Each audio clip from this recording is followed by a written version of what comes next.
Hey there, and welcome to Crusader Kings 3. Today, we'll be starting a brand new session, and it will be an open multiplayer session.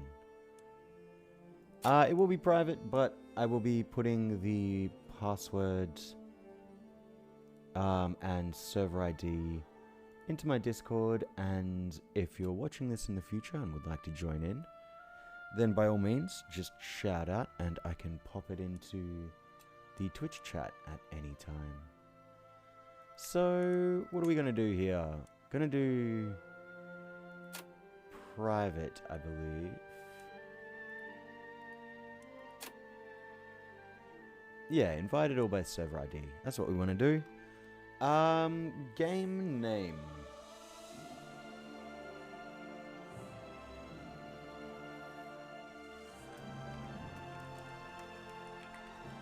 What's in a name? Password will be nice and simple. I'd like to just see who's joining when, so I'll leave that off. And year 867 is a fine start for it. So yeah, I'm going to host that game. And let me jump over. Well, let me grab the server ID. I'm going to chuck that over into Discord real quick.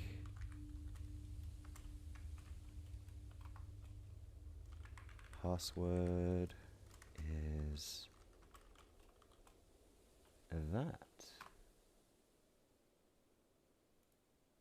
There we go. And people can just file in as they please. And now, as to where to play. Not really sure. I kind of had some ideas. I don't know. I'm kind of bored of Vikings. Like, thing is, Vikings are fun, but they're just so fucking easy early game. And I've just played the fuck out of early game for now. So, I think I'm done with Vikings for now. Could do some Africa. Could do some, like, Daura shenanigans. Take over the entirety of Africa. Honestly, though. I am really curious to see how elephants stand up to other men-at-arms late game. And so this is going to be a bit of a longer multiplayer session. You may have noticed, if you've checked my schedule, that I have changed my schedule up. We'll be playing 3 days a week for Crusader Kings 3. So that should allow us to get through a lot more of the game, kind of a lot quicker. And occasionally I'll do like kind of challenge runs and try and get a bit more than like 1 session a week of them done, because a lot of those challenge runs will require more than 1 sitting to get through. But yeah. And let's see, my ruler I think is totally fine. I'm not particularly interested in creating my own ruler. What I would like to do is form the Empire of India, which is not an easy task. It requires the Deccan, the Bengal, and Rajasthan Empire to be completely under your control. So that's a lot of fucking land. That's 3 empires worth. That's like, well, you know, that's Carling level of land. Well, Carolingian level of land. So yeah, that's not going to be easy. It's going to make us bigger than anything that currently exists in the world, and likely bigger than anything that will exist in the world. But you know, Chera is a wonderful start. Could go something like Kusinagara. But honestly, I just love Chera as a start because it's all jungle. Like, all this land that you'll hold is jungle, and then you take this duchy, which is right above you. This is all jungle as well. It's just a really, really, really solid start for elephants. Because jungles and elephants go together perfectly. Fucking Holy Roman Emperor DLC should be in there as well. Paradox, fix your shit. I guess I'll make a complaint eventually and get them to manually do it. But yeah, host is not ready. Excuse me? Now I am. And yeah, the Cheraraj, I think, is a solid start. So yeah, let's get those elephants built. What do we have here? Gone full theologian. Fuck that. I'll take the stress and go down scholar, I believe. The question is, do I want the trait scholar? Like, 5 learning is huge. And eventually, well, pretty quickly, really, I'm going to become the leader of the Tamil culture. Currently, it's the Pandya Raj. This dude has no kids. But if he has a baby and then dies, then the kid can't be the cultural head, which I think means I will take over. Also, if I take over the Maldives and then convert it to our culture, that will also put me in contention for cultural head. I'm saying this because scientific is useful, and learning is only really useful if you are the cultural head, because it affects your cultural fascination. Okay, so what else am I looking at? My son is of age, just. And we could perhaps find him a nice wife. Is there a genius around these parts? No, there is not. So instead, I could go somebody beautiful. I don't think I want to, though. I don't want the extra fertility because I don't want lots of kids. Oh, shit. One thing that I wanted to test, but I never progressed far enough within the last week, was some shenaniganery with heirs and Republican vassals. But that's alright. I guess we can try it sometime in this playthrough. Because I'm curious to see if you can bypass the succession laws by giving giving a son a barony and making them a doge, I guess. I'm not sure. I forget what the Indian one's called. But yeah, you know, doing that whole thing with them. Because for those who may have noticed last week, for the Hellenic Roman conquest that I was doing, I disinherited my primary heir, and then I made my new primary heir the Doge of Venice. I kept playing that game a little bit after the stream ended, and when my character died, I game overed. My son, who was still the Doge of Venice, still inherited all of Italy and became a feudal ruler. But the game said that I game overed because players can't play as Republican vassal or Republican characters or Republic rulers.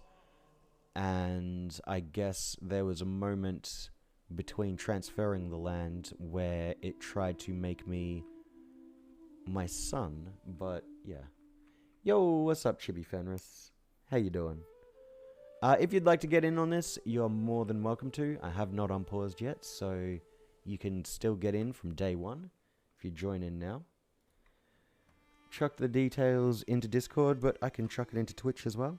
There's the ID, and the password is, well, you know, the name of all this shit. So yeah, by all means, if you'd like to jump in, love to have you in here. I am looking at forming the Empire of India. Eventually, that's going to be a long way off. But what you do in this world is up to you, I suppose. You can jump into India and you can fight me for the Empire, or you can, join somewhere in India and work with me, or as my vassal, or you can join anywhere in the world and pursue your own ambitions. This is kind of just nice and chill.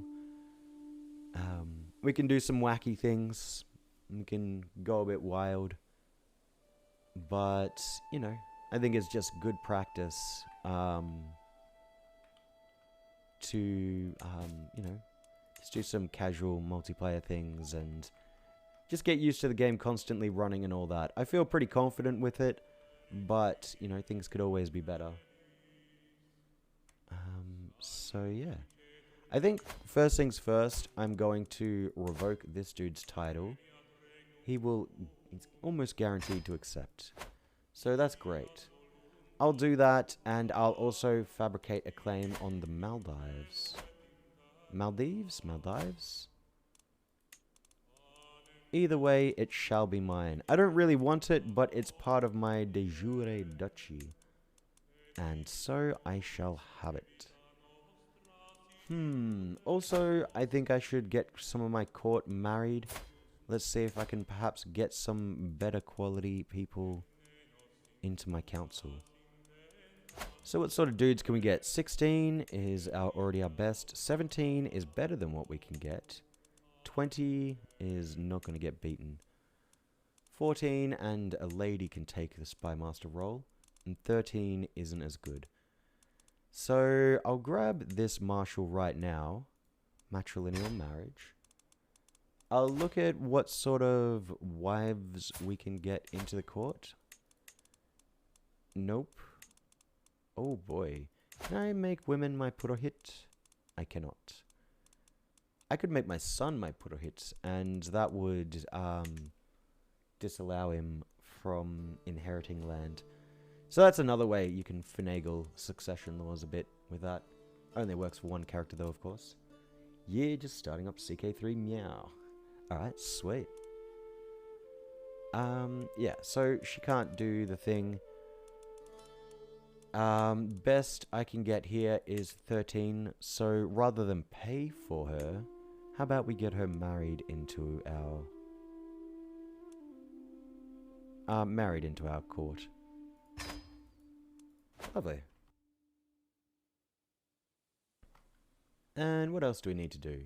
I'm at 2 of 5. Right, I need to do my focus. I'm going to take this stress because fuck it, it'll be fine. I could go scholar. The problem is if I do that, I'll be stuck in learning for another like 4 years or more than what I want to. So instead, I'm just going to go with stewardship. Stewardship, always a solid choice. I do need a fuck ton of money.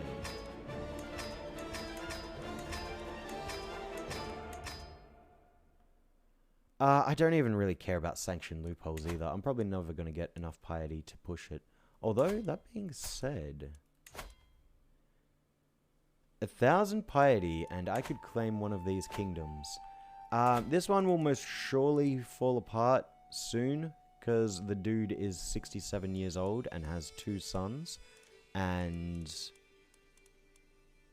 well, only 1 kingdom title, but that's like 3 different kingdoms within that. I think they get Telangana as well. So that will fracture once he dies.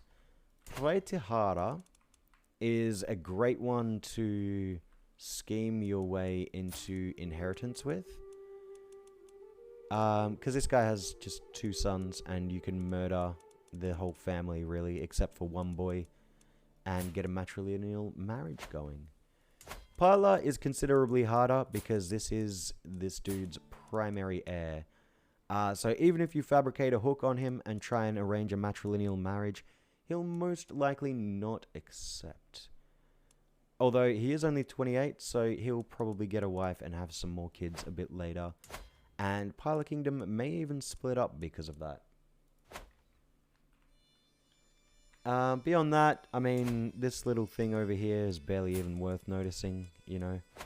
It's just something... That's like the Conquest Kingdom, you know. That's the one that you chew into while you're bored and you're waiting for people to die around here. But yeah, in terms of conquest, I think I'll be pretty. I think it'll be a bit of a slow burn. I'm going to focus on getting my economy buildings up as much as possible. And I will be looking at punching into these guys. God, he's so fucking weak right now. I mean, I can't fight him still, but... yeah, I'll be looking at taking this duchy second. I may punch in and take Madurai and a couple of these other things. They're not bad titles to hold, as they are farmlands, which can still benefit our elephants, but not as much as forests can. And so, I don't mind holding these early game, but later game, I'll probably give them out to some family or something. Also, Madurai is just a fucking huge province. Look at all of these holdings that can go into there. And also 25 development. Massive. I don't have anything anywhere near that. 25 development again. Once I take the Maldives, it's only 2 development, which is awful. So I want to focus my dev over here, because your cultural fascination progresses based on the average development of your culture's domains, I believe. Wait, what? Our fascination's west... Oh, because I haven't unpaused yet. That'll go away eventually. Yeah, there we go. Base progress is 0.3, and then average development of Tamil counties, 0.32. This number will actually go down when I take the Maldives, just because, you know, the average development will go down. But it's free real estate, and I can get it developed, and, you know, de jure duchy and all, so I might as well take it.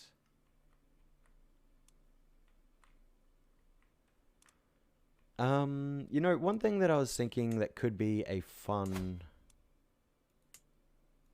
a fun kind of challenge run would be playing... Who is it? There's somebody around these parts. Yeah, I think this is the only landed Vlufixje in the world. So I think it could be fun to, at some point, play as this fellow. And, I mean, you know, reforming the faith would be very easy because everything is right here. But, you know, just playing and getting this glorious faith to control a large part of the world. Perhaps all the world. That could be fun. What do they have? Communal identity. Asceticism. Asceticism? Yeah. Like ascetics. No?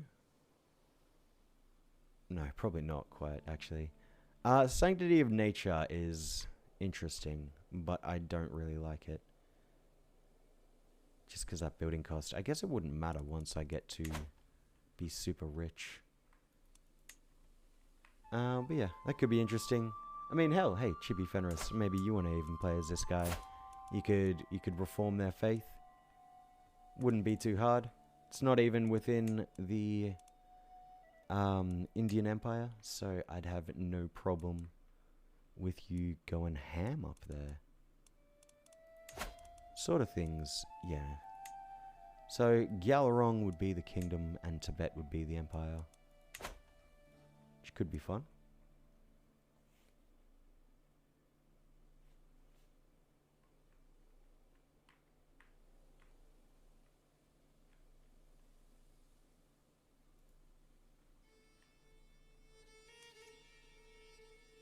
Are you having any issues getting in Chibi Fenris, or is it just taking some time to load up?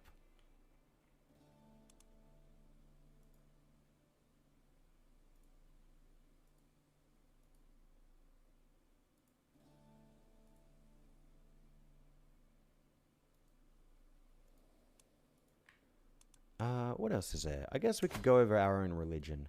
I am a Vaishnavite. Or Vaishnavist. Not sure. We don't actually hold that much land. So we're actually pretty weak. I never realized that. But we start off pretty weak. Consolidated religion in my land, but everybody else, well, and this guy, Kalinga Ganja Raj, is also a Vaishnavite.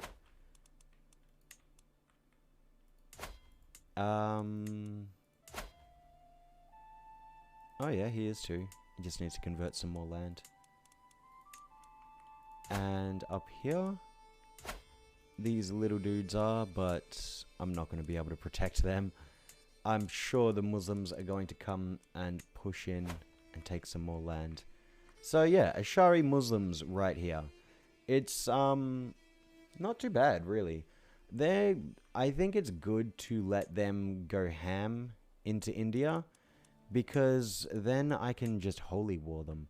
There is, of course, the risk of the Abbasids or the Safarids or Samanids or Tahirids or Afrigids or, you know, any of the strong Muslim nations jumping in on a holy war, which I have seen them do. If you are trying to push Muslims out of India, other people tend to get involved. I guess Safarids are not. Are they? Yeah, Ashari Persian, but they start off with a lot of religious turmoil.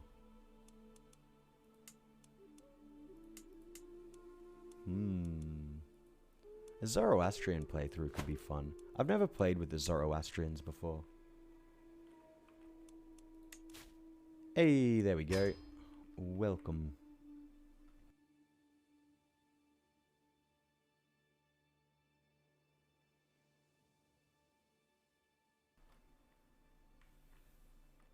So yeah, I'll give you a couple minutes to, well, of course, pick your nation, but then get everything set up, because, you know, it's nice to have a couple minutes at the start to be paused and just getting all your ducks in a row.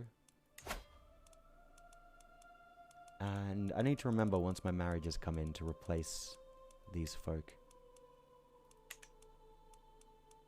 Also, I'm stressed, and I'm not going to be able to do this yet. I will do it when I can, though. Determining a bhakti is something to do. Who would I like? Devotee of Ganja. That could have helped to not go into a stress level. But I'm not going to try and murder anyone, I don't think. I think I'm going to slow burn this. I'm not going to go schemy. So I don't need to worry about stress too much. Lakshmi is taxes and stewardship experience. That could be really good for the stewardship experience. Jagannath, +2 martial and advantage in home territory. I think the stewardship is still better. And learning and piety. That could be very nice if I want to switch religions, but beyond that... Oh, also, if I wanted to fabricate a claim with piety. I'd still prefer the stewardship, I think. Yeah. And you are my best Purohit, so let's give you the court physician role.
Oh, fuck, I was muted. Yeah, so I was just saying, terrain isn't really a concern to me. No jungle down here, so I don't really care about this island. At least not until the Empire of India will be a thing. So, that's alright. I'm curious to see what relations we're going to have. This could be interesting.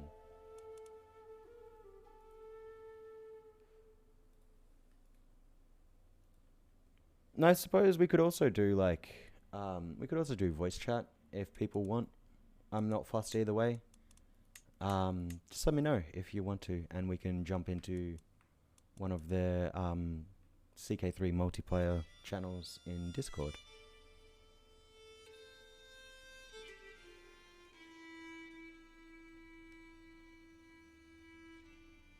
I was going to play the islands, but game has started, so can't make a custom character. Well, you know, the game hasn't actually started yet, so if you wanted, I could just back out real quick and give you the opportunity to do that. I don't mind, you know, we haven't made any progress yet, so if you'd like to do that, then shout it out quickly. Otherwise, we'll just get started on this. It's all good? No worries then. Alright, well then, I suppose... yeah, we're about ready to get started, I think.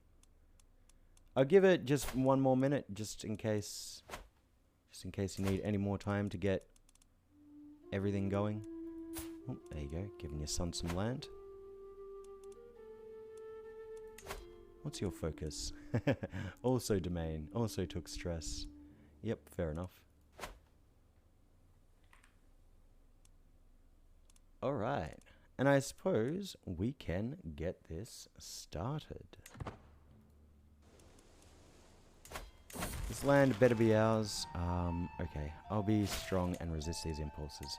Excellent! The land is ours. Oh wait, that was a marriage. Excellent. Oh god, really? I need a Diplo. Yeah. So let's find another lady in our court, one that is not married, and find somebody diplomatic. You'll do matrilineal marriage, and let's see, everyone who is not married, which is not a lot of people, I'd like to marry some inheritable traits. Never mind, can't do that. So let's just get our court filled up. There we go. Straight away got that piece of land fabricating on the Maldives or Maldives. And what is there to do? I guess just wait for the money to come in so that I can build some things. Started with one building, which is nice. That's a little bit of extra tax that'll be coming in each month. Oh, yep. Got a building.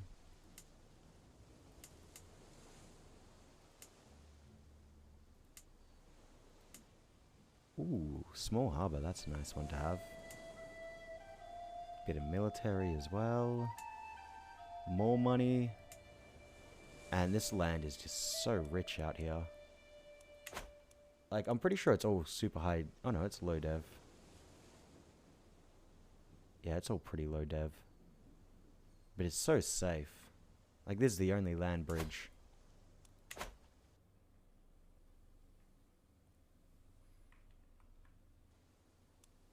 Oh, I suppose I can't really spend any money yet because I need this to go. And I don't really want to spend any money on buildings. Well, I do, but like getting down to architect where construction cost goes down 10% is pretty huge. But I don't think it's worth waiting for that to get started on buildings. I think getting that in VC if you want to chill. Alright, hell yeah, let's do it. Ahoy hoy. Oh, well, hello there. How's it going, man? Going alright. Yeah, sweet. I'll bring this up to speed 3 now. Should be fine. So, any ambitions that you'd like to share, or do you want to keep your cards close to your chest for now? This is my island. My island's going to be the best island, and that's what you need to know. Okay, I can roll with that. I might need to come knocking on your island one day, though. But that can be a long way away for now. Ooh. Do I take this dread? 75 gold is good money. Control level is the only issue. Nah, it's fine.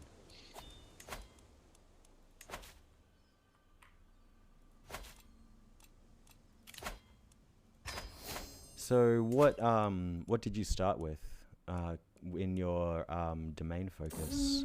Because I saw you took stress, so I guess you switched it out. No, I No? haven't taken any stress. Oh, I must have been looking at myself. Yeah, no, you're at 95 stress. You totally changed your domain focus. I'm at 0 out of 0. Oh, fuck. Wait, what? Stress level 0 of 3, 95 out of 300. Oh, I'm on 0. Weird. Huh. Not sure what that's about then. Do I care about prestige? I kind of don't. Let's go with the piety.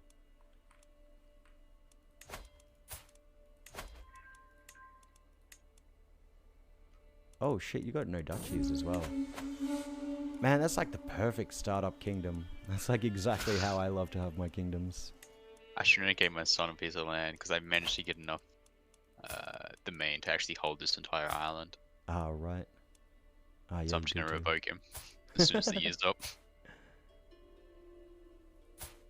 Yep, I'll take my title back, thanks. Yeah, he'll get it back eventually. Yep, there it is.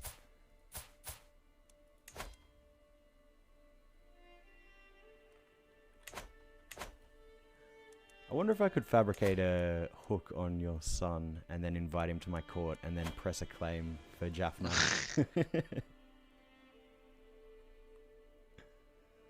Yeah, no, fuck it. I don't have the intrigue to push anything like that. A wife could be an idea though.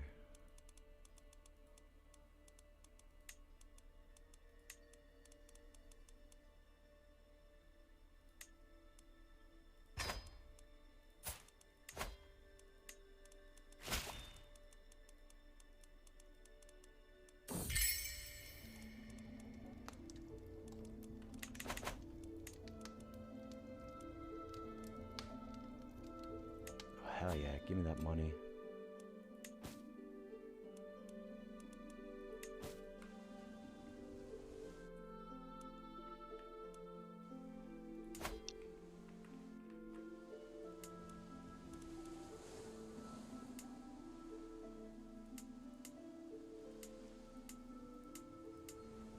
Oh shit, you know, I just noticed. Your entire island is fully built. Like, none of your domains, you can't build any extra cities or temples or fortifications. That is fully built up. Mhm. It's pretty neat. And I own all the fucking holdings too, so Hell yeah. even gonna eventually be so rich. I'm already making like 9 gold. Yeah, I bet. Yep, 9.3 a month. God damn. I'm always concerned about Madzurai here because it has so many empty holdings.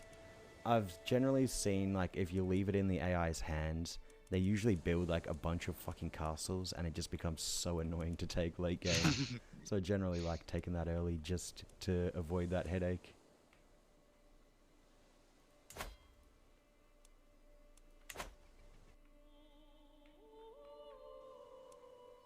Ah, claim is progressing.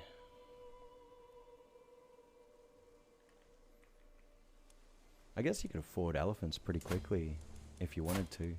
But I generally like to build up eco buildings first, just so you can really get them cranked out. Yeah, I'm just gonna eco like crazy. See my entire island. Yep. Yeah, there's a lot of buildings you can build.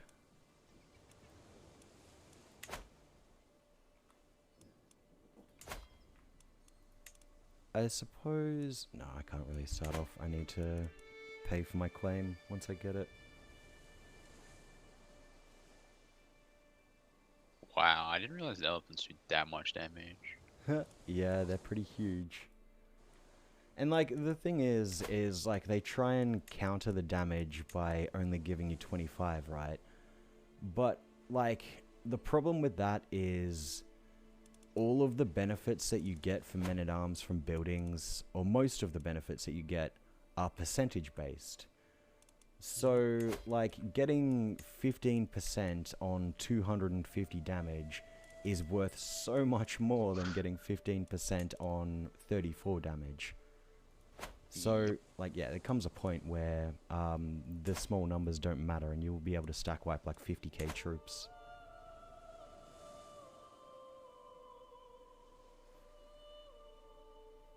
Which is always good fun.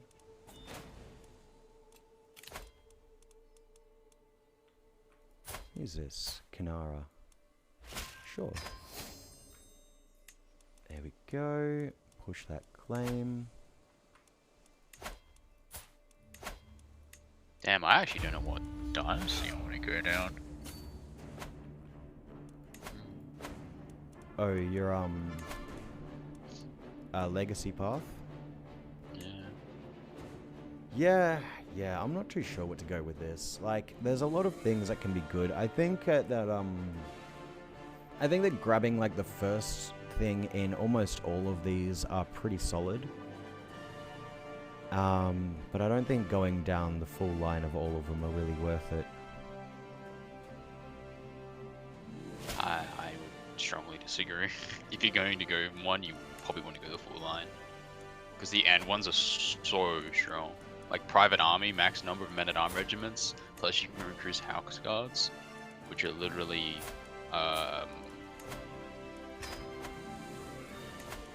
heavy infantry that are like Norse level of overpowered. Yeah, I dig that. Yeah, 42 and 32 defense and 24 screen. Yeah, some of them are good, but then like, and home estates is nice too. But then you look at like family connections. Like that's totally. One chance to prevent a murder? That's amazing. I mean, you can't be murdered. I mean, like in like maybe in a multiplayer game, but like. I've had many times when the AI's trying to murder me. I mean, I've had a few times, yeah, but like, I don't know. Generally, I haven't considered it that big of an issue unless something like the plague comes through and the realm starts to fall apart.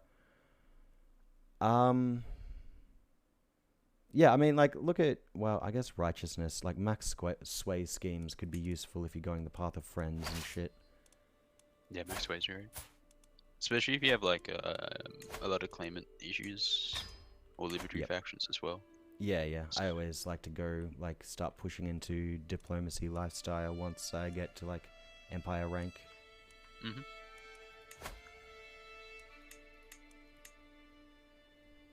But the only one that I'd say is probably not that amazing is probably Kin.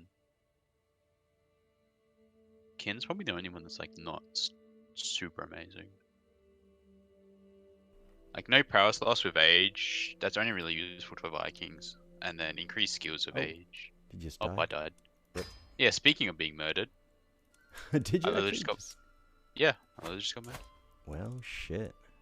Died under mysterious circumstances. Well, there you go. You must have a rival in your realm or something. Maybe your son murdered... No, I mean, you'd be able to see his kill count if he did. I'll have a look, see if he actually did it.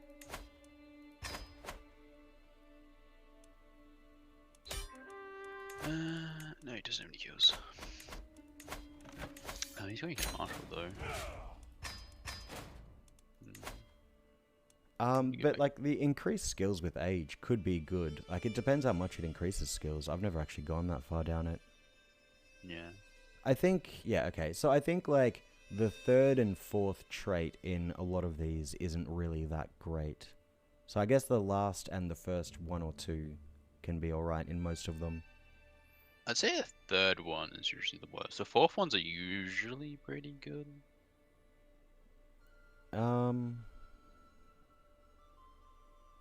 Yeah. Like, close bonds isn't very good. Assertive rulers is really good. Like, really good. True Believers is pretty decent. It's just extra money and extra piety, which is pretty useful. Architected ancestry, I just don't really feel is worth it. Like, I guess I'd always go for genius, which would be nice, but once you have like noble veins and even convergent blood, then I don't feel like it becomes super useful. Yeah, but I mean, it's always like this pretty much makes it a 100% guarantee that you're getting genius in every kid, which doesn't always happen, even if you have all these other hints. Yeah, I suppose. Intimidated and terrified vassal tax. That's pretty chunky, because it's pretty easy to make vassals terrified. Yeah, true. And then powerful vassals from the powerful vassal levies and money. Most of your in late game, most of your vassals are powerful, so. Yeah, and I guess you could use that to like lower their contracts to make them like you even more, and still get more or less the same amount of tax and levy out of them. And then inherited tactics. Yeah, I mean, men at counter arms count efficiency is plus 50. 50% is pretty chonky. Yeah, that's true. And if you key that off with the martial envelopment, that gives what a 40% efficiency bonus, which would be pretty massive for elephants. So I'll probably go down warfare path first. I might pick up like noble veins as the very first one, just to make that easier. And then probably go down the martial line. Oh, I kind of want law, and I kind of want glory, to be honest. But the guile one is probably super fun. I've never actually done guile. I've done glory before. I haven't done law. I haven't done guile. I usually just do blood, because best trait's usually just the best thing you can get, but... Yeah, just stacking those extra points and all that.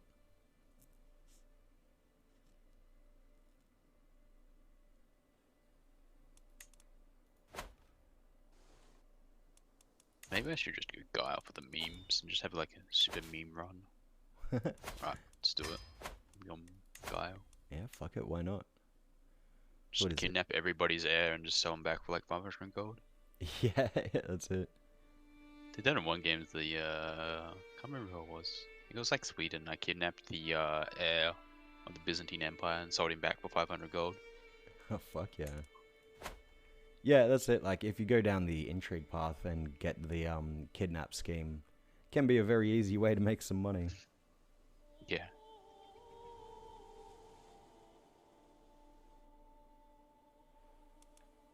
Wow, I have a special building here. It costs 1,000 gold, but it gives me 2 gold a month. Oh shit. Is that a religious one? Oh yeah, it must be in Pithi or Pihiti. No.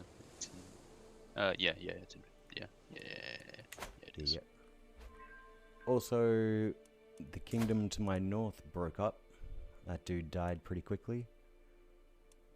I'd love to punch the Rata kingdom for their duchy on the coast, and I almost could.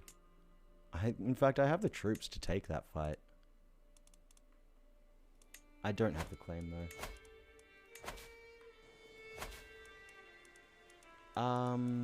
God, and I don't really want to push it right now. Need more buildings.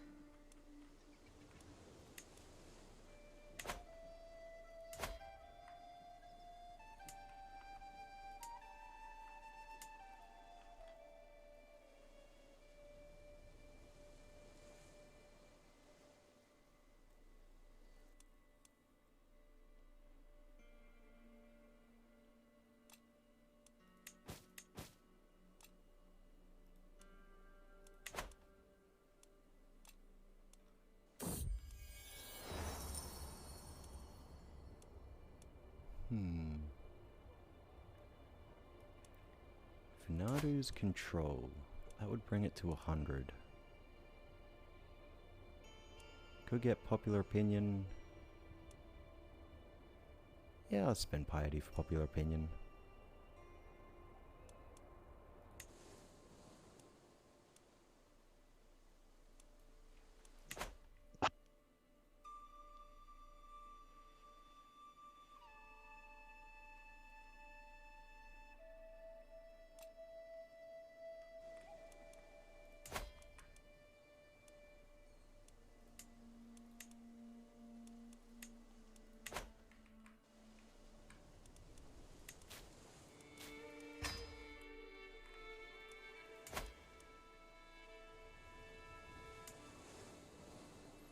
Yeah, maybe I shouldn't be building the elephantries first because they're so much more expensive than like the forestry or the hunter's lodge. But fuck it, I can get it started. Why not? They give extra nights.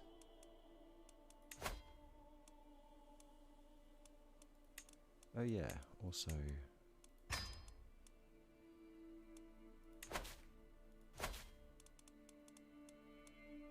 Let's see if I can find any secrets.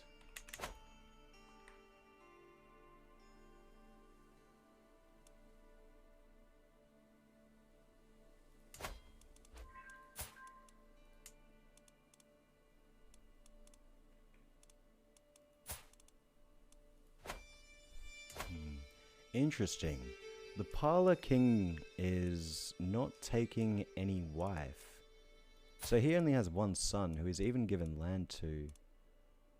And that kingdom might stay together for the next generation. I'm just doing memes in my land, don't mind me. Oh. Well. What have you done here? You gave... Because my leader died, even though I only had one son, for some reason my half brother got it. Even though he's not really part of the family. But whatever. Yeah, my half brother got a bunch of land. So I went to imprison him, and so I can just take all the land all back. Right.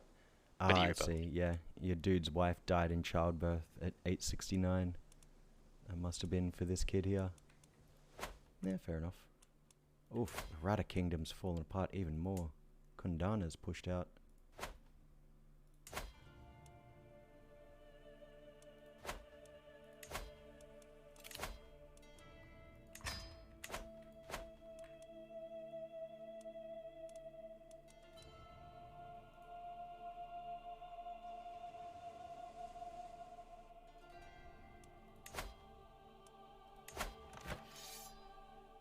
Yeah, at least it's an easy fight.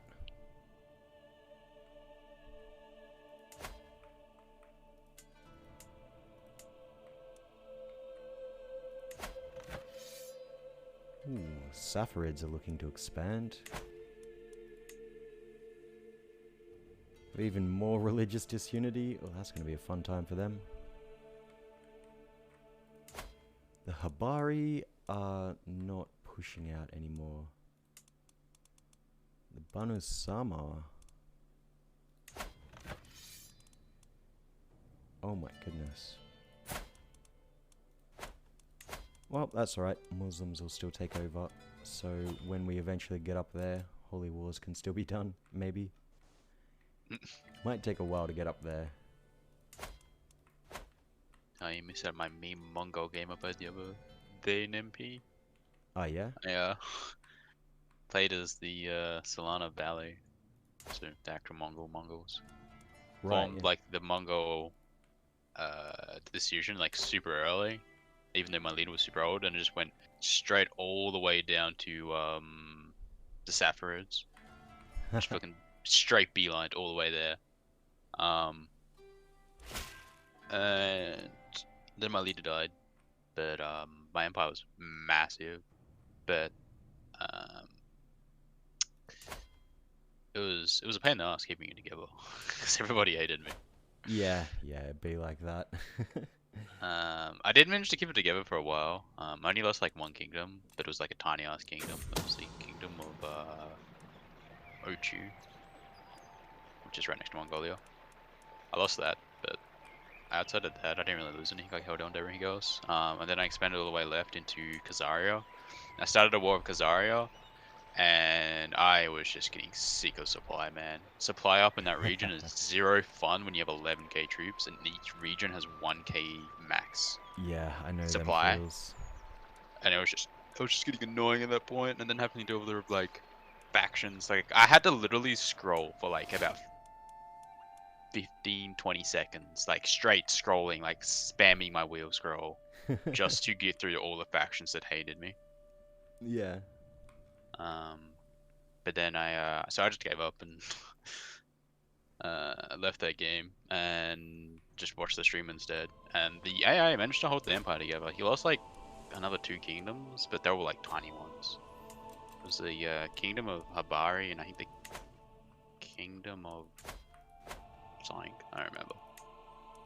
But yeah, you heard it. Yeah, I managed to hold it together, which was kind of surprising. Yeah, that's pretty sweet. I kind of feel like the AI in CK3 is a lot better than CK2. Like CK2, they just fucking explode after like a generation. Like Ew. Byzantines in their current state right now in CK2 would probably lose this war. Oh my god, he does have less troops though. I guess it's just a Liberty War, so that's not too bad. That's a weak busy right now though. Abbasids can't push it. Yeah, he's fighting a massive revolt though. Like a massive revolt. Yeah, that's valuable land that's pushing against him. Like,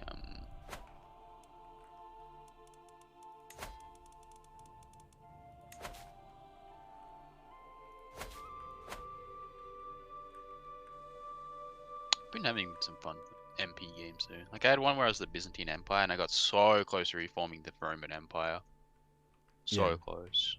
But I really just needed to be exalted among men. Yeah, I know that feel. I was playing the busies in one of Doja's multiplayer games, and I was pretty much just sitting there waiting for like two more duchies that I need to conquer, and then tick up the prestige that I needed, and then the plague hit. I feel like the plague is a lot worse now than it was like pre 1.3 patch, because yeah, it's pretty bad. Yeah, it absolutely ravaged my family, and I ended up losing the throne due to the person who inherited having just no military skill, and then having like 3 times the amount of troops come at me for a claimant to the throne. It was rough. Never again am I going to have that many prisoners in my cells. I'm pretty sure that doesn't affect it. Because I've had like heaps. Like I've had it where I have absolutely none in my cell, and I still get smacked by the bubonic. I'm pretty sure that having a large number of prisoners in your dungeons will guarantee a disease eventually. Like, I think the more prisoners you have, the higher of a percentage tick there is, but I have in fact, well, I guess I haven't tried it too much like post 1.3, but the biggest empire I played was the Empire of Himalaya, where I did control all of India and was pushing into the Middle East, and I was having like 200, 300 prisoners in my cells at a time, and just every now and then I would just I'd always get the bubonic plague, which would just clear out the majority of my dungeon. And that's kind of how I dealt with it. Most of them were my vassals as well, because every time I died, half the nation revolted. Yeah. No, I usually keep my dungeons pretty clean because I always force convert everybody, and people I can't force convert, I usually just murder. Yeah. Okay. But like in that Byzantine game, I'd fixed the schism, so. Oh, nice. Everybody was Orthodox. Like everybody was Orthodox. Like half of the world was Orthodox. Right. And then I reformed a new religion, and I was able to like declare crusades. It was pretty fun. But we ended that game because like it was literally pointless to continue because I was just so powerful. Like yeah, fair enough. all the other players together could have joined together. There was like 4 other players. All of them joined together, they still wouldn't have even like slightly scratched me. Like I was just so strong. It's pretty sweet. That was in a 1044 start too, so when Byzantine's like its weakest. Right. Because it starts at war with the Seljuks, and the Seljuks have like an entire claim for the kingdom of Armenia. But I actually won the war, so that was fun. Yeah, sweet. You know, I'm surprised that there is no Turkic invasion in the game yet. Like, the game date ends when Constantinople fell, I believe. I believe that's the specific date that they went with the game end time. So why is there no Turkish invasion, or Turkic invasion? Doesn't make sense to me. I think that's what the Sejuk one's meant to be, isn't it? Maybe. Well, there's no migration event. Like the Turks migrated from. There's actually Turkish culture Oh, you in mean the like game an somewhere. actual? Yeah, you mean an actual. Yeah, like how you know how the Magyars migrate into Hungary. Like, why is there no Turkic version of that? Yeah, I'm not sure. Actually, I know why. Where's that? DLC. Of course. Yep. That's something that they can make money out of. So they can just put it in the back pocket until they feel the need to do it. Mhm.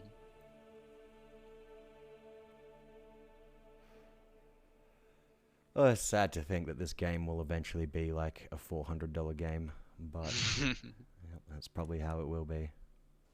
Yeah. As long as the DLCs are worth it, though. Like, a lot of the DLCs I know with CK2 were pretty bad. Like, they weren't really worth it. They ended, like, really small niche things. But as long as the DLCs are, like, straight worth it, then I'm not really complaining. Yeah, Because the Norse DLC, I mean, it did add some niche things, but it was overall a pretty good DLC. yeah, I mean, like, I really don't feel like it added that much, but like, No. It just added a bunch of overpowered units, and then, pretty much. just made Norse super strong. Yep. But it did add the like the adventure, like Cassip's bellies and that stuff, and those are kind of fun because you can just do some silly memes. But do you get them in base game or are they DLC only? DLC only, Okay, yeah, fair enough. because you well, can then, only get them as Norse culture. yeah, As yeah. DLC Norse. So then you get like easy mode men at arms and you get easy mode war goals. That's essentially what they added. Yep. Yep. And jewels, so easy way of Yeah, but that's surely base game, right? Jewels and poetry are probably base game. I know poetry is, but I don't know if jewels is. Oh, I think jewels are. Yeah, I think jewels are. They were CK2 features, so I'd be surprised if they were making people pay for them. Yeah, actually, I think they are base. But they were added because of the DLC, so. Yeah. Well, that's like how Paradox went about like EU4, and I think Stellaris as well. Like, Yeah. you know, they changed the base game to have like new mechanics and new features in it, and then they tie that with DLC, so you only get part of the new mechanic if you don't get the DLC, and it kind of encourages people to buy the DLC. Yes. But you know. But I don't mind because most of the DLCs for Stellaris are pretty decent. Most, not all. Most. Yeah, I haven't played Stellaris since the Le Guin update, or like the what was it called? The mega companies, I think, yeah, mega corporations, whatever they are. Megacorp was a pretty good deals. Well, yeah, the deals that. So you haven't played Federations, right? No, I don't think so. Okay. Federations is where all the fun stuff happens. That's when they added all the cool shit. Okay. I really liked the economics overhaul of Le Guin. I think that made the game much better. Oh, economy is getting overhauled again, so yay. Really? Wow, okay. Well, it's not economy itself being overhauled, it's population and building planets that are being overhauled. Yeah, so, I think that's a good thing. Like, from memory, it was very, very basic and very kind of hand-wavy with a lot of the pop movements and buildings and stuff. Yeah, well, they're changing how pop movement works altogether. They are nerfing the amount of pops you get overall to reduce the lag in late game. Apparently, it's the reason, but whatever.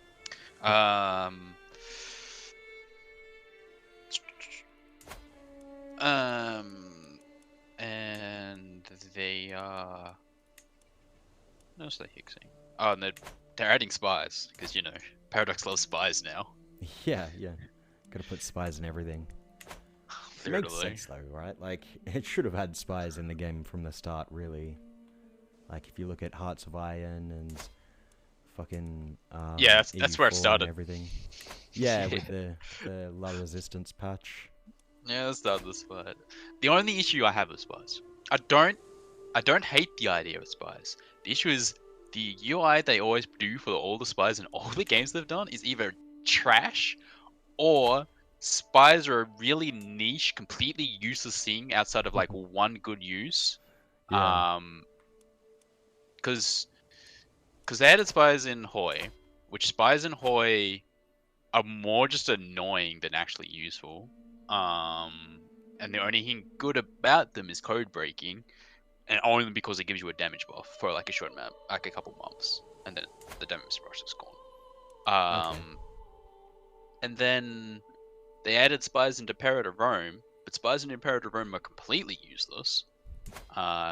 And they really shouldn't have added them. And the UI for using spies in Imperator Rome is so bad, so bad.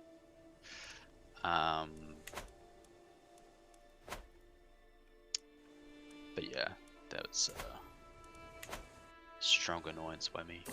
Yeah, no, that's fair enough.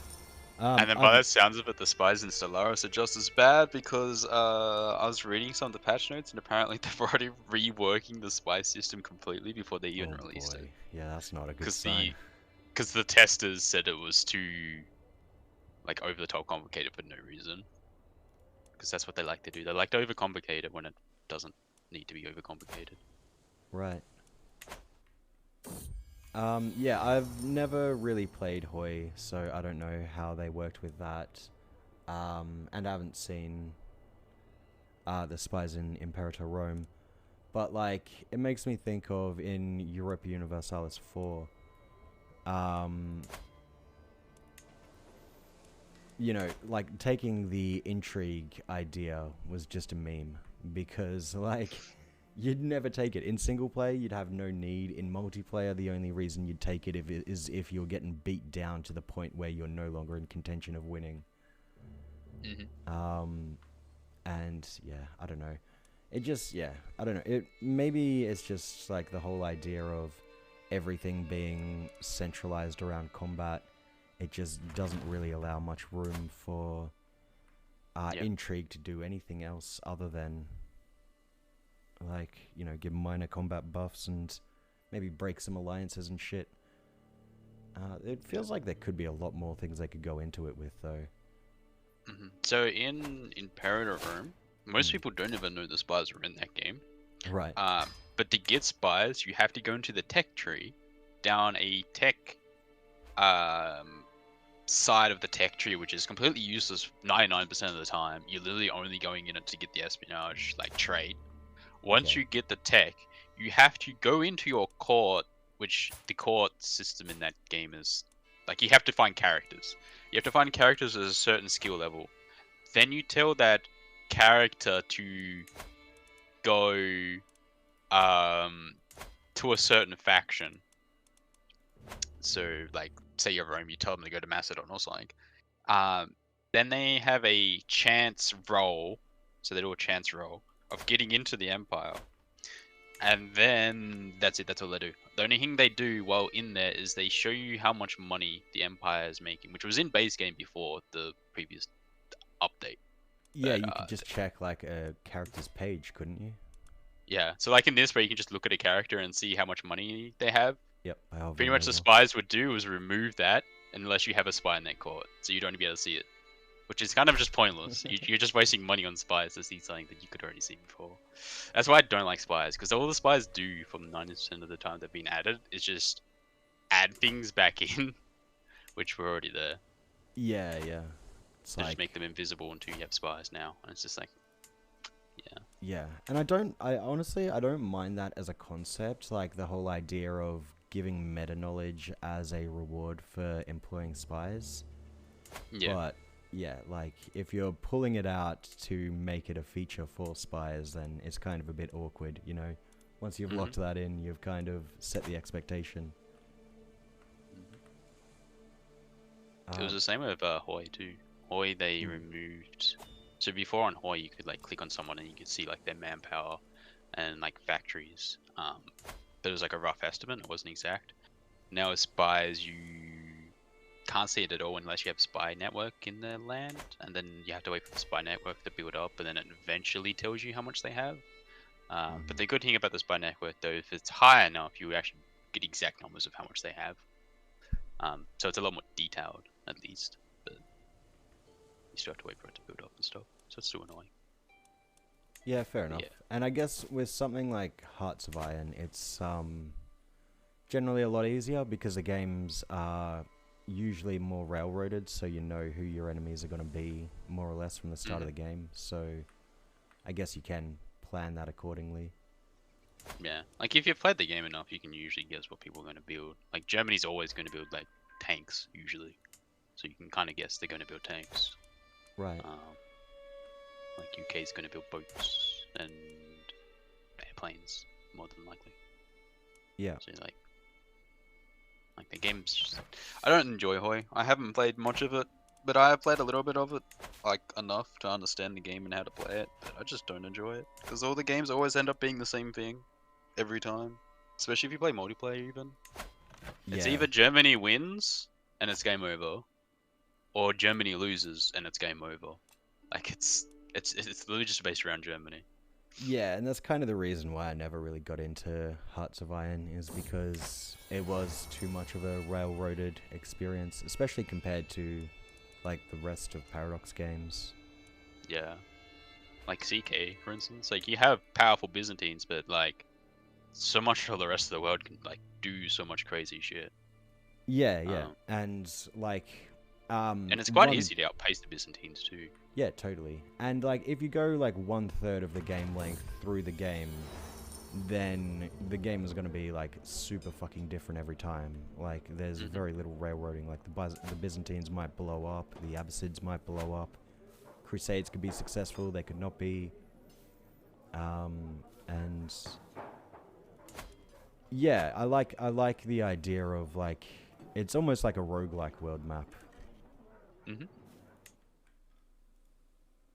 And yeah, I think that's why I got into EU4 so much as well, because it's like 400 years of just what the fuck is happening. EU4 is set in a time period I don't really like, so I've never played it. Fair enough. I just don't really have any interest in that time period at all.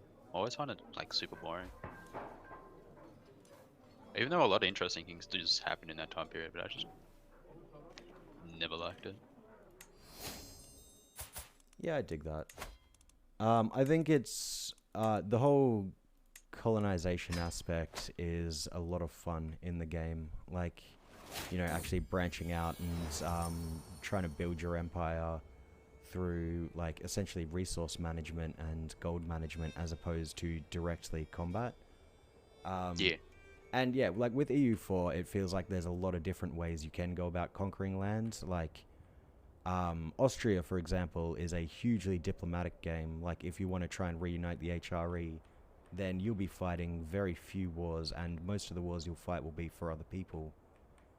And if you play, like, Great Britain or something, then, you know, you kind of want to keep to yourself and just push out to the colonies and try and keep them under your thumb until, like, the industrial era comes along, and then you want to start pushing around the world and stuff. But, yeah, I don't know. I'd love to get that game again, but I really don't want to spend like $450 on it again. It's the only problem with it. I deleted my old Steam account and I couldn't transfer the game across, so rip. Oof.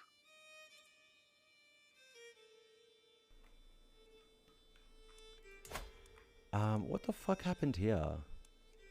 This war that happened with the rushed Rakuta kingdom. I feel like they should have lost a kingdom because the Rata Raj was fighting them for a kingdom and they were winning. Wait, no, he was losing. Okay, he must have just gotten stomped. Never mind, he's in jail. So it's gonna be a while before I can push this claim, so maybe I don't even bother with it.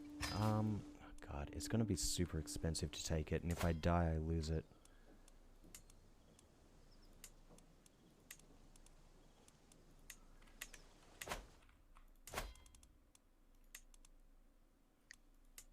considerably older than this guy as well. He only has one son. Fuck me. Slow moving start. Yeah, I'm just playing spam the building button. Yeah. Yeah, I dig that. I mean, I've already built up a fair amount. Yeah, I've almost got all the important buildings that I want, all the money-making buildings. In fact, I don't have any trade ports yet. You get elephant pens. I don't get elephant pens. Nope, you have no jungle land. There's clearly jungle. I don't know what you're on about. It's jungle-ish.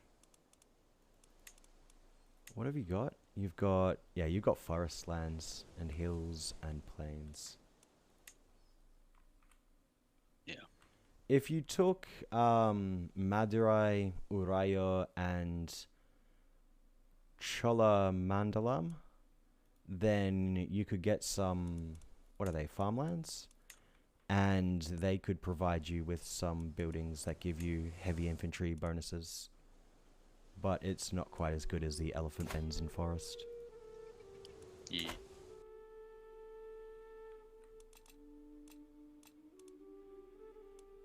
God, I don't want to spend my money on a hunt or anything, but I'm sitting like, 95 of 100 stress. I'm stressed over you. 0 for now, but anything will push me over. Nah, sitting on 1 stress isn't terrible. Sitting on 3 stress isn't even that bad, to be honest. It's only when you get like 3 that it actually becomes an issue. Yeah, 2 can be a problem if you're old because there's a health penalty to it, but 1's usually totally fine. Also, I think 1 can be occasionally good if you're particularly good at martial or at diplomacy, because then you can get like journaler and athletic, which are good traits to have. Yeah.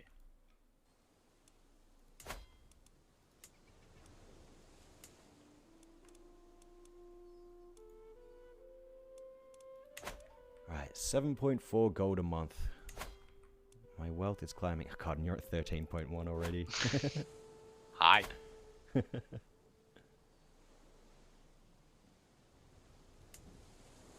you go on those same vibes. It's just going full money and then whatever you can throw in for the last one.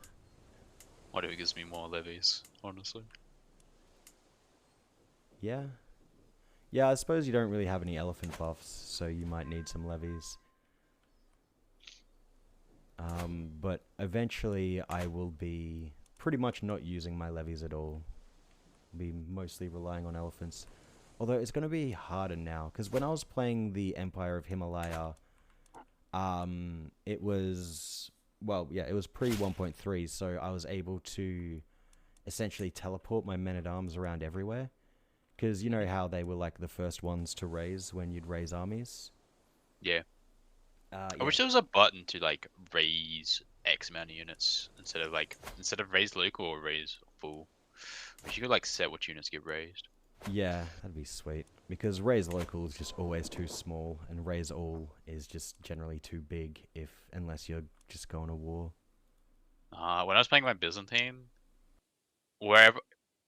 anywhere where I wanted to raise local, it still raised my entire force, which means I was raising like 30k, 50k troops everywhere. It was kind of annoying. Yeah. Especially when I was fighting on like 2 fronts. Like I had one war at one side of the empire and one war at the other side, so I had to like manually delete troops and then move them over. It was... God, I think the worst thing in this game is if you try and use 2 rally points. Just never do it. Anyone out there who happens to hear this, never use 2 rally points. It is a mistake you won't make twice. But God, I wish it worked. But yeah, I've been in that situation where like I've got wars on 2 different sides of my empire, and I've tried to raise troops on both sides, and I've gotten like 200 in one and then 10,000 on the other. Yeah. There's a lot of things in Imperator Rome that I wish was in this game though. Like there's a button in Imperator Rome that allows you to tell your armies to become AI controlled and do certain things. So there'll be like AI controlled, but they'll have restrictions on what they're like to do. Like That's you can pretty have neat. them like sit in your lands and just defend your lands, and they won't like leave your land. Like they won't go outside your lands, but they go everywhere inside your empire. Right. Or you can have them like go out and conquer stuff, like Carpet Siege, so they'll go out and like siege all the places down for you. And if they run out of supply, they'll actually like go back and refill the supply before sieging again. That'd be a Um, really nice feature. like the more I play this game, the more I'm like, oh, God, I wish that was in this game. Especially when you get to late game, because Yeah. micromanaging all the armies' supply is just no fun. Yeah, No fun. absolutely. Like once you hit like 12k and you have to deal with like 1,000 supply areas and you only have 100 supply, yeah. I think it does provide interesting tactics, though. I think it'd be hard for doing like late game multiplayer if you're like dealing with that sort of like if you're fighting in that sort of area. I think it could be interesting. Like the whole AI thing would definitely make it a lot easier to just kind of automate your empire. Oh yeah. Especially on fights that don't matter. Like when you're fighting like a bunch of small duchies or counties and you just want to take the land, but you don't want to, micromanage onto each piece of little land. Yeah. I could get behind that. Yeah. One feature that's in EU4 that I think would be great for CK3 is when you declared war and you called allies in, you could designate... Oh wait, no, it's just vassals, I think. But you could designate that your vassals would do certain things in the war. Like, you could tell them to be aggressive and take fights. You could tell them to push for sieges. You could tell them to be defensive and stay in their own territory. I think, like, that could be a really nice feature for allies. Like, you can communicate to them. And maybe their personality would determine how much they respond to your commands. Which could be, like, a neat little thing in there to throw a bit of chaos in the mix. Yeah. But like, yeah. The AI in this is actually pretty good because they usually group up on your army and they're like kind of useful. But yeah, the other game that I've played a lot of, which is Imperative Rome, the allies in that game are completely useless. They always suicide in a massive stacks and just die like needlessly. that's unfortunate. It's so funny. Which is funny because like the enemy AI is actually kind of semi-intelligent, but your ally AI doesn't have a brain. Yeah. I've had situations in this game where I've tried to like go into a fight and then shift click away after they enter that territory or after they take that fight to go siege something, and then my AI goes to where I was going to siege rather than coming to join the fight. So it's been awkward. I've lost a couple battles because of that, but yeah, the AI can be a bit wonky. Oh yeah.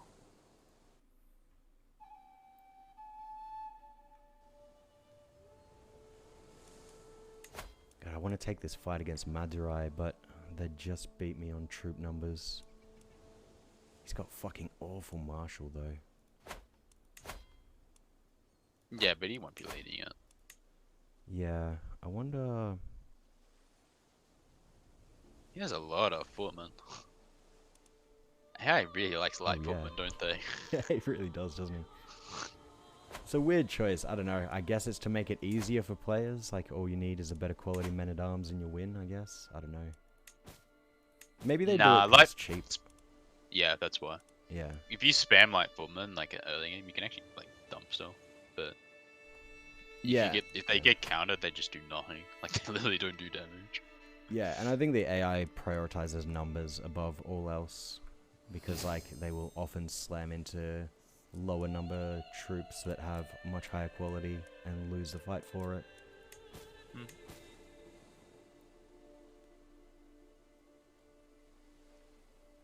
But I mean, I guess that just means I gotta save up for some elephants.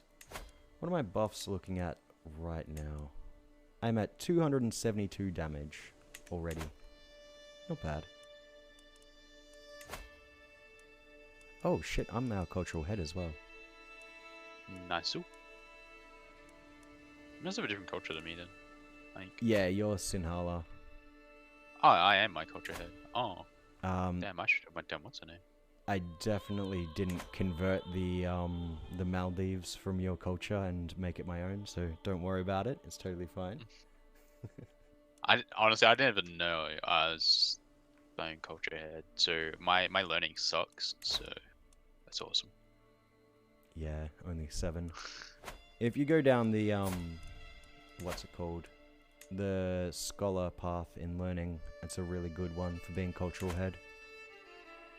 Yeah. I always like picking that up because you get extra stats from your counselors as well.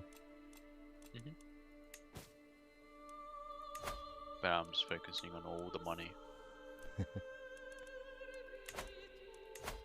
I feel like I could take this fight. Oh, never mind. Holy fuck. Never mind. As I was looking at it, becomes part of Varashtrakuta. Well, shit.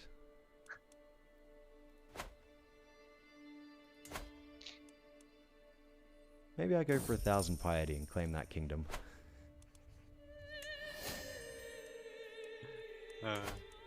Sitting here like I'm just as powerful as them. Other than they have meta arms and I don't, but Yeah, you really are. God damn. that's because I own all my own what's her names though. Oh, they do have 12 knights though. I have more knights than you. I guess because I got more elephant pens.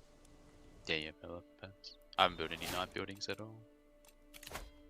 I haven't even built any men at all. Yeah, neither. I'm putting all my money into buildings for now. And I think I'm happy to wait for Rashtrakuta to die. God, he's gonna have to get another wife, have a son, please. I need this to break apart.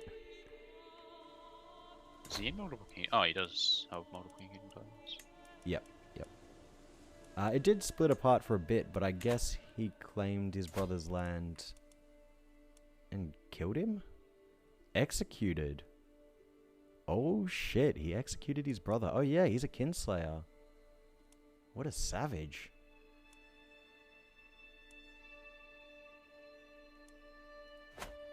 Yo, what's up, DJ? How you doing, man?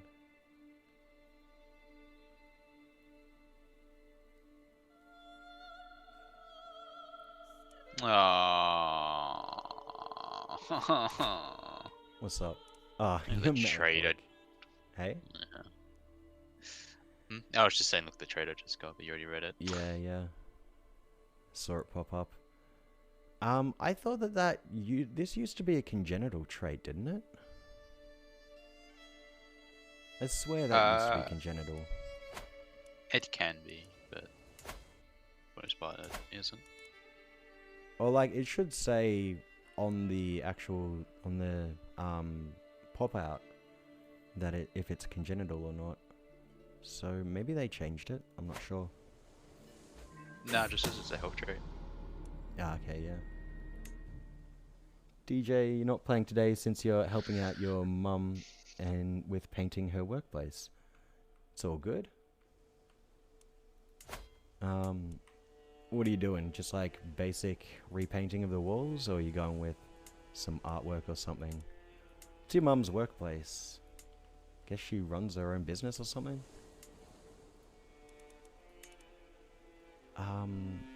Geez, which buildings do I build? I guess trade ports. Trade ports are where the money is at.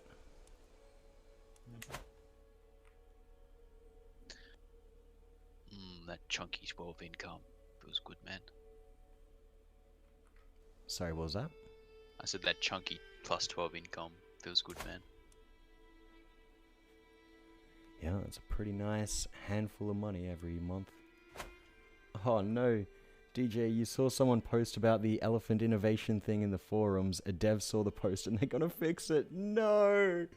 No! All my favorite things are going. Can't teleport my Super Saiyan elephants. I can't get Roman elephants. Why must you do this, Paradox? Wait, what are they doing? Wait, what was broken about?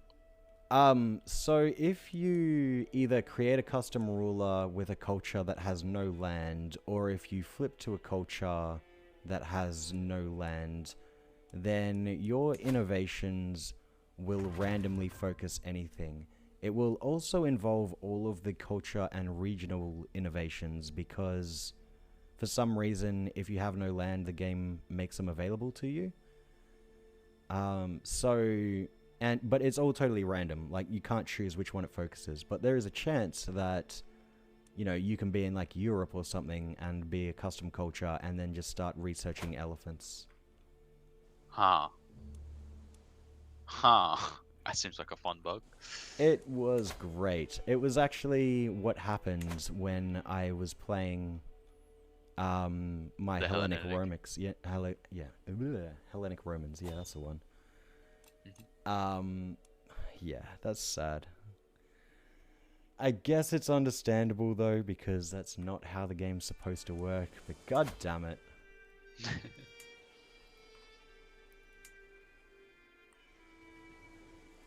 Gonna have to start rolling back to like 1.2 patch multiplayer games. Oh, East France is already fractured. Italy's already dead. Wow, yeah. Carling's already a bunch of cadet branches. Yeah, East Francia is the only one there. Oh, it looks like the Viking in Montague lost to Brittany. Maybe he died early and lost his event spawn troops.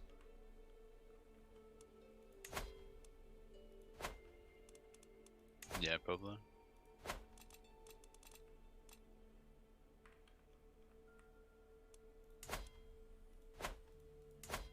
Oof, not able to stand up to Rash Drakuta now. 3,600 troops. How long are you planning to be streaming for anyway? Another 2.5 hours, give or take. You want to know a better meme? What's that? He didn't lose to Brittany. He took it, didn't he? No? No. What No. happened? He did one better. Let's see if he can figure it out. Where did he go? Okay. I can see this. Go to the County of Montague, title history. Was granted, conquered in a holy war. Wait, where is he? The Eldom of... He's in Ireland? What the fuck? You ventured to Ireland, so you fucking just ditched it, and he was like, I'm out, I'm going to Ireland, lads. Yeah, Had oh my that good god. potatoes up there. Yeah, he must have, like, adventure... Yeah, he ventured up, yeah. Yeah. Title history, yeah, just conquered. Well, alright, that's one way to go. I think usually I see him go into East Francia, but alright, if he wants to go to Ireland, that's fine. Maybe we wanted to mix it up a bit. Yeah, totally. Oh, Muslims are trying to push into Italy. The Duchy of Benevento is Ashari right now. I wonder what happened there. Oh, the County of Benevento at least. And also Naples, which is now Camarada. Oh yeah, the Muslims down there took it.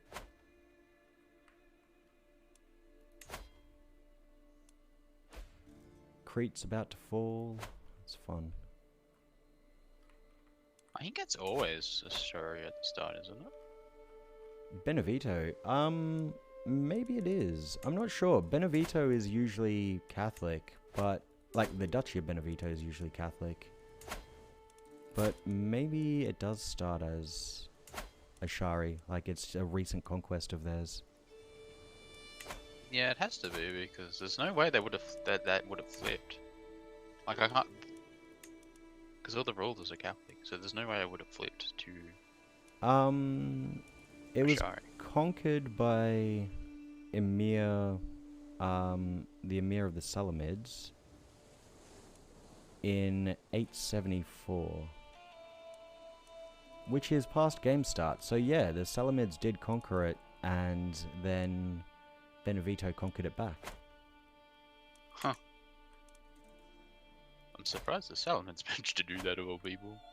Yeah, I know, right? They're usually pretty damn weak. Oh my god, they have 176 troops right now. Yeah. Yeah. Yeah, that's what I mean. Yep. Yeah, you But yeah, sorry, I was just going to say, DJ, if you wanted to join in later, then you'd be more than welcome to if you're done before the stream finishes. Otherwise, you know, I'll be doing the multiplayers like 3 days a week from now on, so you're welcome to jump in tomorrow or day after, whenever it works, whenever it's good for you. Sorry, what were you going to say? Oh, I was wondering if I had the innovation for duchy buildings, but I do not. That's next era. That's early medieval for duchy buildings. Yep. Yeah, I'd love to be able to upgrade the castles. Actually, you know, yeah, duchy buildings would be great. Getting some jousting grounds going would be amazing. Ooh, okay. A legacy trait.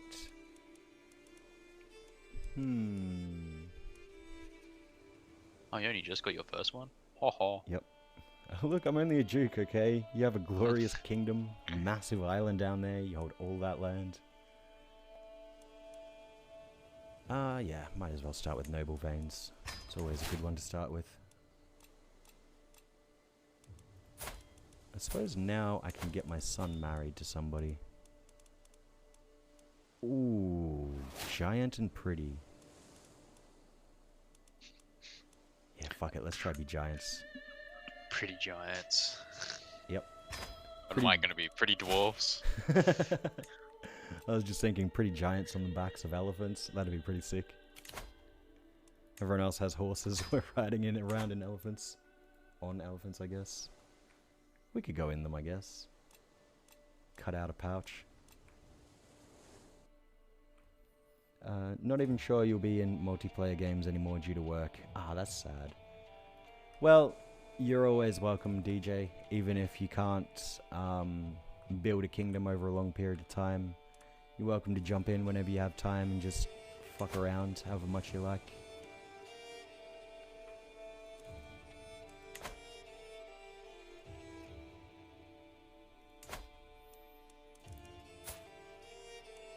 Okay, good. The king of Rashtrakuta now has, well, is betrothed to a new... Oh my god, and his son fucking died.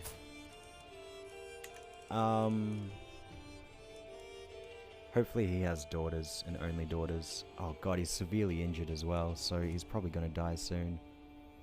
Aggravated wound. God damn it, this is not going well. Yeah, fuck it.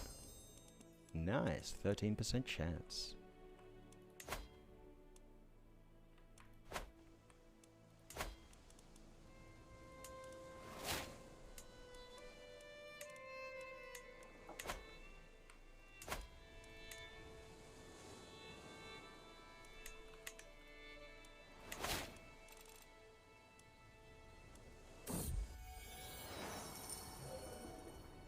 Yes, you play for an hour and ruin my dynasty. Oh god. I mean, I guess you could if you really wanted to. I'd prefer you didn't, but I suppose that is on the table.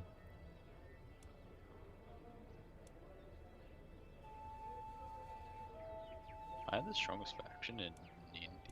No. No, not by a long shot, never mind. Yeah, Pratihara's probably... Yep. Man, they're reaching. Pushed all the way to the top of the Rajasthan Empire. They want that empire title, look at them go. I dig it.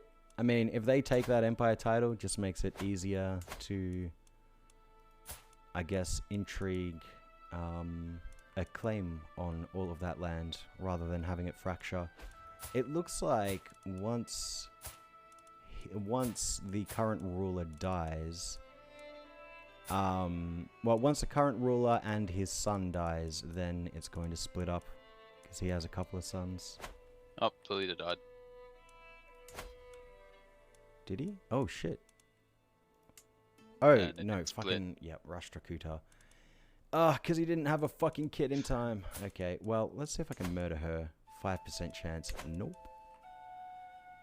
At least she has 2 sons, so the kingdom will split when she dies.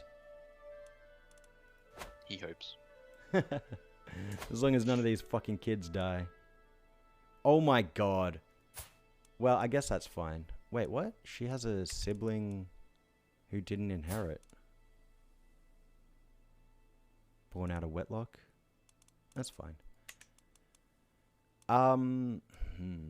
Yeah, what do we do here? Wait, yeah, what? Didn't he inherit the book? Yeah, I'm not sure, because he's not, His claims for everything. Yeah, if you check the king that just died, he's not listed as this guy's kid. But then if you go to her, then he is listed. No, it's a different guy. Oh, it must be the same mother. Yeah, it's the same mother. So, yeah, he's of the Ratta kingdom, and Ratta family, and she's of the Rashtrakuta.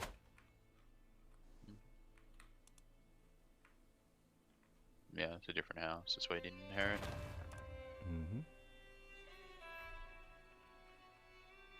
DJ, though to be fair, a mess might happen without any clear interference regardless. For example, your Valheim swamp adventures. Yeah, look, there could always be a ghost that just fucking comes out of nowhere. Alright, I've learnt that from now. Oh, you met the Shade. The Shade's fun. Oh god, yeah, so like I went to the swamps yesterday, and I was sailing out there with my mate, and he went AFK for a moment because he had to deal with some things, and as we were sailing next to the swamp, one of the, shades or wraiths or whatever it is, started floating out to our boat. And, I was like, yeah, fuck it, you know what, I can jab it down. We don't have the wind in our sails, so it's catching us anyway. And I tried to jab it a couple times, got hit, realized I hadn't eaten anything, started jumping around like, oh god, I'm gonna die, and then we both died. Oh no. Yeah. Oh no. Yeah, it was rough. And also because I'm playing like permadeath in that server. That was the end of that character. So yeah, there's a random boat sitting out somewhere in the world with 2 dead bodies on it. Permadeath Valheim sounds brutal though. Yeah, I don't know. I feel like pretty much every time I've died in Valheim, it's because I was either not prepared enough, or just a lapse in focus. I don't really feel like it's that hard a game outside of that. I just need to fucking pay more attention to what I'm doing, you know? Like, that was a wrong move trying to fight that wraith. I should have just turned the boat around, sailed out to open sea, and gotten the wind in our sails. Yeah, I suppose you don't have to deal with the overpowered mozzies yet, so you're probably lucky. Yep, I've not encountered those yet. I've heard a lot about them, though. A lot of people have warned me of those. They're not so bad now, because they got nerfed. But when the game first came out, you could be in fully upgraded iron armor and that would one-shot you. Oh, wow. And they are fast. You can't outrun them. Even with like no armor on and like full stam, you can't outrun them. Yeah, jeez. Oh, shit. I don't want frozen grief. It's awful. But they didn't nerf damage on them, sadly. Because I actually liked them when they were super overpowered, because they were funny. Yeah, I dig that. Like, honestly, I like, that's why I like Dungeons and Dragons and shit like that as well. Because, did you know there's a new Dungeons and Dragons game coming out? Oh, really? What, like a new edition? Dungeons and Dragons Dark Alliance is what it's called. Oh, just like a new campaign? Yeah, it's a PC game, I think. Oh shit. Interesting. Yeah. Dark Alliance, I think it was apparently a game that came out like years ago, like a PC game, but apparently there's a new one being made. And it looks decent from what I've seen. It's either going to go one of 2 ways though. It's either going to be really bad, or it's going to be good. I'm hoping it's going to be good. Yeah, I feel like every single Dungeons and Dragons game that I've played has kind of been pretty awful in my opinion. Like Yeah, they seem to do a really bad job of making like pseudo railroaded games. Like even if they're not actually railroaded and they keep them open, they just don't seem to do a good job at making video games. yeah. The only good like Dungeons and Dragons game is probably Baldur's Gate. Yeah, yeah, I can dig that. But even then, like the new Baldur's Gate is literally just Divinity, original Sin 2, Yeah. updated, I haven't more played the RNG latest burst one, but rolls. yeah. Baldur's Gate 3, neither have I. I've seen a bit on it though. I will get it eventually. Just waiting for them to finish it. Yeah, it might be something I check out eventually.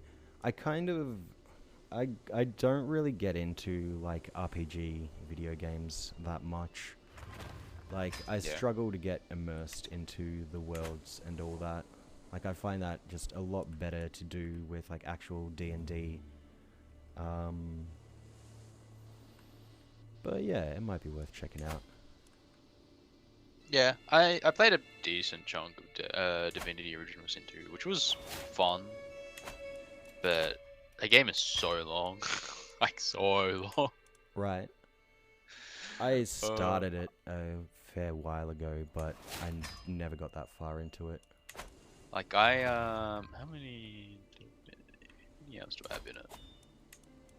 I have 64 hours in it, right? And I thought I was getting close to the end, and then it pulls like a ha, lol jokes. You're not even close, dude. Kind of like move.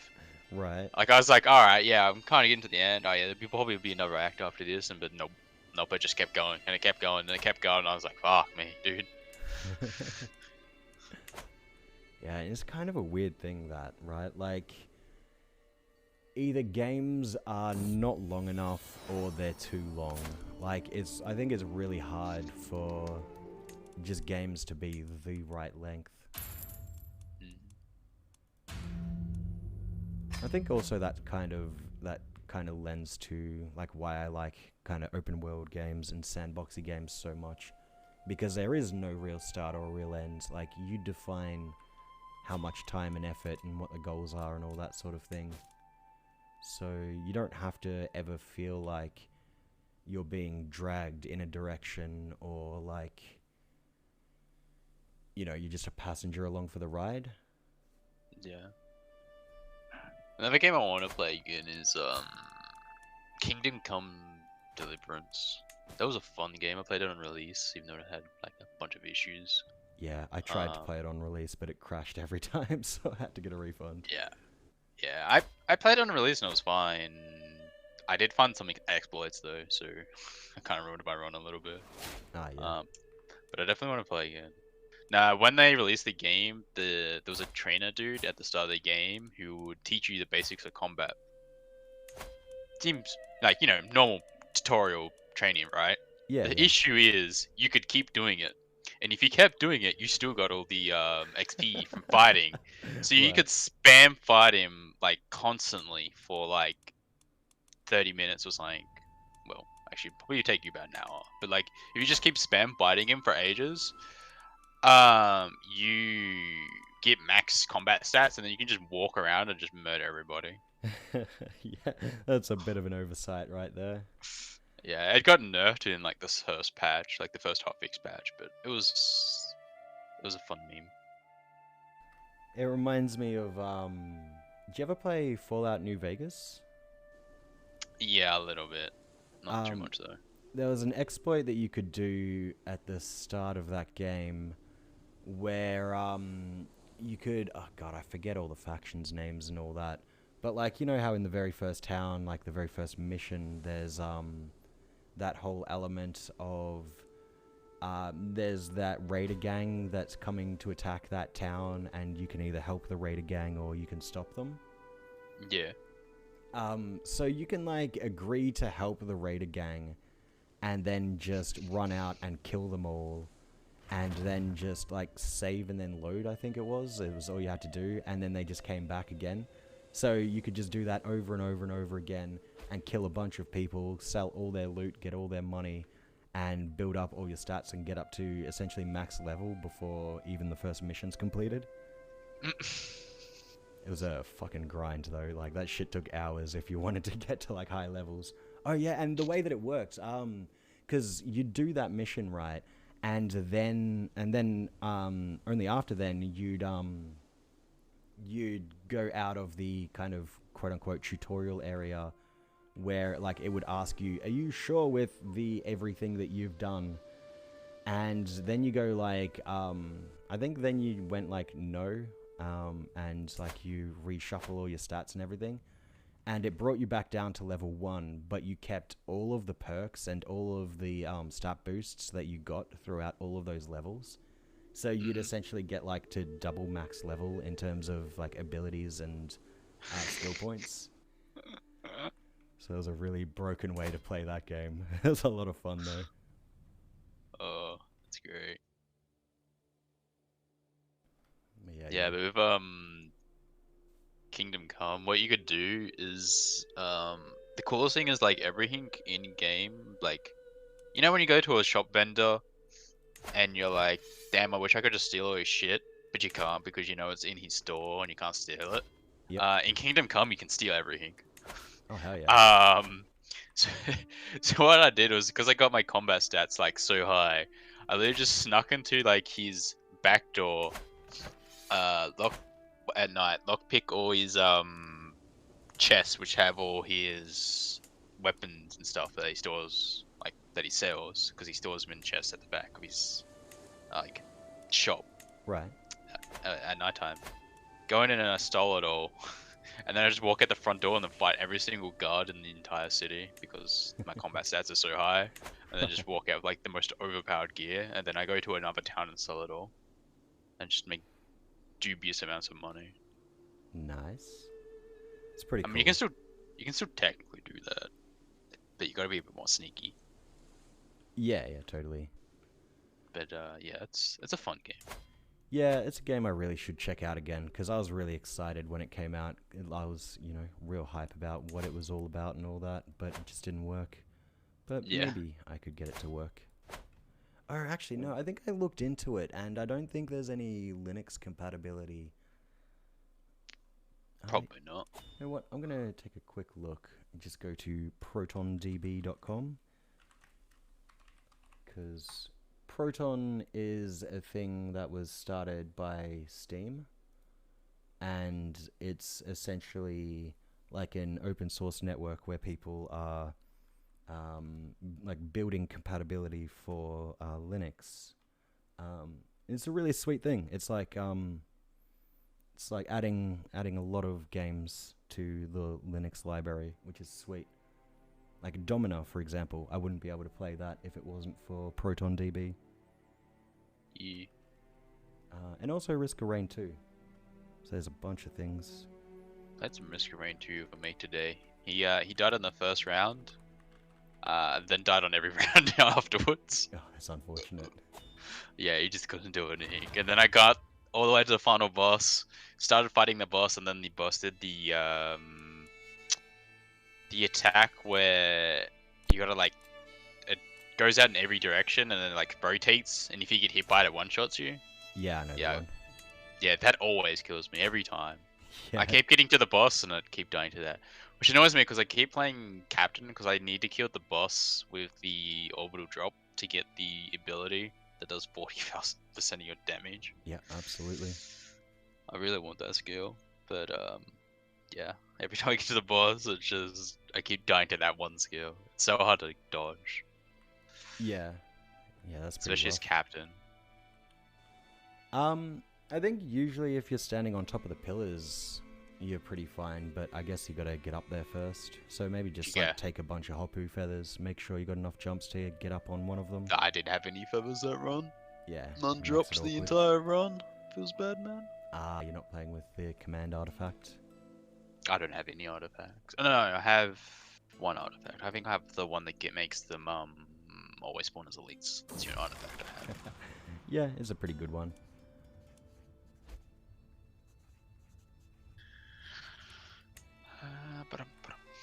Yeah, I was playing Risk of Rain 2 with decent picks the other day, and we had like a fucking 7-hour run. It was nuts. we played until it got to level 99, and we got beyond round 20 or stage 20, just because we were fucking around with it. But I ended up getting the achievement for Rex, that is like heal 1000 HP in a single go. Yep. That was pretty sweet. There's only like, according to Steam, only like 1.6% of people have actually gotten that challenge. Yeah, it's because nobody has Rex. Because no one bothers getting him because he's not very good. Yeah, I mean, it's an interesting play style. The whole like attacks cost health, but you also heal with a bunch of different attacks as well. Yeah. Yeah, him and the other character I don't have. Loader. Loader's the other character I don't have. Loader's a lot of fun. Like using his grapple hook to just swing around and like nothing can hit you, and you just like cling to a boss and just start punching him every time you swing past. It's great. Yeah, but yeah, then I've got every other hero so far though, other than those two. Yeah. I really like Engineer, but I hate Engineer's basic attack. Oh my god, it's so bad. The grenade bouncing things. Oh yeah, they're awful. They need to replace that or buff them like immensely. They're so terrible. Yeah. Well, like they do decent damage because they do like 100% damage each, but like you can't aim them for shit. Like you just have to completely rely on your turrets. Mm-hmm.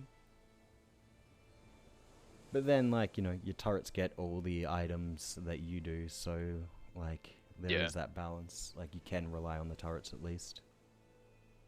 Mm-hmm. But yeah, I agree. I don't like playing Engineer purely because of the attack. I feel like I can't do anything. I just have to sit there and wait for things to die. Yep. And then I like Bandit. Bandit's probably my favorite. I like Captain too, but Captain, I really just want to get the ability for Captain, but I need to kill the final boss with a supply drop of all things. Yeah, yeah. Oh wait, the supply drop is the shift, isn't it? No, that's the R. Oh, it's the R. Yeah. The one you only get 2 of, and it does like 100 damage, and it Yeah. drops, and it has like a 5-second cooldown. So, to actually hit him with it, it's gonna be something. Yeah, and specifically to finish him with it as well. Like, it's gonna be so rough.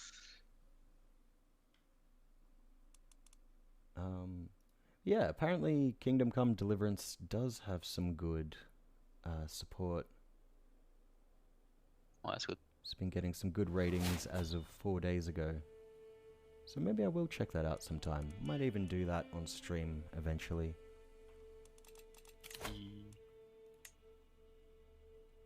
Oh, I see why the AIs build lots of life footmen. They're really good in forests and jungles. Ah, yeah, that could make sense. I've noticed, like, whenever I create a holy order, I always try and give them a city in my capital, because usually I'll have my capital in a place where I want, you know, to get men-at-arms boosts, and it will, like, kind of push the holy order to create those men-at-arms that I'm going for. That reminds me of the Byzantine Empire game. I made a holy order in my capital. It had Catathrax. Fuck yeah. And it was stronger than 90% of the empires in the game. Nice. The holy order alone. Yeah, cataphracts are pretty sick. How many cataphracts do they get? Because with holy orders and mercenaries, they only get, instead of 25 elephants per stack, they only get 10. I'm not sure. Okay. But they had, like, the holy order by itself was like 5k troops. Like 6 or 5k. I think it was 5 or 6k size holy order. Yeah, it's So usually it was like 2 cities worth of size. They get to about that big. Which, I mean, that's actually bigger than most factions in the game, to be honest. This is true. Yeah, holy orders are kind of broken. Especially if you create one, because it's totally free for you to raise them, and you can like use them against civil wars as well for a lot of the part. Yeah. funny, like, creating a holy order and then just seeing your holy order was leased out, and then you go and check what it is, and it's just some dude beating down peasants. Like 8,000 troops against that? Alright.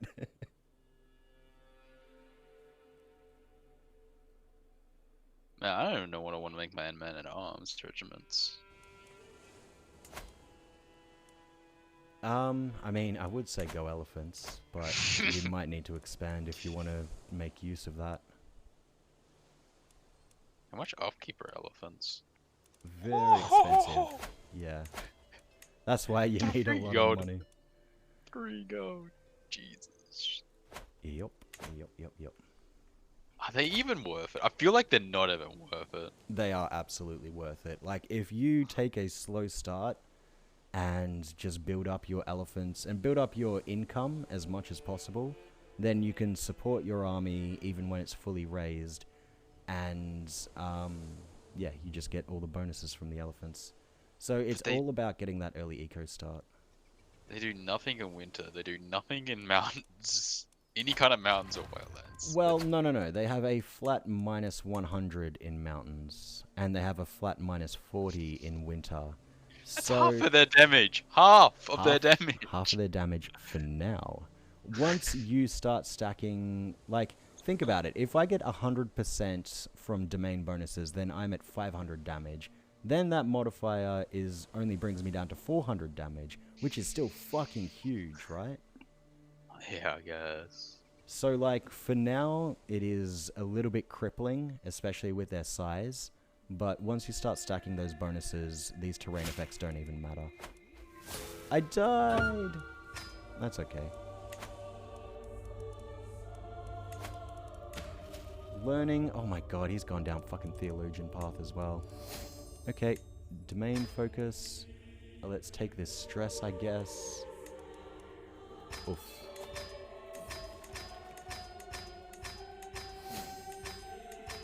At least he had the full path. I could whip myself. Oh no, I'm ill though. Aspiring Blade Master's countering penalties. Do I have a doctor? I don't yet. Oh my god, my poor hit's at 3.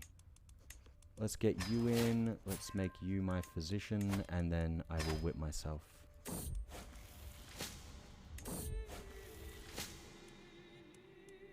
Alright. Spy Master is kind of garbage. So let's I want to him. get light horsemen, but I feel like they're kind of useless. I like going with light horsemen early on. Like, they are expensive, but they're like the strongest men-at-arms unit you can get, just for base stuff. Oh, actually, there's a lot of plains here. Maybe they're not terrible. Oh my god, that's entirely farmland? I didn't even know that. Oh yeah, the whole coast next to you is all farmland, yeah. That's what I was saying, if you take that, you can still get some elephant buffs eventually. I was just looking around. Yeah, actually, light horsemen are actually pretty decent. There's not as much jungle and stuff as I thought there was here. Oh boy, can I take this fight? Light horsemen it is. They are much stronger than me, sadly. You know what that sounds like? What's that? A you problem. Alright. Mr. 4600 troops.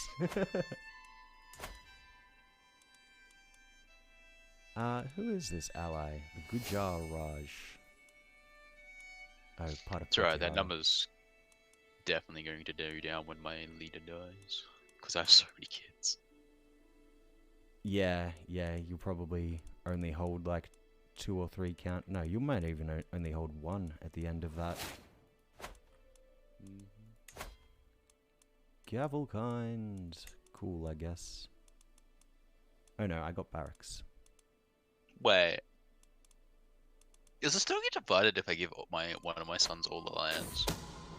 I don't think you'll be able to give him all of the land. Like, it'll just block you from giving him any more land once you've given away enough. Or once you've given away so much that, all the rest of your sons will be able to only inherit 1 piece of land. But I think it could be a way to help you, get more land in your son's hands. I'm not sure, though. It's not letting me give it to him because he doesn't inherit it. Yeah. Right. Yep, there it is. Wait, who's Cannibal's secret? Somebody's. That's fine. I'll blackmail him. Keep him from getting uppity. That's a strong hook right there. Oh, I can lawfully imprison my heir, and if I get rid of him, my second in line has beautiful. Yeah, let's do it. I don't like fertility in my primary heirs because, you know, it just muddles up the succession line. Yeah, but he has diplomacy. He gets plus 2 diplomacy, which is pretty helpful. I dig it. He is... Someone's trying to murder him. He's not feeling well. Oh! I think your primary heir is trying to murder him. Your primary heir is a plush and exotic carpet, and your second heir is not feeling well. So either there's two people trying to murder both your first two kids, or one of them's trying to murder the other. Or they're both trying to murder each other. I just murdered one of them. Now everybody's terrified and hates me because I'm a kinslayer and I executed somebody from my family. Well, it's a living. Yeah. God damn it, my grandson inherited. Ah. Jesus. Ah, yeah, because he had a kid. Yep, that's how it be. Well, at least he's quick. I'd say quick is better than beautiful. Yeah. Yeah, it is. You get more traits overall. Oh, and he gets claims on everything too. Your grandson? Yeah. Yep. Whereas my actual son didn't have claims on everything. Oh no, he did. Never mind. I'm stupid. I'm actually kind of surprised that... Oh yeah, no, it is a thing. House seniority, oldest house member inherits. Never mind, I just haven't fucked with the laws really at all, so I haven't really looked at it. Yeah, but because it you is don't still a unlock thing. any of them until fucking high medieval. It's so stupid. Yeah, it's just like not even worth looking at that screen. I wish you could unlock them earlier, but nope, you can't even unlock them until high medieval. So even if you do a 1066 start, you still don't get them for a while on most empires. Byzantine It's like Empire is like the only one 1200? you get it, but no, you No, can 1050. get Yeah. you can get them. So if you start the 1066 start, high medieval is reachable, but most people are still in early medieval. Yeah. Outside of I think like Byzantines. Byzantines are the only ones. Oh, and some of the Muslim factions. Yeah, but Byzantines have special inheritance laws anyway, so you don't want to fuck with that regardless. Yeah, they have the best inheritance law anyway. Actually, probably the second best inheritance law. The best one is probably youngest inherits.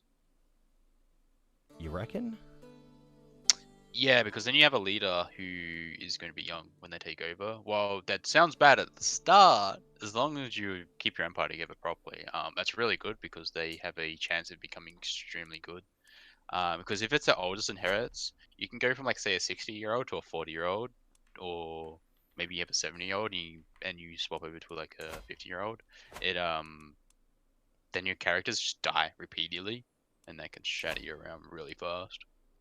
Yeah, that's true. I think the biggest risk with eldest inherits is that it can pass to like brothers and shit like that. So like you can essentially like lose your dynasty if they make a cadet branch and things like that.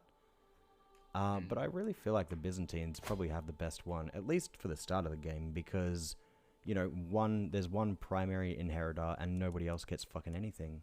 It's like that's the best way to do it. I haven't played with the Yeah. Abbasids. I don't know what their inheritance is like.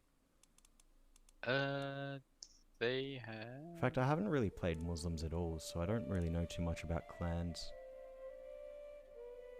They had the same. They have Confederate petition. Byzantines is I think the only one. No, Byzantines isn't the only one. Nevada also can change their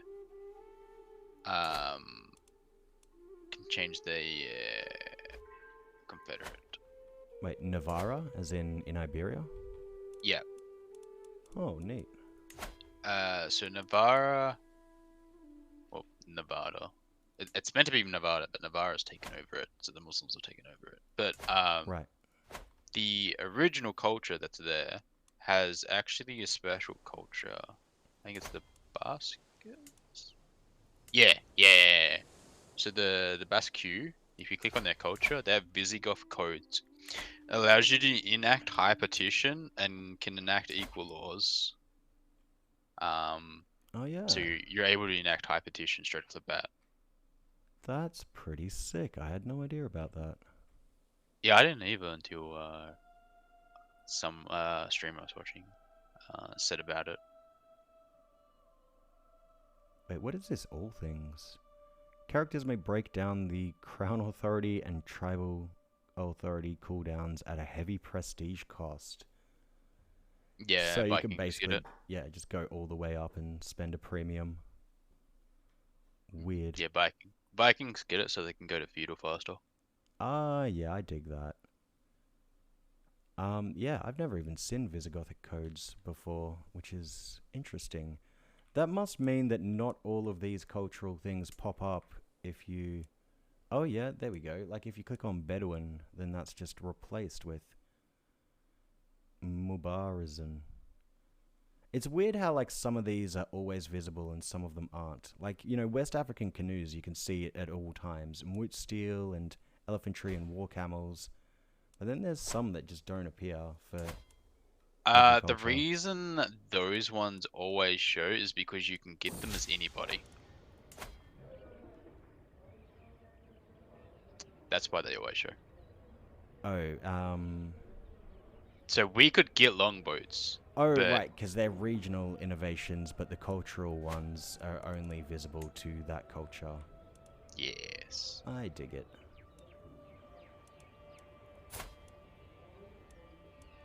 This lady wants me to push some random claim. I'm not interested.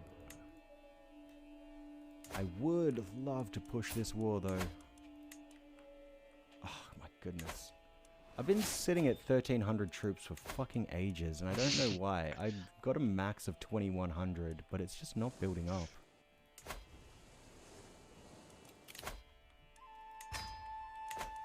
What's going on here? I'm over here like manpower go brr. Ugh, 4,300. God damn. Yeah, I'm the strongest Indian faction at the moment. I mean, like, you see me, right? Click on me and you can see that my bar's not full. Yeah, if you hover over it, it should say how much you're getting per month. Yeah, it says if I'm you getting hover over the top right. 72 per month. But it's certainly not giving me 72 per month. Then I don't know the clue. I think I'm getting 0 a month. Hold on. Month tick. Still 1384. Yeah, I don't know what the fuck's going on here. The game's lying to me. Oh, wait, I got 1,400 then. Because I built Hunter's Lodges. That's the only reason. Oh! Actually, I think I might know what it is. What's your control? Does one of your regions have really low control? No. Or popular opinion that's low? Control is totally fine. Popular opinion is 0 or above. And I have no negatives in any of my lands. So there's nothing immediately visible that's reducing my men-at-arms or my levies. I have no clue then. Absolutely none. 0. Nada. Yeah, neither do I. Oh, I am gaining troops. Okay, I just gained 9 troops. Even though it says I should be gaining 74, I got 9. So that's something. Maybe in 10 years I'll be able to push this fight.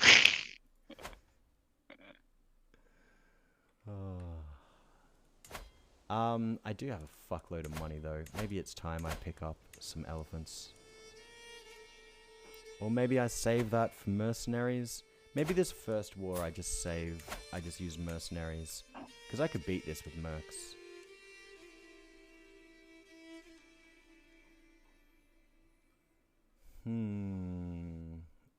God damn it. Slapping down the Talakad quickly could be good. Oh no, no, no, no, no, no, no, no, no, no. Oh. Oh, you got Kinslayer for murdering your son. Rip. What's going Yeah. on now? My grandson, so my heir, Yeah. is shy. Oh no. I want him to go into learning, but he has a red line to learning, so I can't teach him learning. No, I mean you can. It's just the traits aren't. The traits won't really be great for learning.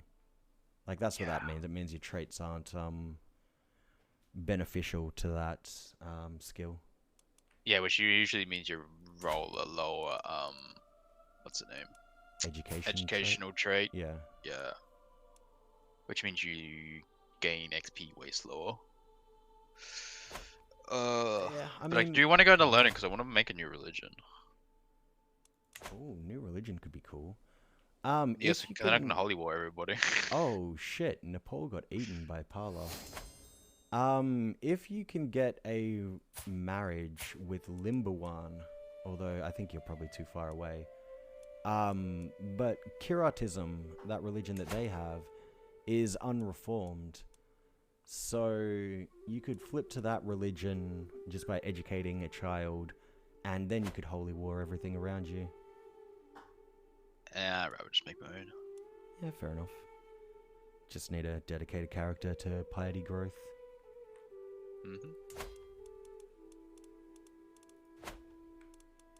Okay, no, never mind. I didn't gain any troops. My new cap is 1409, I guess. Yeah, maybe.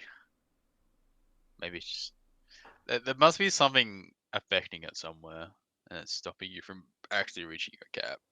But I don't know what it'd be. Like, I have no clue. Absolutely not. Alright, I should probably, like, make some claims, eh? I mean, if you want to stay on your island, that's totally fine. I don't mind that. I kind of want those farmland, to be fair, though. That looks like chunky bit of land. Yeah, I dig that. I'm totally okay with you taking Madurai and building something other than 4 castles in those empty holdings. You said I wasn't putting 4 castles in those empty holdings. Please don't. Gotta give a castle to each one of my sons, right?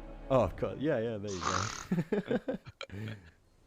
That could actually be a pretty neat way to do it. Like, you put your capital in Madurai and, like, have, like, fucking 4 other castles, give 1 to each son.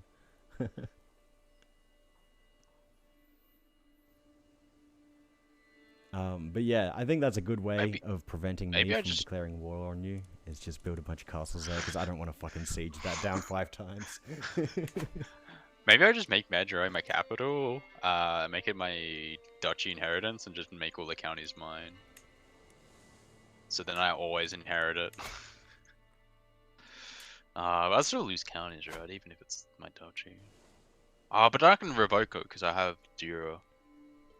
Yeah, if you make that your primary duchy, then you can revoke what your current primary... Oh, you don't even have a primary duchy. You only have a kingdom and then counties. Yeah. So I could still... Yeah, but it'd be my capital, so I'd probably hold the duchy title still. I guess... Probably. Yeah, if you took the duchy. Or if you... Because, like, you don't hold the duchy title to... I don't have any duchy titles in my kingdom whatsoever. Exactly. So, like... You don't have to hold that duchy. But I guess once you hold it, then you can never get rid of it. Although you'd probably want it because you can't build duchy buildings without the duchy title.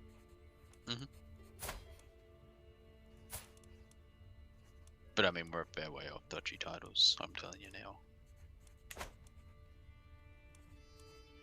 Sorry, what was that? I said I'm a fair way off duchy buildings with my 7 learning. Yeah, I did that. How are y'all looking? Oh yeah, you've got what, 1, 2, 3, 4, 5, and you're nearly done with 2 of them. And we have 1, 2, 3, and we're working on 2 of them. Get wrecked! The Chera are much more technologically advanced, and by much more I mean slightly. I mean, if I make my primary air like completely focused on learning, though, that's gonna turn around real quick. Yeah, pretty much. You'll be able to get it all done before the next age ticks along. Actually, can I educate him? See, I'm kind of. You know what? I think I'm going to declare this war and just call in mercs.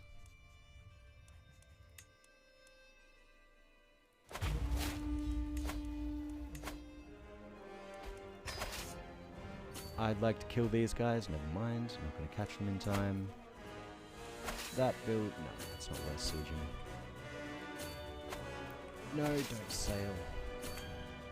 I wish there was, like, a way to be, like, never sail. Because, like, I don't want to waste my money. I'm totally fine with spending a bit longer, but just, like, having to shift-click and, like, figure out how far you can go before the stack starts sailing. It's kind of annoying.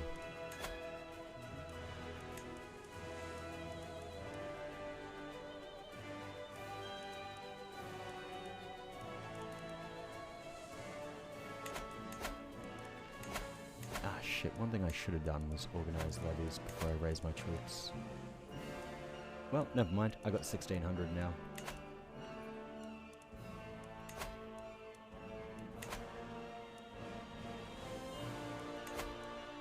Wow, my army is actually so expensive to fully upkeep at max. Must be 20 gold. Yeesh.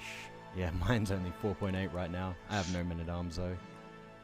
I have max men at arms, and it's all expensive men at arms too.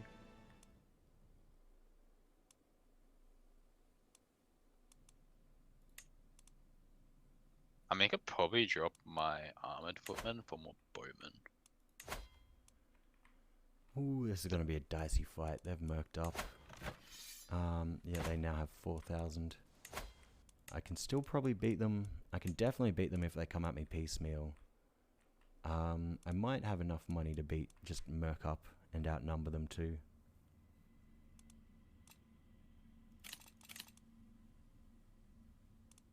Oh, it's not mercs, it's allies. They only have 700 mercs. They did hire 700 mercs at As the I said, start yeah. of the war.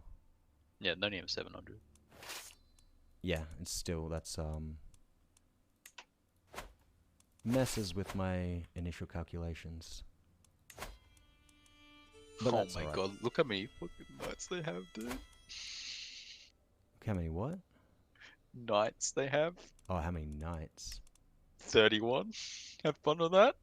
Oh, in the whole war? Yeah, 31 knights. Oh my god, this lady has 20 knights. No, she doesn't have 20 knights. She has 9 plus 11 with her allies. He has 6. Where do you check the total knights, or are you just adding them together? I'm adding them all together. Yeah. If you Can hover over them and check the chevaliers. Yeah. So the defending forces has 20, and then the attacking allies. Yes, the allies have 11. Yeah, it's fine. We've got this. First siege is nearly done. Got 3,500 troops here. I'm still making money, in fact, so I could even hire more mercs. I could hire another 1,200 and go into debt for it.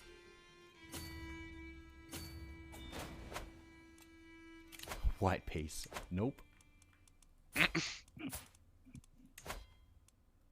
Ooh, yes. Money from prisoners. That's gonna definitely fuel this war.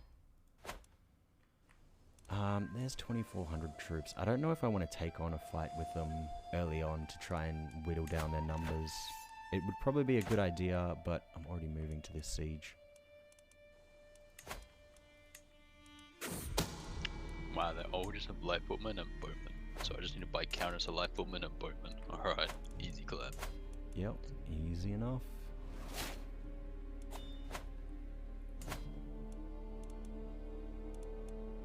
So bowmen counter light footmen. What sort of numbers are you looking at if you're going up against the Rush Dracuta?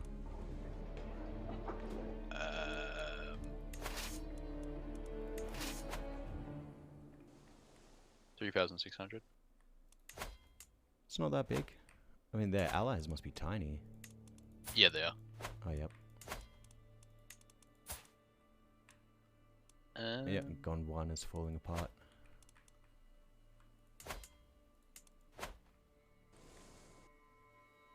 The fact that our allies actually have more men-at-arms than they do.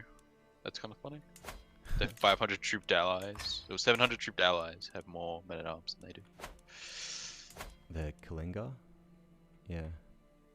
Oh, there's troops here. Okay, that's a fight.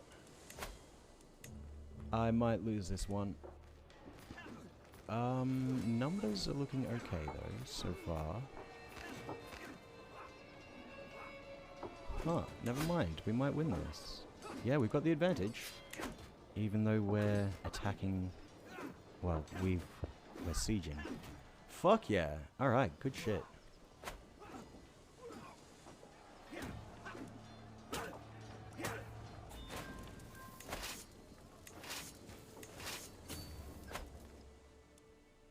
Actually, maybe I pull them into allied territory so they can regenerate troops. Oh, hell yeah! I didn't even realize I was zealous, but give me that stress loss. Execute that motherfucker. Fucking love zealous when you're playing like an unreformed religion. Yeah, it's pretty good. Wonderful. Second siege down, 60% war score. Last siege to get some ticking. Go camp out in the jungle and start that siege. Looks like he's trying to siege Calicut. Nope, never mind. 1,000 troops from the Gujar Raj.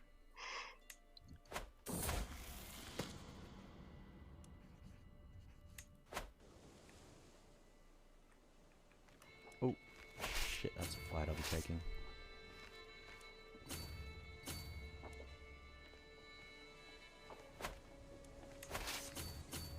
Ah, missed him. Oh, no I didn't.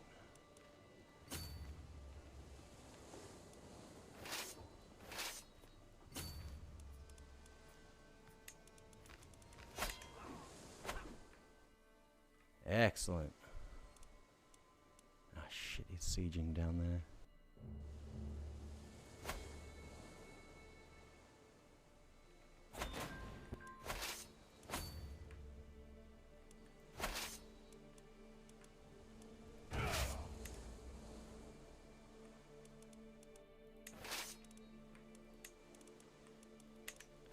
God, I wish when you station besiegers at a siege that it didn't like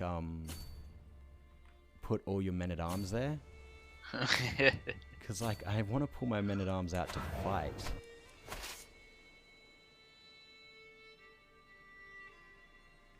Don't be silly. No, the elephants are much better pounding on the walls, I guess. Obviously. Yep. It would be cool if the elephants offered some sort of siege bonus as well. I feel like they wouldn't be that useful in a siege, but... Maybe. Yeah, I guess it'd depend on what weapons were actually used. You probably couldn't just like make them headbutt a wall or something. I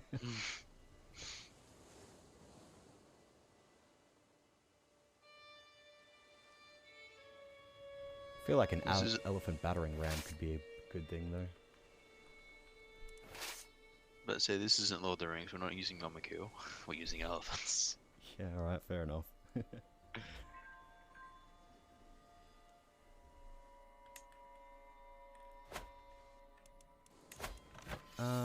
Oh hell yeah, these numbers are looking so much nicer now.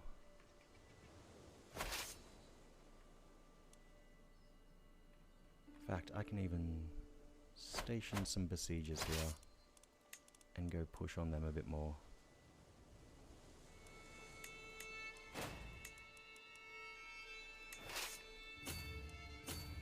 Yeah, they're being led by a naked pregnant lady. I am okay with taking advantage of this situation.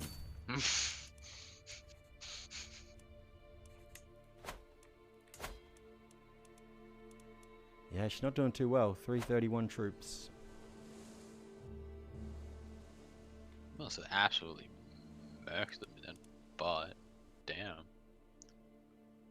To delete them that you must have some really high pursuit. What's that? I said you must have some really high pursuit in your army. I grabbed the mercenaries that I have well, had 330 spearmen and 330 light cavalry. So yeah, I have a bunch of pursuit in the form of cavalry. Yeah. I don't think the pikemen give any. Nah. No. Yeah, horsemen are good for that though.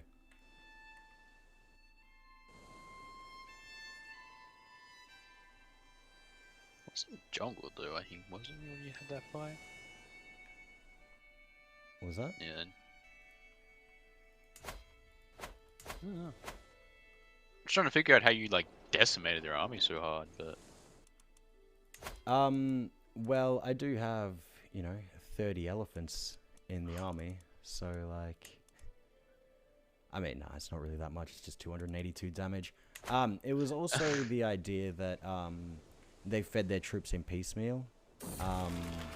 So I was able to 1v1 a stack that was smaller than me.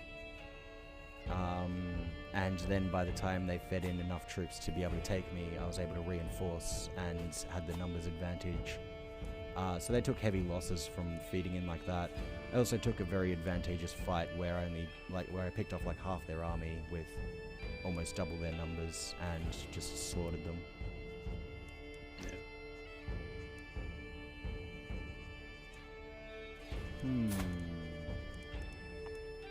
no, it's just usually pretty rare that armies get decimated that hard. I usually never see it happen unless there's a really high pursuit.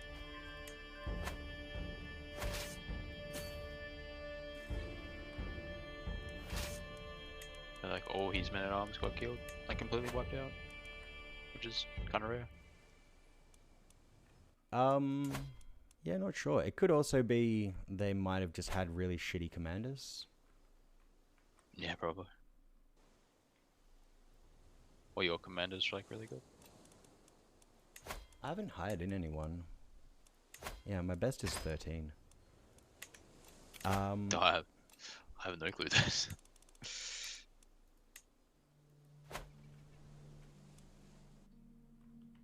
Yeah, I don't know. Just a tactical genius, you know? Sorry, I let you the bullshit. Yeah, I guess that's fair enough.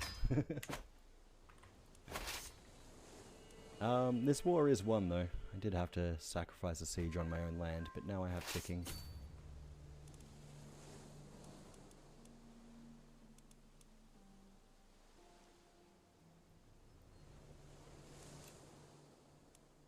Family members can be married. Oh boy, just lost my mercenaries as well. Oh, so where's a river? Ah, there's no river I can bait them across here. Come on, push into me. I'll take the jungle advantage. I love how my air hates me negative 100. Oh, Jesus. Oh, well, yeah, because he killed his fucking brother. No, I killed his dad. Oh, his dad. Oh, yeah, right. He killed his dad. Yeah, he hates me because I have Kinslayer. He has ambitious. He has high levy contribution. Wants a seat on the council. Not rightful liege. How am I not rightful liege? Okay. Kinslayer. Because you Personal don't hold that diplomacy. duchy. And they always get that. Kinslayer. Wait, why do I have 2 -5s from Kinslayer? The hell? Oh, yeah, you do too. That's weird. Imprisoned family member, executed family, and incompetent chancellor. Oof. Yeah, my chancellor is 10. It's pretty competent.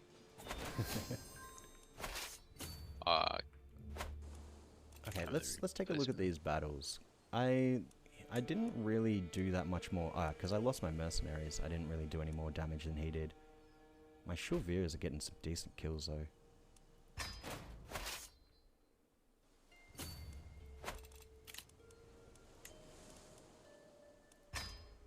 Well, I've done enough damage. I don't need to get more mercenaries in. I just need to clean these troops up, get my land sieged back, and I should win this.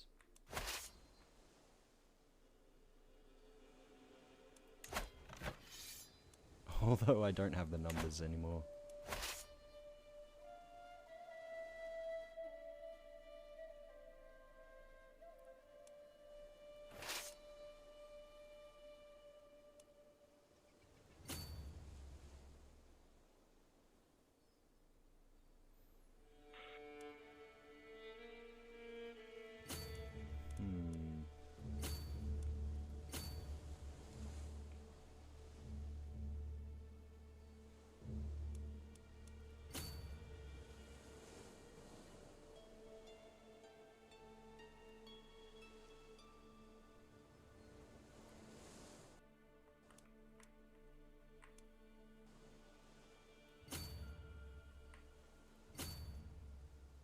Ooh, I'll take these 6. There might be... Oh, damn it. I was going to say there might be a valuable prisoner to take in them. I always love attacking the AI when I see, like, a stack of 6 troops of elite quality. Because, like, that is pretty much a guarantee of some valuable prisoners to be ransomed. I'm sad. I have claims for the entire duchy, but I can't declare a war for the duchy. Oh yeah, weird. You've got claims for each county, but not the duchy itself. Yeah. Did you get them all at once? No. I went individually hoping I'd get the duchy claim eventually. Jeez, yeah. But I guess I didn't. The duchy's made, so the duchy's there. It's not like... I think it's based on your put a hit skill, or your, you know, your cleric dude skill. It's 17. Just like whenever they finish fabricating a claim, there'll be like a chance of fabricating the whole duchy or just the single county. Yeah. Yeah. I usually just, if I don't get the whole duchy and I'm going for the duchy, then I'll just re-roll till I get it. Yeah, that's what I did. But I didn't get it. Rough. Yo, how's it going, Eme95?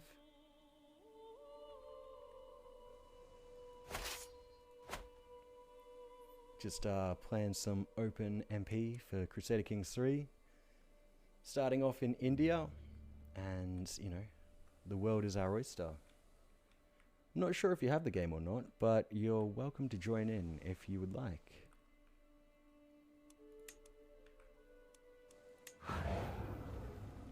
Alright, good. I will win this siege race, and I will get 100% from this.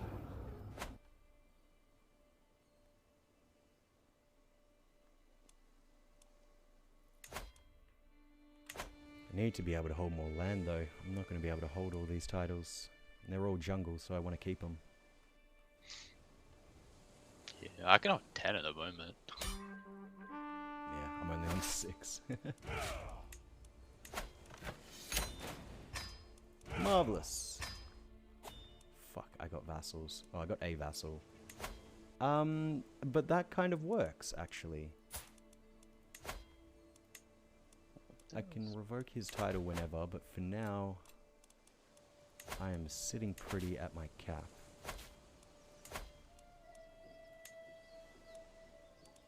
Oh. Oh. Didn't realize one of my tenants is pacifism. Oh, yeah, that's not me at all. Yeah, the Buddhists are rough in that sense.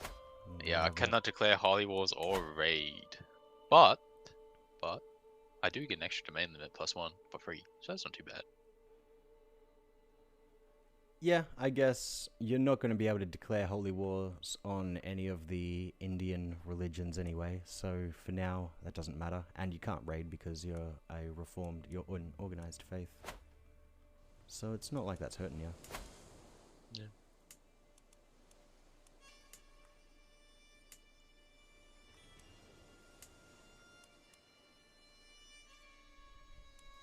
Man, I really just want to fucking yoink this dude's land.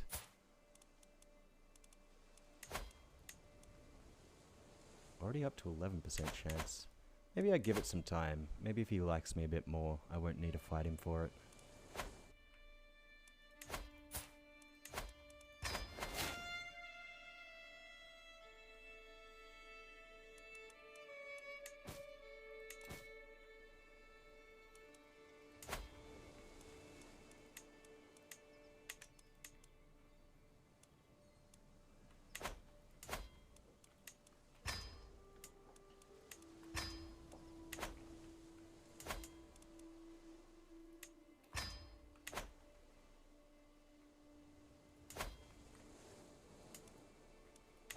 I don't understand. You know what? I don't understand this game sometimes, dude. What happened? I see you're at minus 100 gold. I lost a battle that I should have won by miles. I don't understand.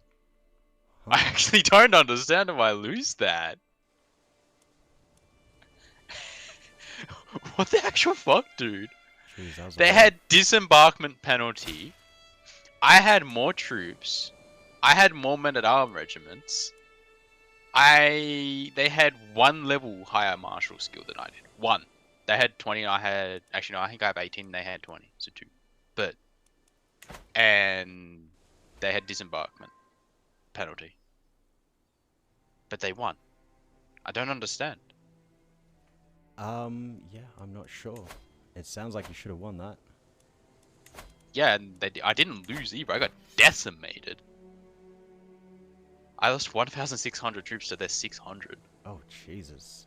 Yeah, they did get a big chunk of war score from that one fight. I don't... Details. What just killed all my troops then?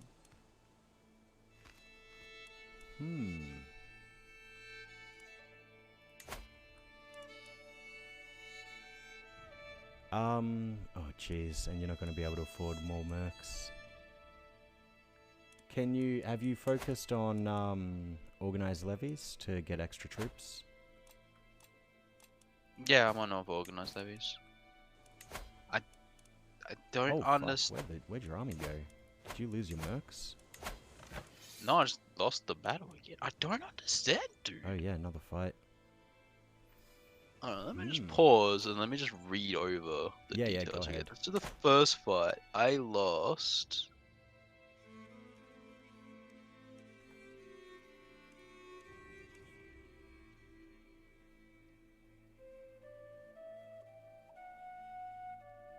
Okay, so somehow they're knights. Knights will generally get like 200 or 300-ish kills. Like, just They're on their own. knights who were relatively the same as mine prowess-wise. They have one really good knight, but the rest are actually lower prowess than mine. Managed to triple my knight's kills. I don't understand that. Most of their knights have... They have about an average of 10 prowess. I have about an average of 10 prowess. And they triple my knight's kills. Alright. Levies, I lost 1,000 levies to their 400. But that's Well, probably because they lost. she is a brilliant strategist, so maybe she's gone down the martial learning path of Gallant and gotten chivalric dominance, knight effectiveness plus 75%. There could also be never back down, friendly fatal casualties minus 20%. Those could be affecting the battle results. Yeah, sorry, I was looking at motor. I look at main phase. Yeah, in main phase, my levies just died. Like, dude.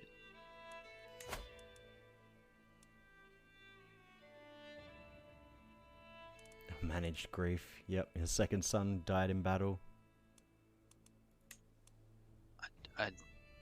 I really don't understand it. They literally killed none of my troops in pursuit. They killed none of my troops in pursuit. Oh, wow. All my troops died in main phase. So I lost 1,600 troops in main phase alone. Jesus, that is rough. None of my troops died in pursuit. Like, literally none. That sounds like a scary fight to take. Can you murder And her? then the second fight,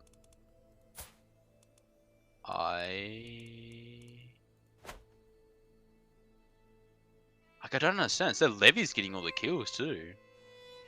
That's Their weird. levies. Their levies have the most kills. Never seen levies levies do well. Their levies have more kills than their knights and armored footmen combined. Oh, wow. Is there any cultural thing that could be keying off of? I don't think so. No, definitely not. Yeah, their levies actually have a positive KD. What the actual hell? Yeah, that's not a common sight. Well, yeah, good luck with that. I don't know what's going on there. Maybe if you try and murder her, counter it'd be that. easier. Because she does I have counter. 16 martial. I counter their troops too. I don't even understand, dude.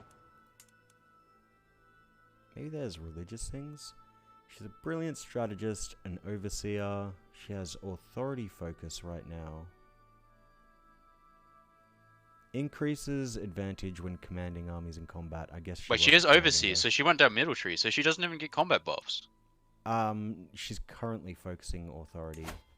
Oh wait, I can check. Yeah, she's got strategy and strategist and overseer. Yeah, weird. She has Parthian tactics, but it's not her skirmishes or her flight cap doing anything. She's organized march, which gives green. That doesn't help. Did you fight in their territory? No, it was mine.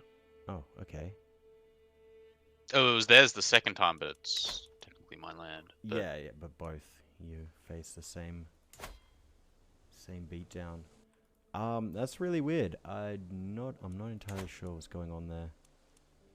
But I guess maybe you can hold off until their mercenaries expire. The war has been going for 20 months, so assuming it goes for 3 years, they'll be out of mercs. That being said, you'll be out of mercs as well. You could lower your troops and just try and get your money back while they siege. yeah, but no, they're sieging me way faster. Oh, they broke the siege of Magi at least. Yeah, because I was sieging back my stuff. Ah, nice. Well, there you go. You could just run them around as well. That's a good way to burn off the mercs. She won't be able to afford them again. And that'll be 1,300 troops gone. As opposed to Oh, your apparently they can 500. catch me? Okay. Oh, Okay then, no. game. Yeah, I forgot AI get movement speed buffs. Yeah, it does feel like that at times. I've been victim to that as well. Nah, it's definitely not. It does feel like they do. I've literally watched AI move over 3 tiles before I've moved 1. Yeah. And I was a cav army. Like, I had entirely horse archers. Yeesh. So there was literally no way they should have moved faster than I did. But I've seen it happen. Because that happened in my Mongol campaign. I was invading Khazaria, and I was literally watching them move 3 tiles before I could move 1. It was depressing to watch, to be honest.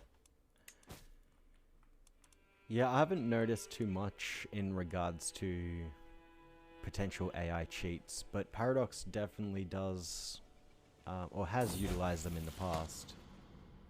Yeah, for sure. Guess I'll just disband my army for now. I only So have a replenishes. daughter. This is not great. Yeah, I really still don't understand how these days armor of those battles though.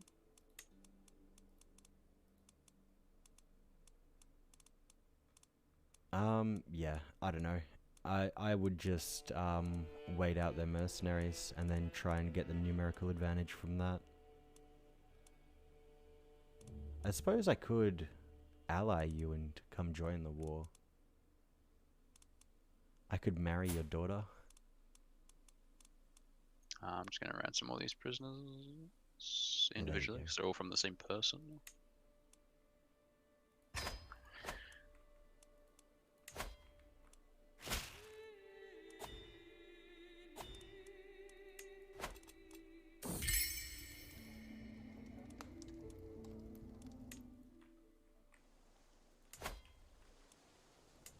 Oh my god, I got so much fucking money.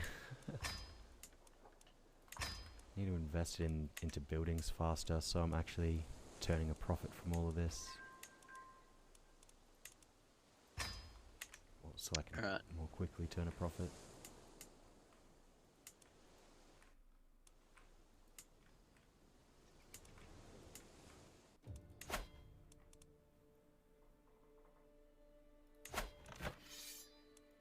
All my men at arms are fully replenished.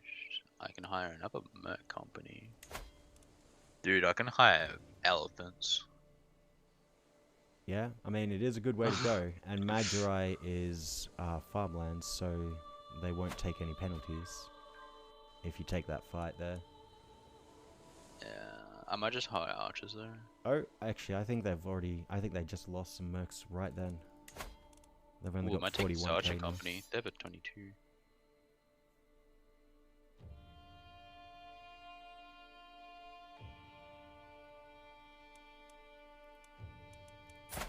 Have their allies...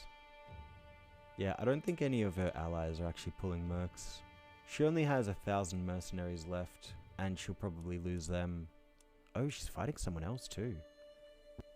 Oh, she got pulled into an allies war. Yeah. It's alright, I'm about to stack one. Nope, nope, they're running. Come back here. Yep, how dare they realize it's not a fight they can take. Hey, there you go. There's a numbers advantage. Oh, yep. No. Oh, there goes 1,000 troops. No more mercenaries. Should have this in the bag now. Yeah, I ransomed all my prisoners, so I'm actually sitting on a lot of gold now. Hell yeah. Prisoners fund wars. It's kind of weird how that works, but at the same time it makes some sense. Yeah, I'm not gonna complain. Yeah, pretty much, eh? It's gonna take forever to turn this fight back though. Losing those couple battles gave them 90, 50, 58% war score. Yeah. Yeah. Well, at least you've got 50 ticking war scores, so once you get your land sieged back, you'll be comfortably in the positive with that ticking going up as well. Psh, I'm just gonna siege their land for more prisoners. I don't know what you're on about. Yeah, that works too. Maybe try and take a fight if you can to punch their troops even more. Yeah, they're sending their army down again.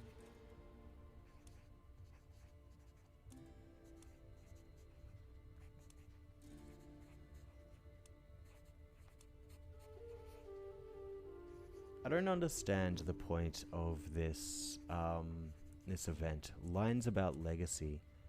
Like, the options that you get is a diplomacy challenge, which gives you the potential of getting 20 opinion with the person and 50 piety, or losing 20 opinion. Oh, I get 75 prestige with that. Yeah, okay. And the other one's just a guaranteed opinion gain. I don't care about prestige. The poem is loaded.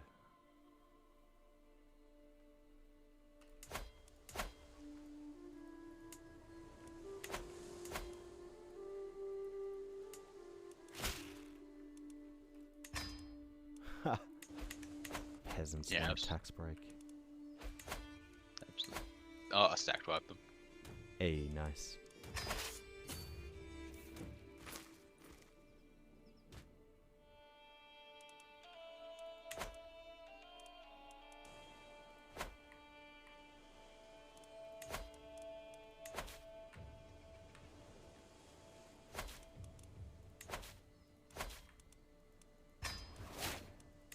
I can take.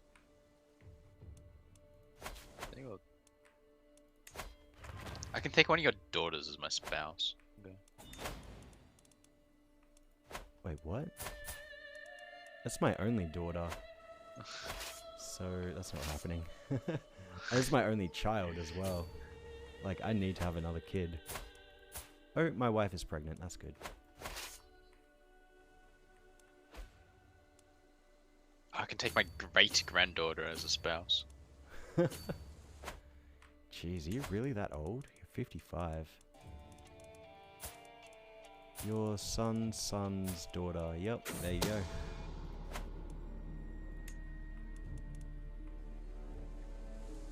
Oh my god, the AI just likes being annoying, doesn't it? Yeah. Actually, how are they not taking attrition? They're going through 2 captured lands. I'm so confused. They should, yeah. Oh, because they control Jaffa. Ah. Yeah. Yeah. They've got allied territory on either side. Even though it's, you know, not connected to any of their land. But you know what? I mean, yeah, it works for it works the same way for human players as well, at least. So Yeah. I know.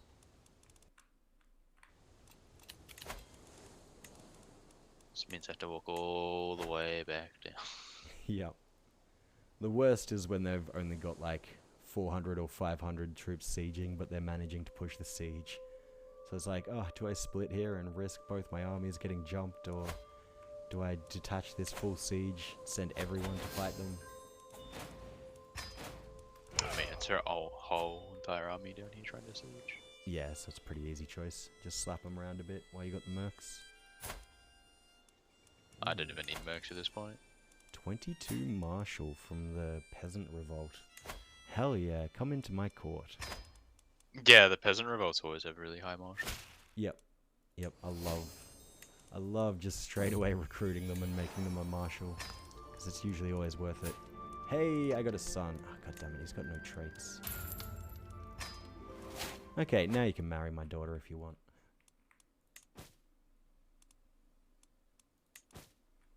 I mean, it wasn't like a marry, it's more like a concubine marry. Right. Well, yeah, I don't get those with Vaishnavites. It's just a Buddhist thing. So, does your secondary wives, does that have to be accepted, or is it like concubines where you can just take them, like prisoners and shit?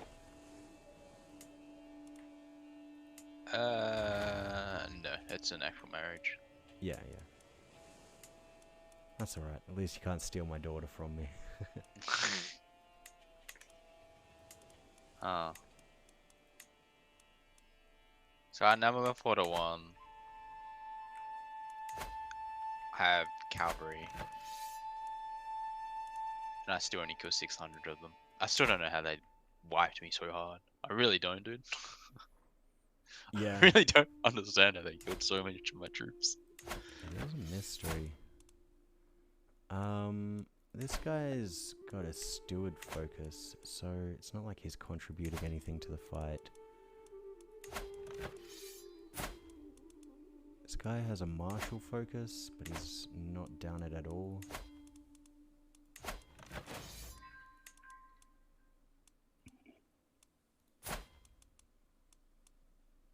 Yeah, I don't know. I don't know how they could have even stood up to you. And that disembark as well. Yeah, Disembark penalty. yeah, exactly. Like minus 30, that's huge. I really don't even know. And they were sieging my land too, so I should have defender's advantage as well. Yeah. Oh.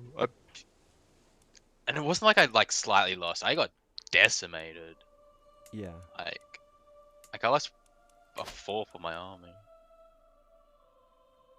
Oh, more like quartered then, right? Yeah, I guess. So, actually, to be perfectly honest, it kind of tilts me hearing that. It's like, decimated doesn't mean, like, destroyed at all. It, like, literally means, like, 1/10 of the army was cut down. It's like the thing that they did in Rome to, like, deal with uppity troops that they pulled from their borderlands. I mean, that is what kind of happened. Yeah, but you lost much more than 1/10, right? And, like, a decimation is guess. also a very defined term. Like, it was something that the commanders did to the army. It wasn't like...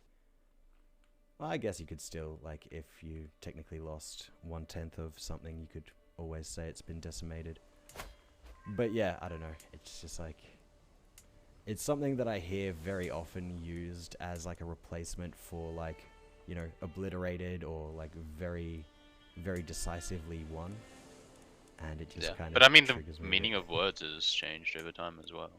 This is true. This is true. The dictionary definition for literally includes a non-literal sense. So this is very true. God, people. God damn it.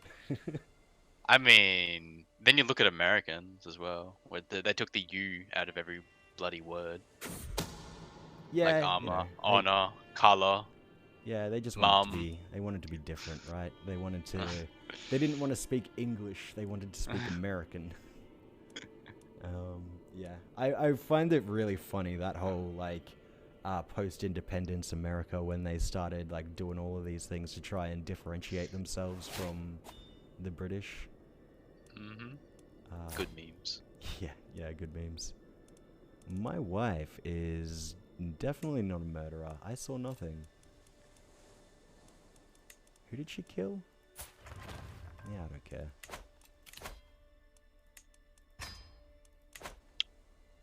I gotta say, this war was pretty profitable.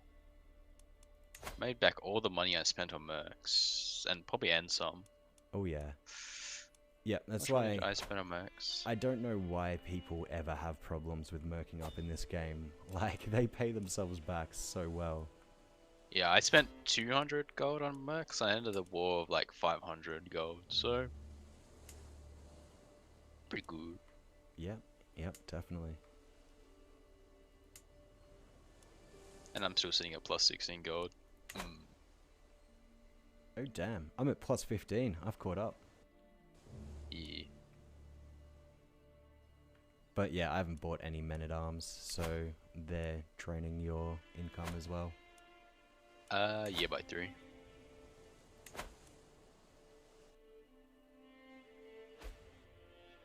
Yeah, I really want to start buying some elephants, but at the same time, the more I invest in the infrastructure, the easier it's going to be to get the elephants fully fleshed out.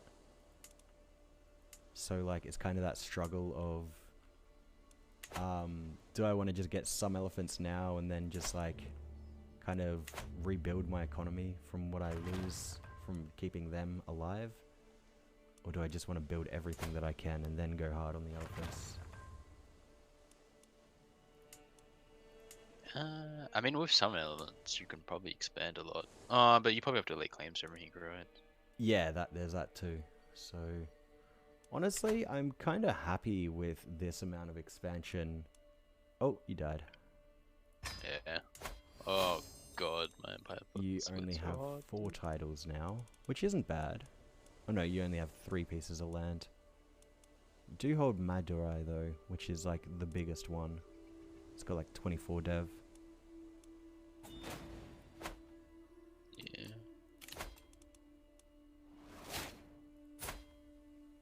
Yeah. The Pandya Raj wants to be my ally. I have a feeling if I ally him, then he's going to call me into war against you. And I could take you.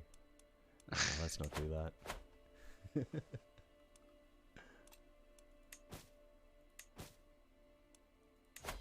Yeah, goddamn, I'm chunky now. I got 3,600 troops.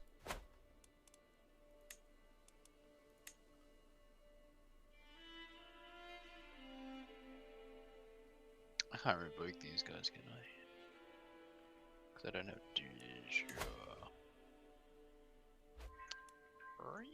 Ooh, you're a herbalist. It's always a nice trait to have. Yeah.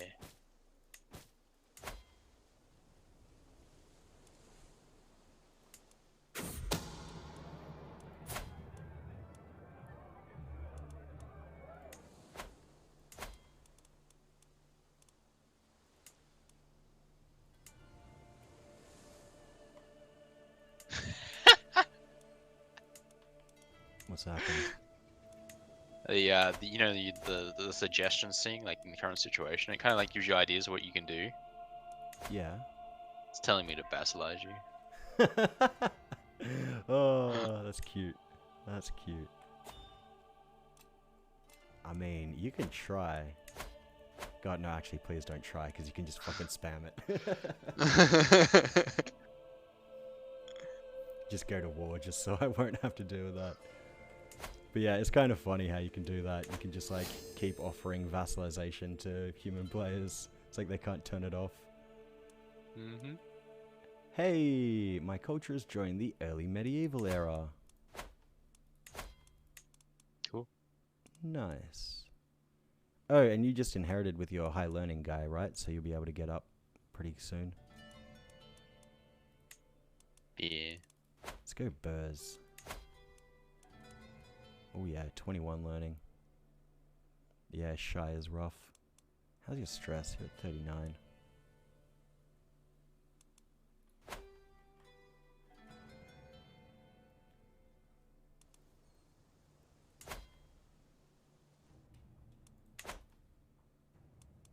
Oh, I sold my pieces of land though, so my income is now nothing. Oof, yeah, 4.8. Are you able to just war it back, or are you just looking to revoke it? I don't think I can war it back. If they all revolt, they're actually stronger than I am, I think. I've made my lands too strong. Uh-oh. That's 1,000, 600, 700. Yeah, like, it'd be close. It'd be like 2,200 apiece, or 2,200 versus 2,400. 70 gold. They don't really have gold though. Oh my Yeah. god, they make so much money. I mean, now's the time to do it because they'll merc up if you give them time. Yeah. Yeah, but if I start voguing, You might be able to murder them. what's my murder chance? 5%. What's my murder chance? 18%. What's my murder chance? 18%. Murdering's not happening.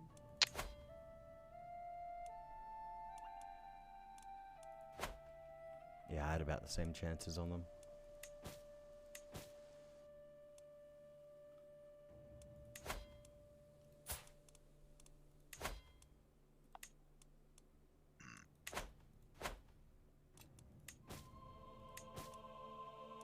Okay, I can revoke one of this dude's land, and he just gives it up. No question asked. Alright. I get one piece of land back. It will make it harder for future revoking.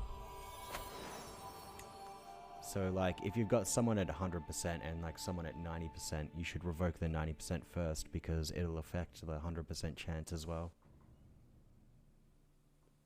Oh, no, none of the others were revoking their lands. Fair enough.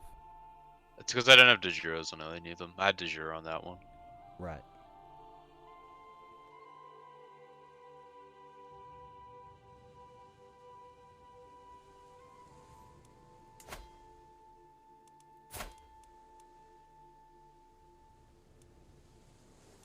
Oh shit, if I murder this dude and his daughter, then I'll probably inherit that land. Oh, it's just easier to take the tyranny though.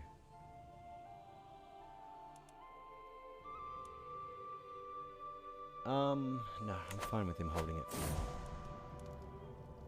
Oh no, my daughter died. Trying to cure herself of some unknown affliction. What the fuck? She was also pregnant and a fornicator. What the fuck did she try to do? Welp. Goodbye, daughter. Oh, hell yeah, journaler. I'll take that.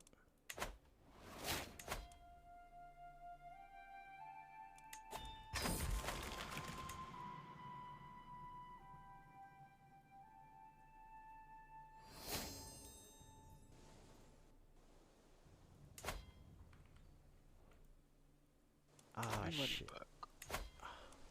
Do you reckon it's better to focus burrs first or focus battlements first? Because battlements would allow for level 2 castles, which would allow for up to level 4 for all of the buildings. But then, oh god, yeah, it's definitely better. So much more worth focusing battlements. Even though jousting grounds are fun. Yeah, just you guys are pretty damn good.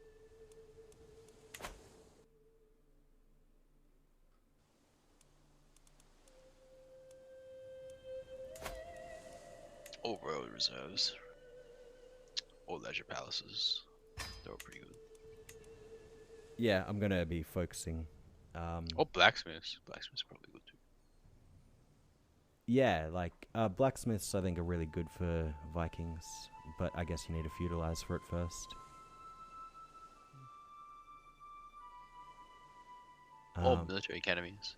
Just to get fucking crap ton of knights. Just have knights murder everybody for you. Yeah, it gives +6 at the full upgrade and 75 effectiveness. Yeah, that would be pretty good. But yeah, I'm going hard on the heavy cavalry stuff. So +15% per level of that building. So big. I What's 15% of 250? What? A number. 25. 32.5%. So I'd get 32.5 damage per building off of the base. Like, what other way can you get 32 damage for any military unit in the game? It's so big. That is like an entire stack of armored footmen. Yeah. They're 34 damage.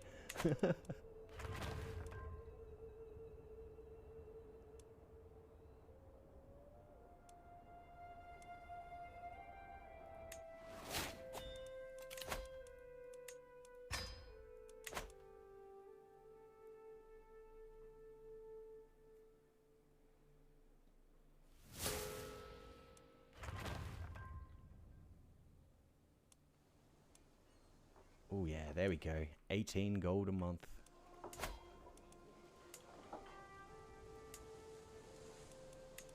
I think once I get to 20, then I'm going to start building some elephants. I'm getting antsy. I need these elephants in my life.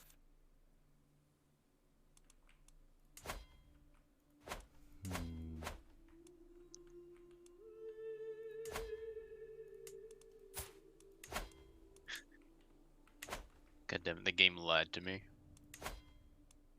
What's that? I was like, oh, go on a pilgrimage, and the game was like, yeah, the minimal gold you'll need is at least 80. I'm like, alright, so that usually means, you know, the cheapest one's gonna be 80. They all cost 175. Oh god. I'm So just rough. like, lied to me, game. I don't have that much money. Wait, that's fucked, because you have a holy site in your land. Oh, you are king, though. But yeah, that's... yeah. Fucking game lag. Oh, lion. Yeah, like when you go hold a feast, it's like, yeah, it'll tell you it costs this much with the, it's the same with the pilgrimage. But, nope, it lied to me. Just realized your holy sites are so far away. Are so far apart, even. Looks like a rough time to get the Buddhist holy sites. Basically, I have to claim all of the east of India. Then I guess mine is pretty much the same, but for the west. I mean, all the Buddha sites are right next to each other. Yeah, apart from your one. Except mine. Mine's just randomly super far away. Yeah, that's true. And yeah, mine are kind of the same. Like, most of them are in the Rajasthani Empire. But then there's just one on the coast, just down next to us. Fertility plus 15%, and that's the only one we hold. God damn it. It's the last thing I want. Wait, what the fuck? Oh, mine are kind of useless, to be fair. We have 7 holy sites. What the fuck am I looking at? 2, 4, 6, 7. What the hell? If you actually click on your religion and click holy sites, you should see them all. Yeah, well, like, I'm just looking at the religious map mode. Wow, I had no idea we had 7 holy sites. Isn't, like, I'm sure the normal's 5, right? Yeah, I have 5. I mean, can I... religion? Yeah, if you go religious map mode and click on Oh any my lord, yeah. Vaishnavite, we 1, have 7. 2, 3, 4, 5, 6, 7, 8. Wow, they're all, like, good, too. Damn. Stewardship, courtier and guest, marshal, friendly, casualties down. Oh, that's huge. Diplo, powerful vassal. Uh-oh, I died. Uh-oh, that's not good.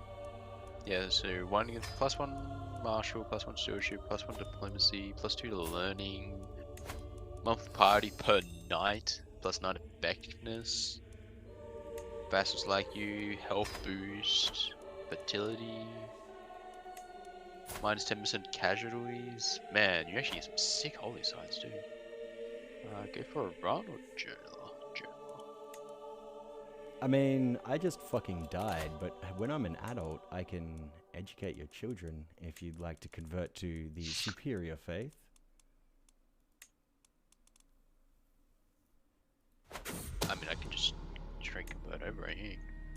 probably have it in my lands. Yeah, Because I just... probably got Oh, courtiers. I can convert to Norse if I really want to. Really? Yeah, I can convert to anything. Oh, well, yeah, but it just cost a fuckload. Your wife is actually Vaishnavite, so yeah, she could convert your kids. Oh boy. You want to know how much piety it would take me to convert to Norse? How much? Have a guess. It's probably like in the tens of thousands. Have a guess. I'm gonna say like 44,000. If you doubled that, you would have been really close. Oh my god.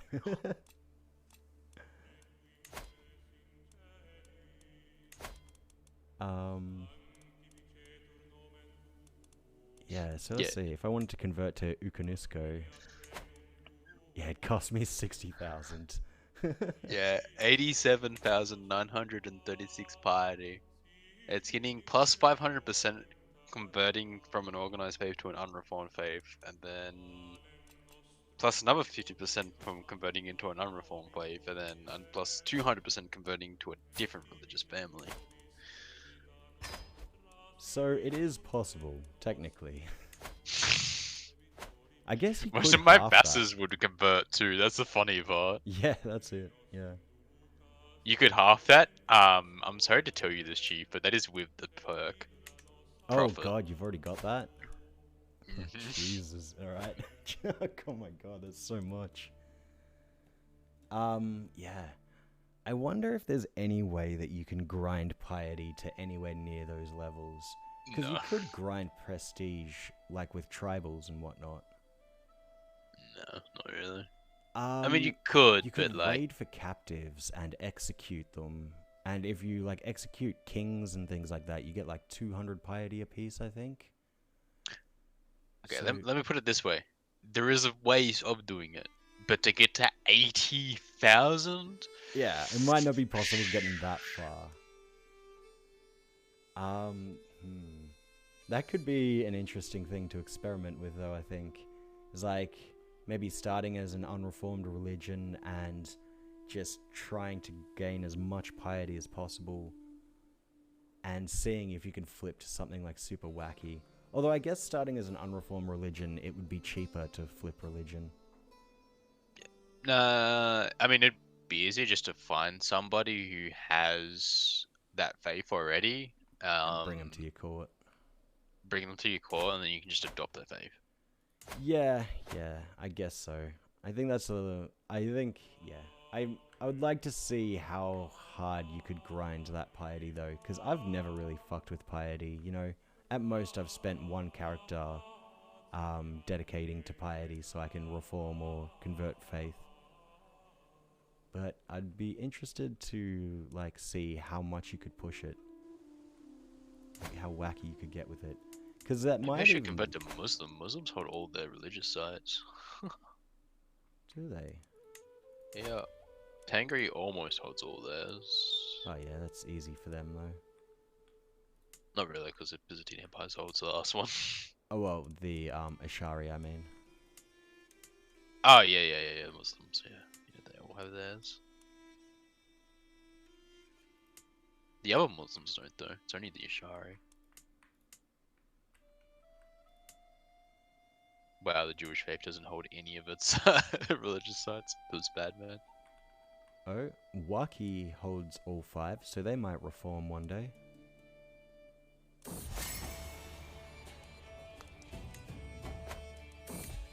Oh, that's a bunch of different nations though, so probably not. How's Africa doing? They usually get pretty close to reforming. Ghana looks like they're going for it. The Bidake might reform. I want to find a religion that has like really good holy sites, but they really don't. I was saying, damn it, they converted. There is a religion that starts like basically as far east as you can go. If you go to religious map mode and go Vloxfigia, I guess, it's kind of wedged to the far east of the Nangchos in Tibet. those holy sites are so condensed, right? So like you could like in one lifetime you could get all those holy sites and reform your religion, and you know you've got your back is completely safe because you're against the edge of the map. You could just really plow out from there. I think that'd be a really fun one to. The holy sites are useless. Yeah, I guess they're the abilities you get from them. Yeah, that's what I meant. Right. Like different culture opinion plus 10, different faith opinion plus 10, monthly piety plus 20%, They are, stewardship per yeah. level of devotion plus 1. That's actually kind of good. In late game, but by then stewardship's kind of bad. And then martial plus 1 and stewardship plus 1. I mean, they're okay, but It's not great. there's way better ones. And then the religion itself is actually not terrible. They have human sacrifices at sky burials at least. Wait, what? Who are you looking at? The Curabonde? Kiara Pompey? Oh Pom-pom? yeah, no, I wasn't the Chiare Bon. Yeah, no, I was looking at the Vlofixje. Oh, yeah. Let They've me look got at like the the holy sites. 3 stones. But yeah, their holy sites are kind of worthless. They also Yeah, have their holy sites are actually worse. yeah. There's also Melia, which is like the bird. There's none of that faith active now, but if you go to the Volf one, whatever the fuck they are, and you check the other faiths, there's Melee. It's got like a bird as their symbol. Their holy sites are pretty bad too. Yeah. But I was thinking either one of these could be like a fun kind of challenge run. Building construction cost is a nice thing to have, I guess. Yeah, still not really worth it. Is there anything else in the world that has 7 holy sites? Because Yapnaya only have 5 as well. Which means the only Indian religion that has them are the Hindustanis.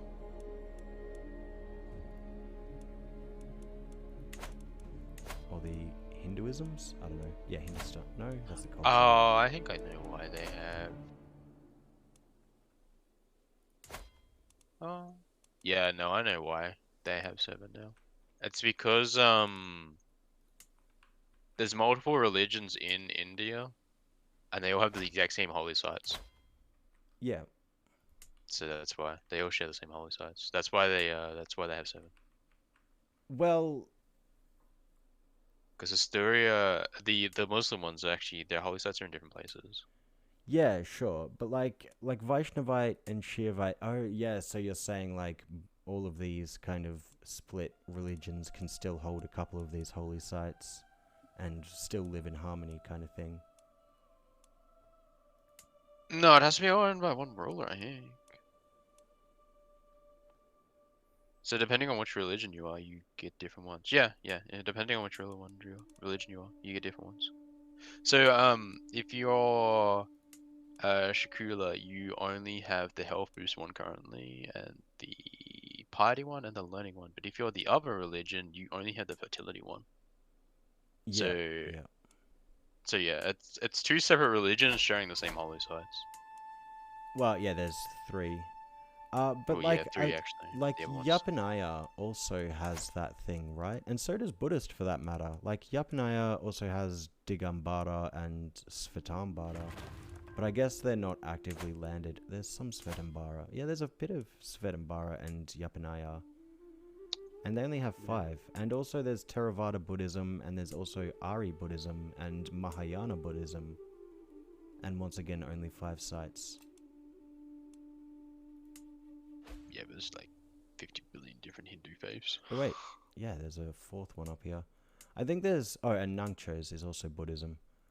There's how many? Oh god, yeah, there's fucking loads of Hindu faiths. 2, 4, 6, 7.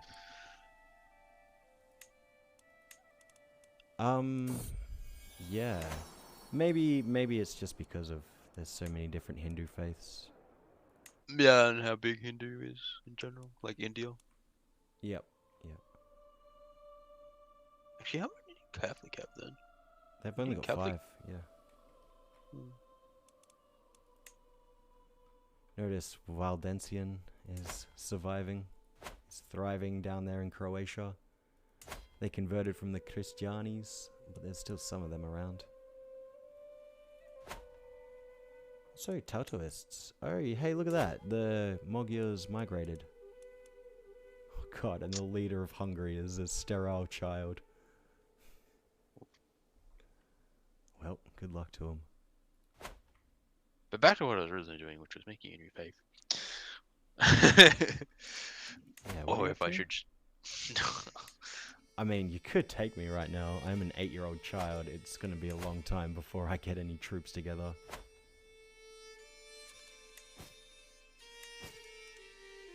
No, I was talking about reforming faiths. Like, Oh, what should yeah, I yeah. change to? Or if I should just stay Buddhist, or if it's worth swapping. Oh shit, you know, it only cost me 250 piety to convert to Theravada Buddhism. Yeah, because you have Buddhism in your realm, probably. Or some level of Buddhism in your realm. Might have people. No, I think it's just really cheap for us, because we all share, Eastern syncretism. Or however that works. But it could just be because of courtiers. Nope, no Buddhists. I don't know. Why it's so easy for you to flip. How much does it cost you to convert to Vaishnavite if you were going to try to?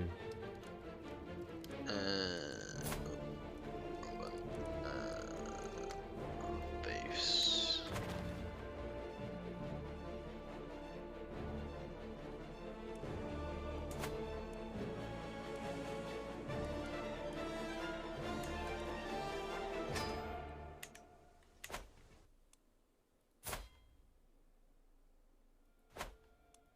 Where is it?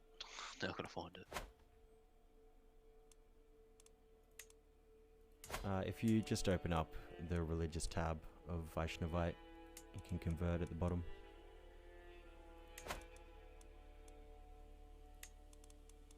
Wait, which one are you? There's so many Hindu faiths. I'm the one, like, surrounding you, the red one, Vaishnavite.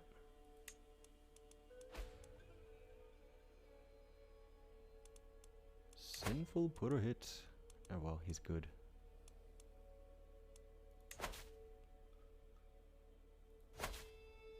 Yeah, 250. I wonder if it's worth converting over to Vaishnava and then making a new faith so I still get all the holy sites. And then just skip all the holy sites. Yeah, I mean, well, you know, 7 holy sites are better than 5. What are the And the holy sites are actually good too. Yeah.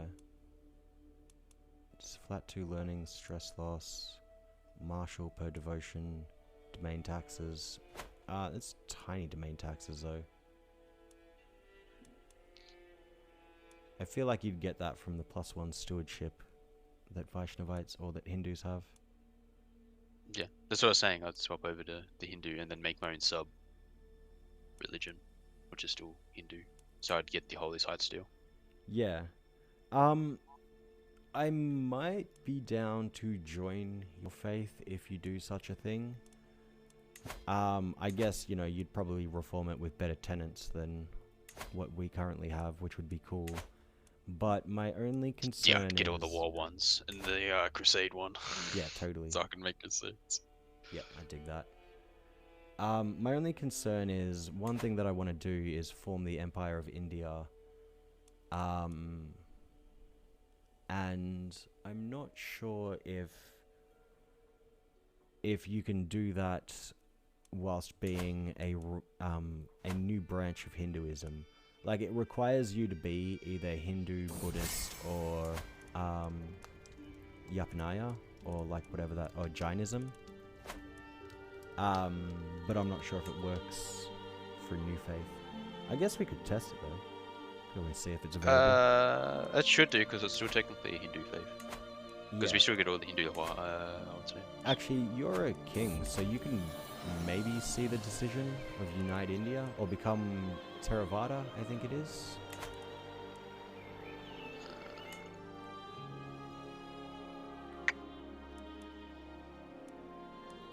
Yeah, Chagavado, yeah.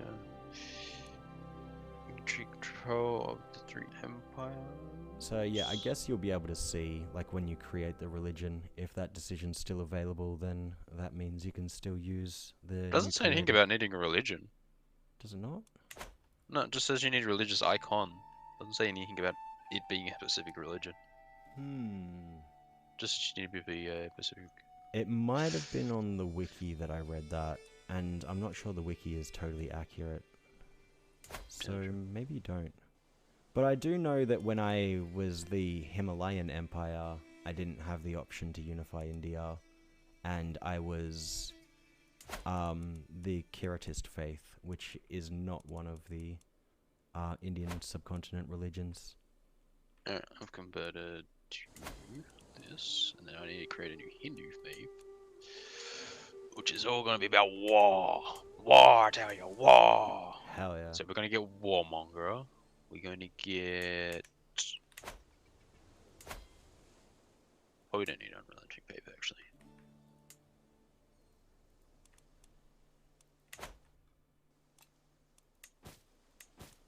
Are you going to make yourself the religious head?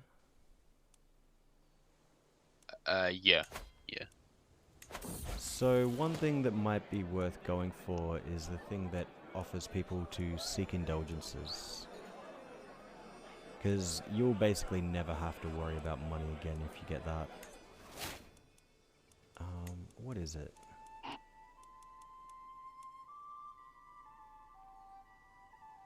Oh, it requires Head of Faith, Temporal. Yeah, I think it needs to be temporal, which is So- what I'm not going to be. Oh, you're not going to do that. Well, that's what will make you the Head of the Faith. Oh, wait, no, I was thinking of something else, sorry. My bad. I was thinking of theocratic. I'm not going to get theocratic. Oh yeah, no, totally. Because then give me liturgy for, what's it name? Let me see if I can actually get that then with, reincarnation. That would be fun. Yeah, unfortunately, reincarnation doesn't really seem to, I don't know, have any like flavor element around it. It's just like suddenly child gets trait, yay, end of it. I've only seen it a couple times on my own characters. Yeah.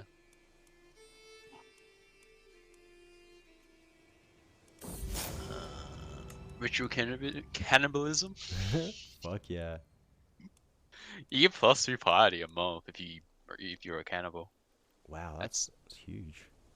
Yeah, it's actually pretty big.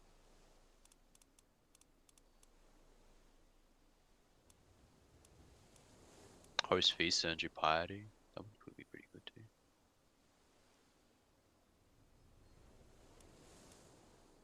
Wait, what? Sacred Lies. Adherents earn piety for successfully completing intrigue schemes. Something I've never messed with, but that could be interesting. It's an expensive one to put in as well. Executions earn piety. I'm just pretty chunky. God damn it, I don't know what the fuck the one that gives seek indulgences is called. It's called communium. Communium.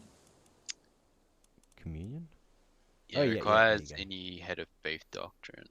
Oh, right, I need to... Yeah, so you need to go lay clergy for your clerical tradition, and then temporal head of faith. But yeah, Then that's a huge one if you want to never worry about money. But I'm telling you now, I will never be seeking indulgences. I mean, maybe I'll want the piety one day. Well, righteous. Was allowed clear skin to be the bastards. Accepted. Shun.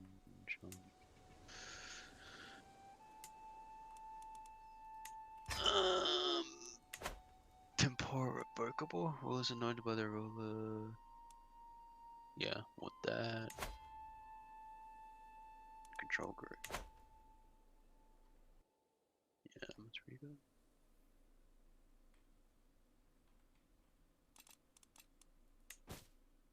I need 3,000 piety. It's manageable. You're 33 years old. Got 646 already with 2.9 a month. Yeah, no, I have any constitution too. I'm going down whole body, so I'm going to stay alive for ages. Yeah. Have you gone down?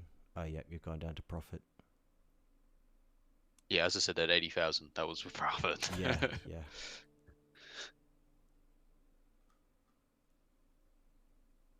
Yeah, well, I guess just hold out till your next pilgrimage is available.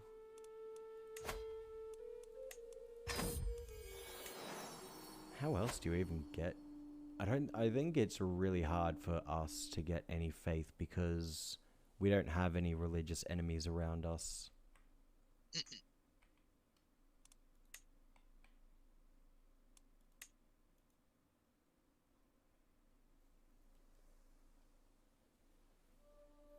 Oh, also, I mean, your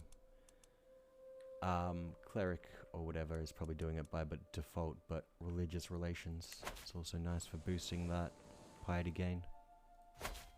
Yeah.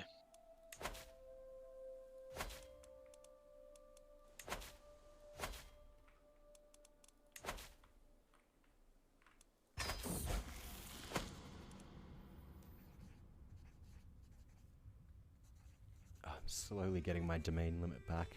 I'm at 6 of 4 now. God damn, I'm getting the worst fucking traits. Deceitful, honest, or humble. I guess honest is virtuous.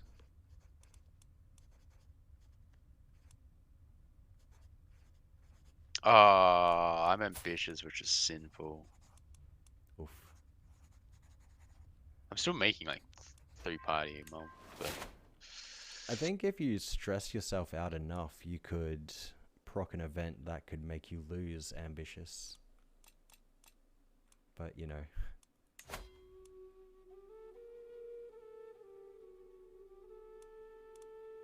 And you're shy as well, so all you'd have to do is sway people. yeah.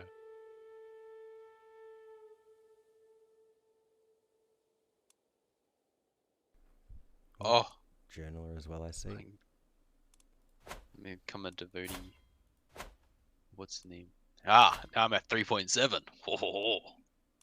Ooh, nice.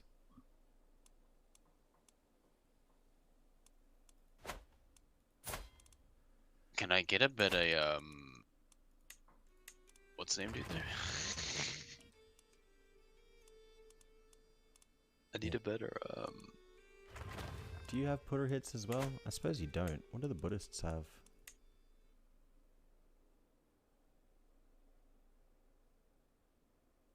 Oh yeah, Raj putter hit.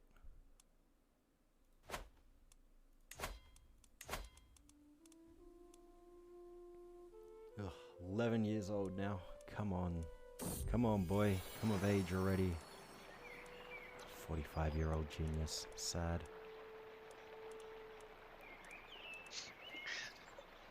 I have nobody I can replace my fucking chaplain dude with. It's bad,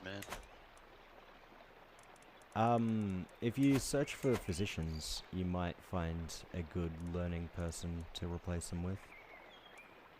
I'll have a look. We'll have a look. But it'll probably have to be a dude, right? Can you only put men in charge of that?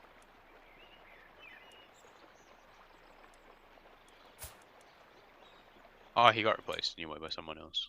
Okay, cool.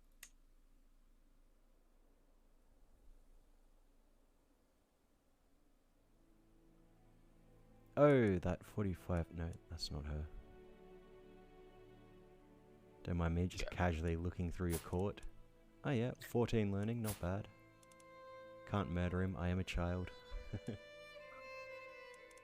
I have 4.5 piety a month now. Yeah, boy. Damn, that's not bad. So what's that? It's like 6-ish a year. I mean, 60-ish a year. Good luck with that.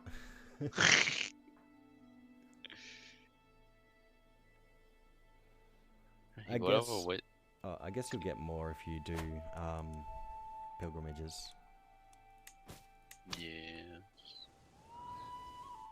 And you know that the more money you spend on a pilgrimage, the more piety you'll actually get for it. Yeah. But all of them cost 175 anyway, so. Oh, really? I would have Yeah, thought they at did least for one me. of them would be cheaper since it's in your neighborhood. Yeah, that's what I was like. That's why I went into decisions and I looked over pilgrimage and it said the minimal gold you'll need is 70. And then I get into it and all of them are 175. I was just like, okay, damn. Yeah, that's sad. What is this family name? Chandra Balabe. It's a lot of bees.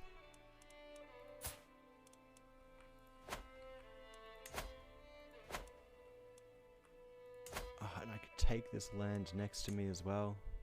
Such free real estate.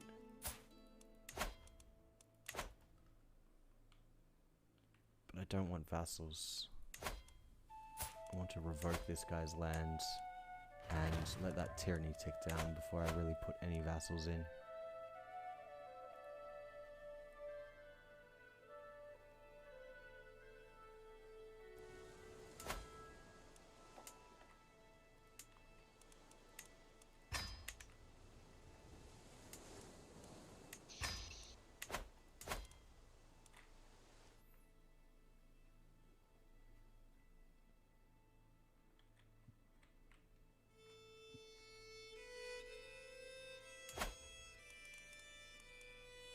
And Parla Kingdom's still holding together. Although they will break apart when this dude dies. Pratihara. Oh yeah, Pratihara's gonna break apart soon. This dude's old. Rashtrakuta. God damn it. Oh my god. The king of the Rashtrakuta kingdom is club-footed and is one-legged. So I guess he has a club foot for one and a peg leg for the other. How does he even walk? I know, right? Jeez, the poor dude. Yes, dude. I just got wise man. Oh, hell yeah. It's a great trait. I now have 6 a month. Oh my god. Oh, and you can define the stars as well. I think that can give piety in some of the choices. I can hold a mystical communion. No, that Oh costs wait, me yeah, piety. that's the one. Yeah. It costs me piety though.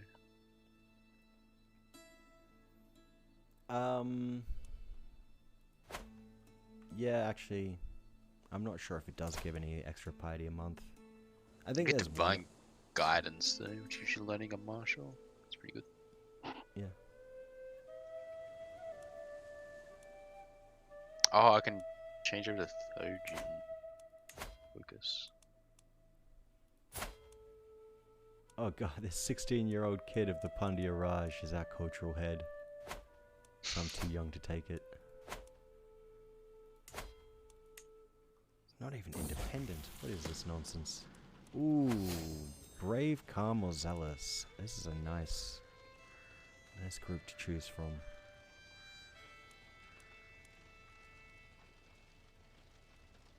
Alright, only 2,000 to go.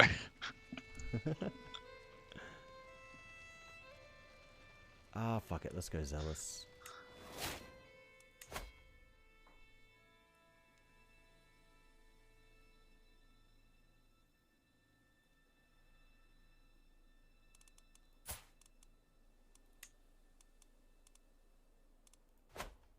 God, how else do you even make piety in this game?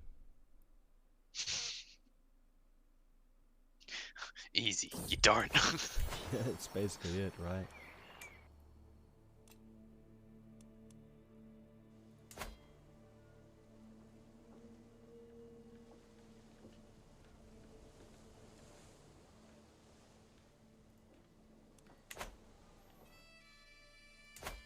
I wonder if it could be worth it for you to spend the 250 piety to convert to another religion that has a monthly piety gain. Like, say the Svetambara religion, for example. They have plus 10% piety per month. Nah, it's not worth it at this point. Oh wait, It's you for- you converted to Vaishnavite? Oh yeah, you already did. Yeah. Oh, I needed to. Because otherwise I wouldn't be making Hindu faith, I'd be making a Buddhist faith. Yep, that's true. I just had a brain fart.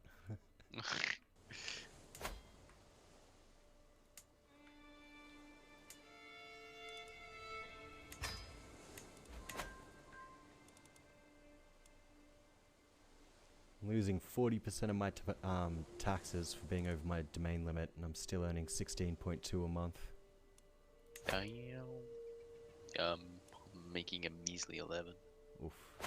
Still haven't taken that land back. I can't. Yeah, these dudes are fucking rich now. They'd merc up as well. Didn't you... Oh, I guess you didn't end up revoking that one piece of land from Arita? No, I did. Oh, you did? I revoked the one piece of land, which was Koti. Oh, desync. Yep. It's alright, I'll leave it paused. Can you just jump back in? That's not bad. You'll, We're going for nearly 4 hours now and only one desync. you'll have to put the code back in. Unless it's in the Discord. It's in the Discord. Yep, yeah, that's all good. Can grab it from there. It is in the Discord. I got it.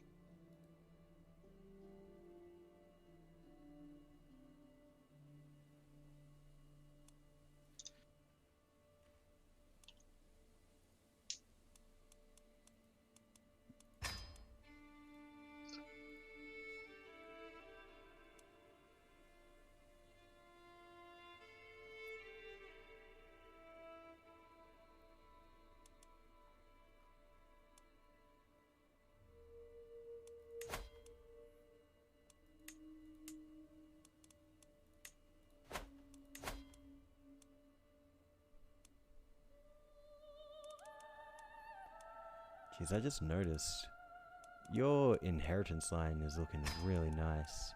You've got 4 daughters and a son. You can get so many alliances with that. Yep. First thing it hits me with is this.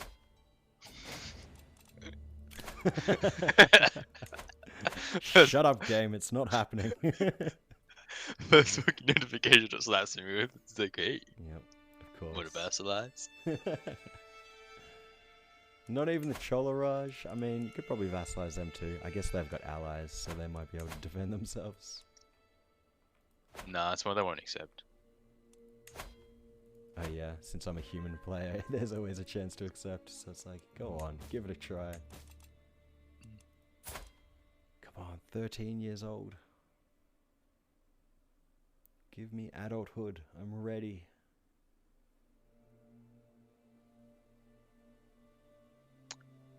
Fascination discovered. I'm in early medieval now. Hey, nice. Then for your dedication to your faith, I'm an devoted servant.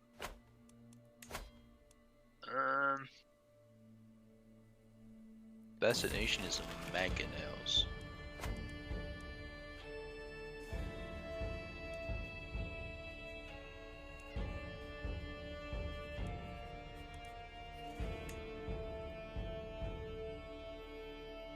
Mangonels, huh? Interesting choice. No, that's just what my fascination was. Just pull it out. Right. What are you getting as a neighboring bonus? Oh, you share religion with the Assamese. I don't think they... Oh, they're up here. Lecha. Fair enough. Ooh. Do I go for the special heavy infantry unit? Actually. Oh yeah, they're Kandiyats.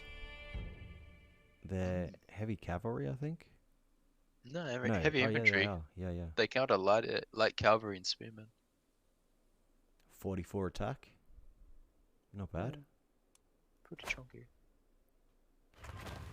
Kind of expensive though. I think I could just go for heretical rule to get partition though. I think that's really what I go for, right? Yeah, I don't really bother with that at all. I just try not to have more than one son. The cool thing about that one, petition, is Confederate petition. If you hold, say, 2 kingdom titles, right? Yeah. Or actually, no, correction. If you hold 1 kingdom title, but you own like enough land for 2 kingdoms, it'll make a 2nd kingdom, right? And Yeah. it'll give it to your son. If you have petition, it won't make the 2nd kingdom title if it's not already made. Yeah. Like if you don't own it. So Certainly if you useful. destroy titles, they won't be made. Yeah, I dig that. That's generally how I play. Like, I try and destroy the titles so they don't get inherited. But that's useful because I didn't really. But titles will be made. Yeah, With yeah. Confederate petition, titles will be made. So destroying titles doesn't do anything. Yeah. You need petition or high petition for that to happen. You also need your powerful vassals to approve of the law, I guess.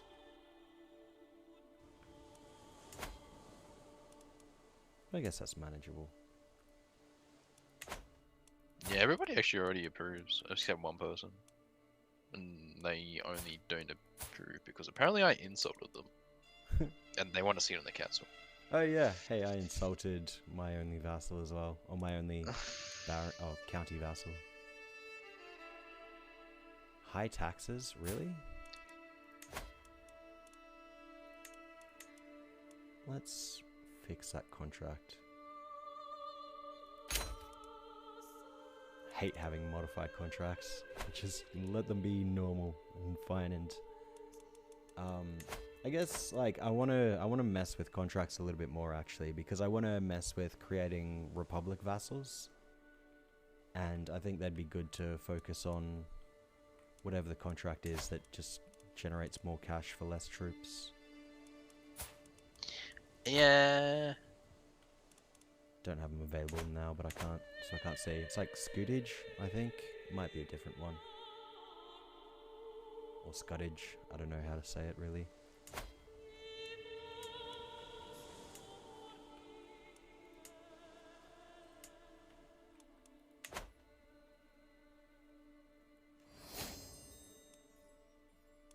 We have discovered mots.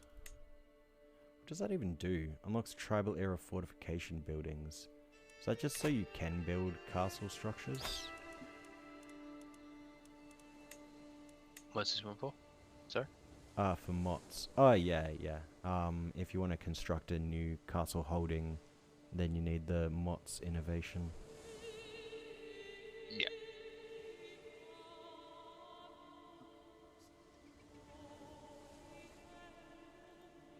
Oh, hey, shit, there you go. Build temples. You get 500 piety.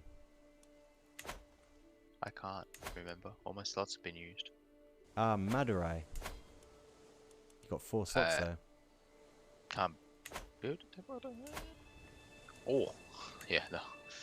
That shit's expensive, chief. Yeah, no, that's it. You'll have to save up for it, but... That's 400 gold a pop. Yeah, you're getting 12 a month. That's just an elephant right there.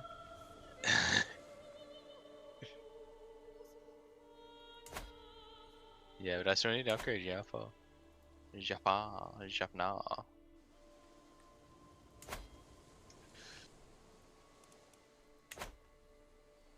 The fact I'm almost making more party a month than money.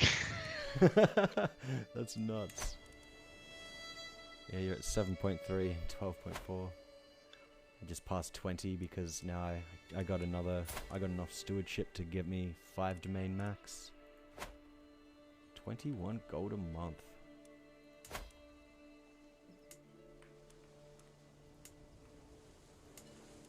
so close to like maxing out all my buildings. You know what? I'm gonna start building elephants. 332 damage already. Hell yeah. See, like, I've increased their damage by almost 100 just by building economy buildings. It's kinda nuts.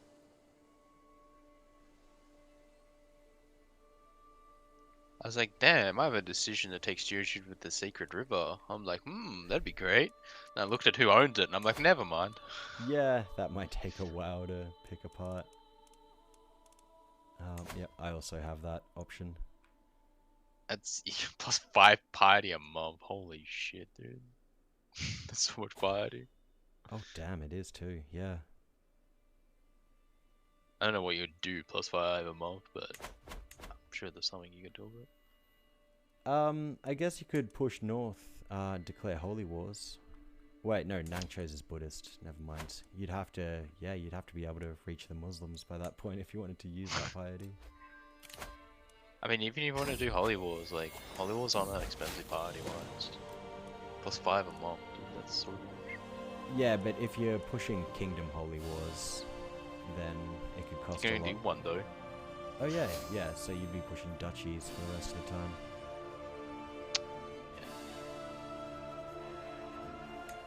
I am finally an adult. Good shit. I have I have almost as many troops as you. If I allied, like, all my vassals, that would be so powerful. Yeah, what are your brothers looking like? 1,300 troops? 1,300? 1,000? God damn. Yeah, Imagine if I had those lands. Imagine if I had those lands, dude. I That'd be so mean, powerful. they're yours for the taking. Oh god. 5, Wait, 6, have they had 7? kids? Yeah, I'd be on like 7k. Yeah, Yeah, I they mean, were had they're having kids. kids. It's gonna be harder to bring it back if you want it. But I suppose you could just reach out and just grab more lands. Grab these farmlands along the coast here. Could definitely... That land would be much more valuable to you as well, because look at the development there. Yeah, the development I mean is a lot more. So yeah, hey, maybe it's worth handing off the island to family members. You get much more renown for having landed family members. Although I think they need to be dukes to be earning extra points. No, they can't be under your rule. They have to be under somebody else's rule for you to get renown for it. I'm pretty sure if they're a duke or a king, then you still do get renown for it. But maybe if they're an Yeah, but independent it's like count. halved. They have to. Okay, yeah. If they're like, so if you're under a king of someone else and you like, they're all like separate dukes that aren't under you, then you get like heaps of renown for it. But if they're all under just straight under you, like as direct vassals, you don't really get anything Okay. renown wise. Maybe that could be a strategy for like early game to like try and just install as much of your family into kingdoms as you can and then Yeah, just it is. power through the renown tree. Like one dude who was playing as, I don't remember who he was. I think he was Personal I was a development. mon or I don't remember who he was. He was up in Brittany somewhere, and he joined the HRE and then gave all he made like a bunch of duchies within his kingdom, and then just gave all his duchies to the HRE emperor. So his renown would like go through the roof, and then he just sailed around the world. Yeah, okay. Speaking of HRE, look at Europe. It's beautiful. God. It's total clown vomit right now. The grand city of Looney. Wait, what?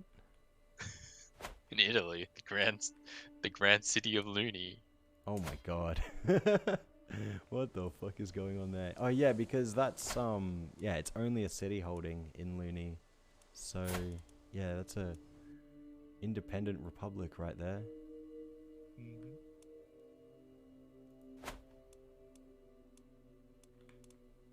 look at Bavaria. Bavaria is such a mess. Have you looked at Italy? Yeah, I know, right? It's Italy and France. Their capital's in France. The capital's in Anjou.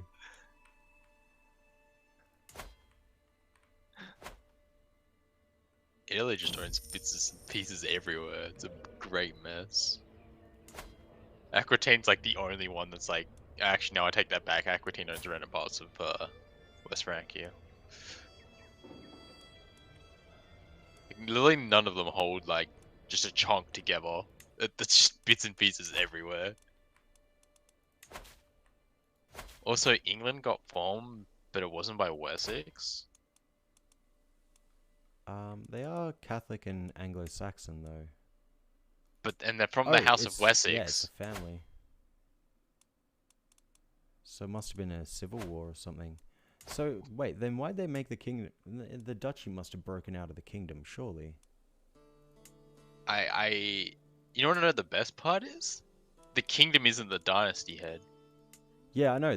He's a kid, and the Duke is a 44-year-old of Wessex, and he's the dynasty head. What the fuck title happened? history. He's a murderer. He's melancholic. Alpenstein made it. So what happened to the? Right, Duchy and of there's both Wessex? Danelaw and Jorvik. What the fuck is going on here? Catanus? So Alba has one province. I actually don't understand what happened. He made. So who owned the Duchy of Wessex? Made the Kingdom of England. His son is the current ruler of England, and his brother is the ruler of Wessex. So I'm guessing his son inherited the kingdom at a young age, and then his brother revolted and took independence from it. Maybe, but at that stage, why wouldn't you just take the entire kingdom? Or maybe it's because of Saxon elective. Maybe Saxon elective fucked with it. Could have done, yeah. Which probably would have led to a revolt. I can found a holy order, but I don't want to. Oh, yeah, Connaught. Yep, the Hastings are still there, just chilling in Connaught. They've taken a bit more land, I guess. 398 troops, though. Holy shit. Yeah, I love how they actually own like a big chunk of land, but they have no troops. So because all their vassals have the troops, right? Must be, yeah, he's only got one title. Yeah, all the vassals have the troops. What is that? 400, 500, 400, 200. So it's like 3k. 2k. 3k. Yeah, it's about 3k troops though, technically. But... Oh. I've the Boneless actually did some work. We're not getting Scots this game. Sudraya. Yeah. Oh, someone's trying to murder him though. He's not feeling well. Well, Orvar at least. Wait, who found the Danelaw then? Yeah, I know, right? Because there's Jorvik there as well. Oh yeah, they are the same family, so it must have been another He inheritance literally just split. created it too. 10 years ago. Not even 10 years ago, like 5 years ago. Just created the title. Yeah, weird shit going on. Weird shit going on all over the place. Oh, looks like Iberia's falling to the Muslims as well. Asturias is barely holding on. So is it a cadet branch? A cadet branch formed Danelaw, I guess. Yeah, I'm guessing they split in half due to inheritance, and they were both duchies at the time, but whoever was Danelaw took enough land and got money to create Danelaw. I'm not sure what it takes to form Danelaw though, so I'm not really entirely sure. Oh shit, Armenia's gone. They're apostolics. Hayastan. Weird. They've got Sweden though. And Denmark.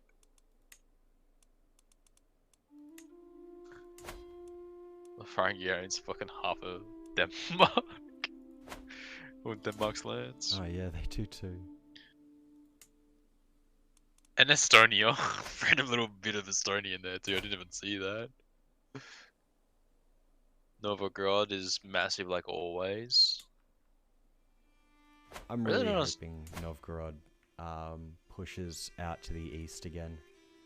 I want to see them make a conquest for England. Just have bits and pieces everywhere. It's got 7,000 troops. I don't understand why Novgorod always gets so big. Like they always get really big, but I don't really understand why. Because they don't really start as like super strong. Well, they're probably... Well, the Rurikid dynasty as well is... I think starts with at least one level in, I think, a random trait. Yeah, I'm not too sure. Some of this land is probably decent development. I mean, 5 development, not really. I guess it doesn't matter because they're tribal as well. It's probably just hard-coded because, like, the Rurikids are the Russian royal... Well, were the Russian royal family until the Soviets ousted them. So, they're probably designed to be able to stay together and keep in control. Yeah. Khazaria is actually expanding pretty decently too. Which usually doesn't happen. They usually just collapse. Yeah, they pretty often blow up. They're also the Jewish faith. Sometimes I see the Magyars try to subjugate Khazaria before they go for the Hungarian invasion. Seems like they didn't do that this time.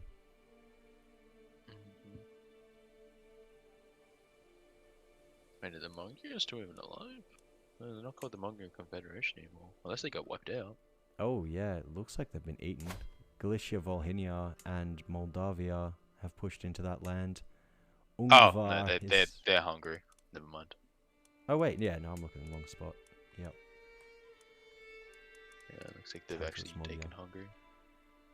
Yep, this sterile dude still hasn't had a kid.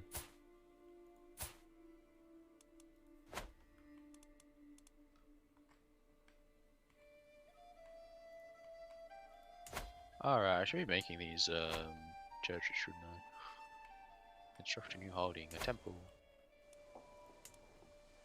Yeah, they'll take a while to get going. It's like 5 years, I think. Unless you've got architect. Yeah, it's gonna take ages.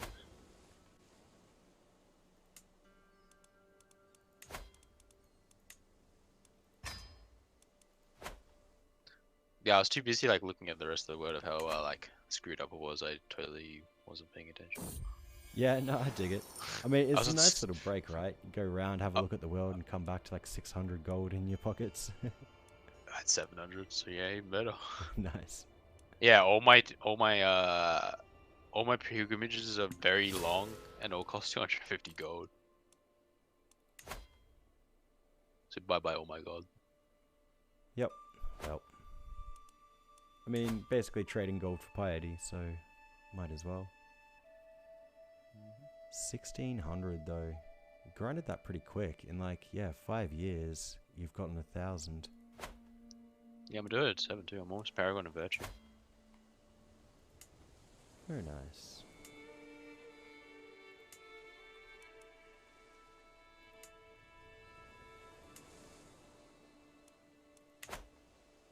Somebody's making cadet branches. Somebody made a cadet branch. Ree! Ah, yep, I see that. House Anuradhapurid. He has a whole body too. Oh, he took one of your brother's lands. Now you only have 2 vassals. Yeah, he wiped out the other dude. Get wrecked, nerd. Yeah, he took out the weakest. But now he's the weakest. One of the other guy will declare war and take it back. That'd be a good meme. Did he create? Oh, he created a Raj. Yeah, he made a duchy. Yep. So it's a duchy over there. I don't even have a duchy title. That's not bad.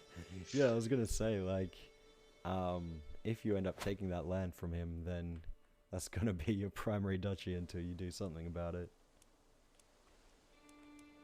Which one is it? Yeah, it's this one on the southeast. Alright, 2,300, 2,000 and go. Whoa, what the fuck? How the fuck did you just get like 800 piety? Pilgrimage. Oh, hell yeah. Yeah, fair enough. That's pretty sweet. You'll get another 1,000 from the temples once they're built. Oh, well, no, you get a 500 from if you're building one. So I'm that'd be building one, nice. yeah. Yeah. Because I'm going to turn the rest of those into holdings. And then just move my capital over here. Actually, I can probably move my capital now, to be honest. This already makes more money than my actual capital. Why? No, it doesn't have as many levels, never mind. It's not good. Oh, you converted the culture. Just realized that's gonna... Because I'm Tamil culture, so... That's gonna chew into my, cultural progress. Oh well, that's fine. We're more advanced than you anyway. 27 years for battlements though. Oh shit, actually. Just realized I've been running the stream for over 4 hours now. Oof. So yeah.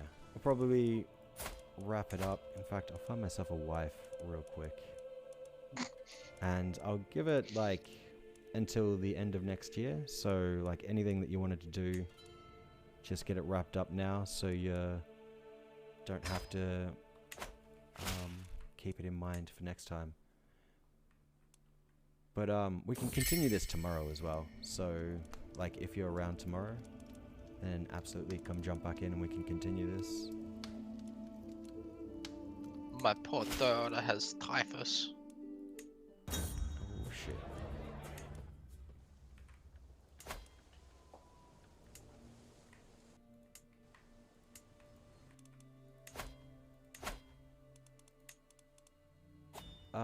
Yeah, fuck yeah. Let's go 100 elephants. There we go. In fact, I want to just wait until these last 2 elephant buildings are constructed. Because I'd just like to see what sort of bonuses I'm sitting at the end of that. And then we can wrap it up.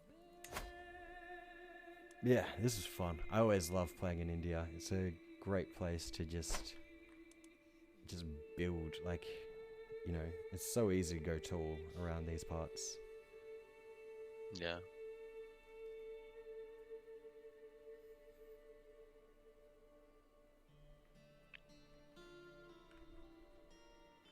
I was gonna go into West Europe because it's like I played the Mongols last time and I was like I don't want to deal with low booking development. Then I was like, wait, India actually has really high development, so I'm like, oh, okay, I'm okay with India then.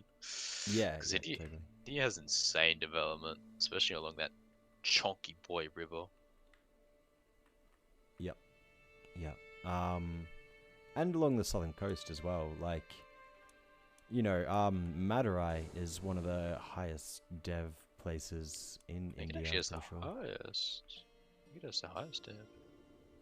Oh, India. The capital of Kasala has 25, but I think Madurai had 25 and it just lost some when you sieged it down. No, the little bit of land just north of where I am has 28. So yeah, it has the highest development. Yeah, but that's, yeah, like hugely valuable land around there. Wow, there's only 3 places in the world that actually beat it: Constantinople, Roma, and Cordoba. And sorry, where? Cordoba is in Spain. Oh yeah, of course. Yeah. There it is. 28. Doesn't Yeah, so Rome Baghdad? is on 29 and Constantinople's on 30. Doesn't Baghdad have a lot? There's 22. Yeah, it's something. Yeah, I'm surprised Cordoba's so developed actually. Yep. Yep. India. Yeah. Like that's it. Like India is like just an alternative feudal start. Like if you don't want to Oh. do the Christian start. That's why it's so developed. Great Mosque of Cordoba. That explains it. Yeah. Gives what? Gives, Dev bonus. yeah, it gives a lot. Like a lot development bonus. And I guess that only works if you're Muslim. So once the Christians take that, then they don't get those benefits.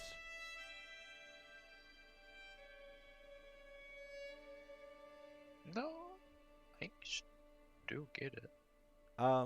If you take religious buildings that you're not the religion of, you don't generally get the effect.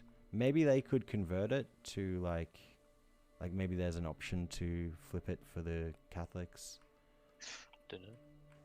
Either way, that I kind of want to play in Spain because that building alone is chonky. Yeah, I'm actually kind of interested in playing as the Basques. Just because I like the idea of these Visigothic codes. That could be a fun thing to build an empire with. Yeah. The Cordoba by itself makes more money almost than my entire kingdom. Oh my god. What is that? Oh wow, 10.78. That's huge. What's Constantinople make actually? Constantinople makes 17. What's Rome make? 3. Rome has no buildings in it though. Hey, there we go. 352.8 damage per elephant. That's a chonky elephant. Hell yeah. 125 of them in the army. That's how it begins. Alright, 2 years until my temple is built, and then I think I need an extra couple hundred. But and then Shit. live religion, dude. Well, So, yeah, you know what? I mean, like, if you're down, we could just push on for the extra 2 years so you can get your religion started and we can end it with that. Otherwise, if you we want. can... Yeah, I mean, like, I don't really mind. We can start that tomorrow or we can end with that tonight. Oh, we can end with the religion flip. Yeah, Sounds good. sweet. Cause yeah, I need 1,000. I need 1,000, so I get 500. So I still need another 500 somewhere. What's the next? Oh god, I'm gonna pretty much decades. Actually, yeah, maybe that might take too long. I still need another 500. Oh, what, beyond the 500 you'll get? Yeah. So I need 3,600. I have 2,500 currently, and I get 500 from the temple. Yeah, okay. Well, yeah. I mean, there's no need to rush it. Like, you don't need to Yeah. pull things out of it. We can just we take can our just time. continue tomorrow. Yeah, exactly. Yeah. All right. Well, yeah. Cheers for playing. It's been fun. Also, I'm back to being stronger than you. Oh, God damn it.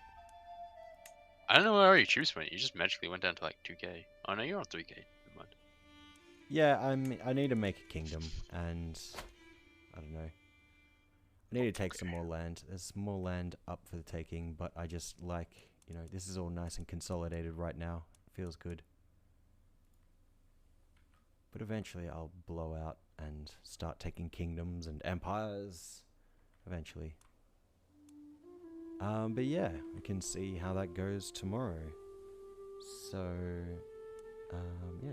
Cheers for watching. Cheers for hanging out. And cheers, Oh, actually, friend. that's a real question before I go. What's that? You know how you can ask for claims?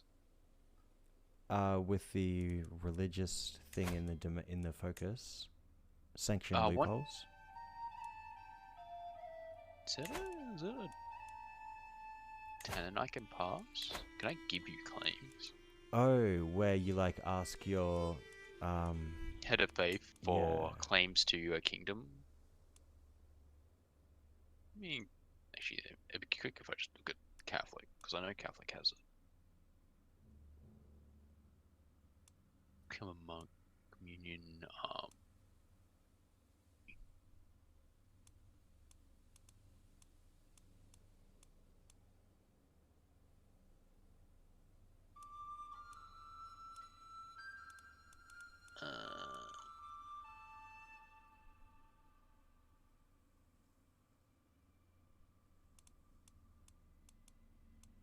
I guess not. Maybe it's. I think that maybe if, well, can you, because I don't play Catholics much, can you just like always ask the Pope for a claim on somebody else? Yeah.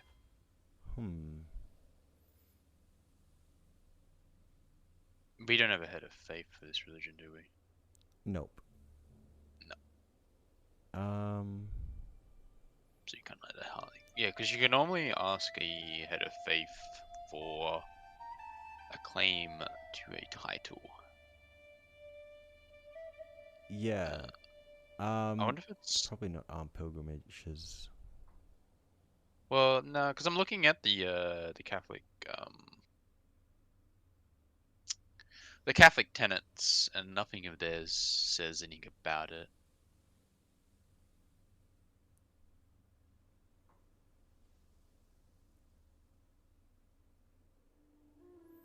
I'm not sure. I think maybe if you took sanctioned loopholes and you had a head of faith, then maybe the head of faith would. No, no, that's not true. Oh, well, maybe it is true. If you have a head of faith and do sanction loopholes, and the head of faith has to approve the claim first. But yeah, no, I've definitely seen that. You can ask the Pope for a claim on a kingdom title if you are a duke or lower. So yeah, I'm not really sure what offers that. Might be worth looking into the wiki and seeing if they have information on it. I reckon you need theocratic. Otherwise, you just exploit it so hard. Yeah, yeah. Yeah, because that could be an interesting way to like do a two-player way to just like blow the fuck out of the campaign or blow the fuck out of the world. I was actually thinking that it could be interesting, like this whole elephant strat. It could work really well as a vassal strat because like one way that we could do this is like I become your vassal. I hold like every jungle province that I possibly can without being like over or 5 over my limit.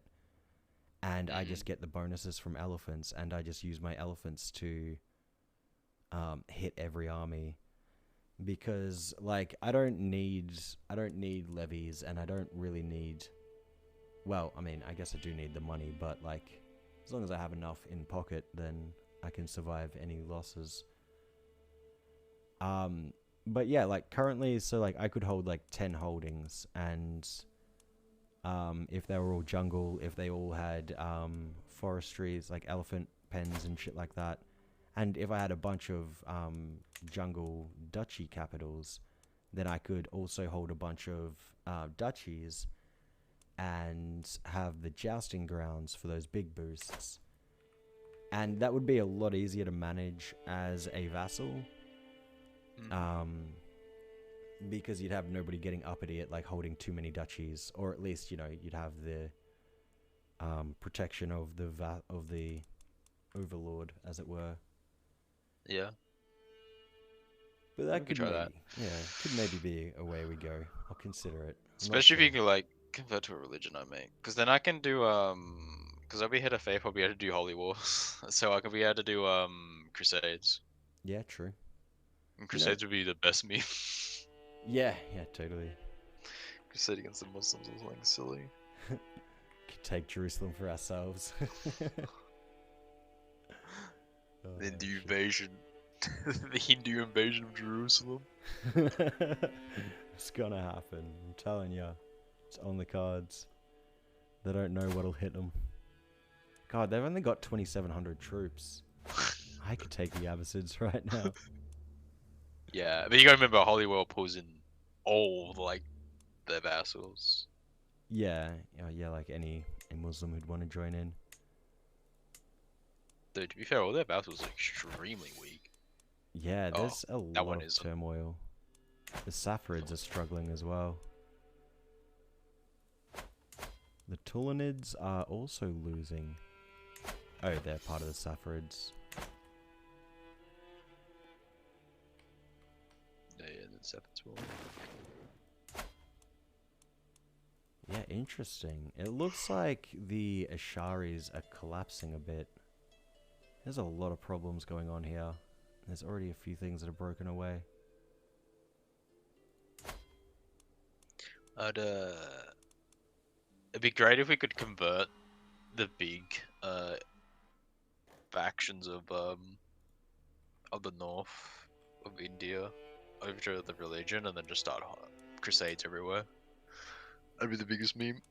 Yeah. Well, that'd be the goal, right? Is spread the religion across all of India and then spread beyond. Fuck Yeah, going we into just the need to kind of mountains, like dude. take the south, I guess, south of India. So we have the Empire title, maybe? Go for the Decca Empire? Yeah, but like, like we might as well go for all three and go for the Unite India. Just because, why the fuck not? It's a goal. But we could also go for Jerusalem. Could instill some family member just over there, just chilling over there in their own kingdom. Yeah, no, I think I was taking out the Decca because all those Southern realms are really weak. But take out the Decca and then use the other two to Holy War. And then once we win or lose the Holy War, they're going to be like super weak and then we just take them out.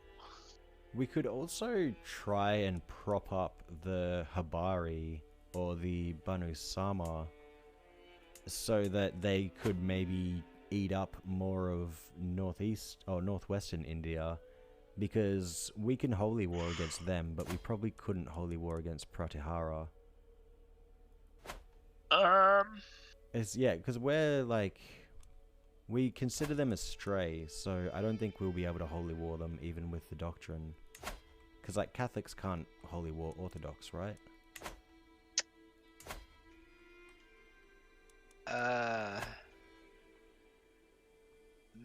No, but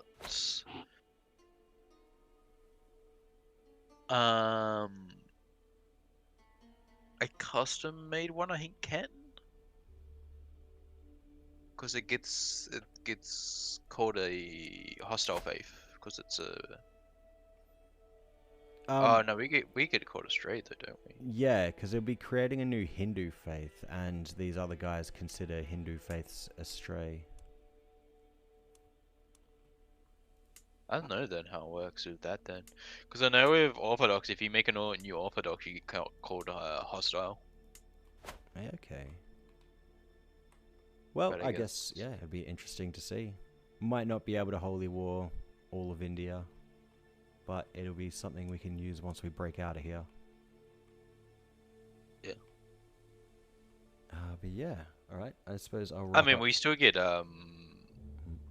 because we got Warmonger and Pursuit of Power, we still have CVs on everybody around us. Anyway. You don't have to get Holy Wars. We'll probably have a bunch of different things we can use for claims. Well, no, you won't even need claims. Well, yeah. Because Warmonger is you have a conquest cast a spell on anybody who's a neighboring ruler, and Pursuit of Power you have a conquest cast a spell on anyone who's a neighbor. Yeah, so you have easy. multiple cast spells that are always active, but they're really expensive. They cost a lot of prestige. And that might be kind of hard to come by since we're already feudalized. But we can figure it out. I guess we're so rich. We're both so rich. We can just call hunts and host feasts for the rest of our lives. I mean, maybe I can do. Oh, but we get invasion. He has to spell this. We have pursuit of power. What's more? Yeah, I feel like you only need one of those. Yeah, maybe I can swap this out for something that gives prestige bonus.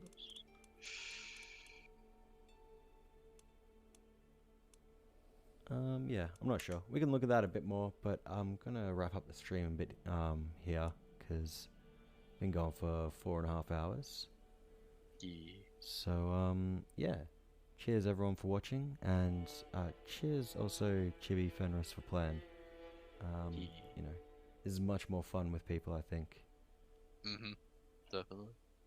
And so yeah, I'll catch you all around. Oh, human sacrifices, executions, and piety, and then grants the rating for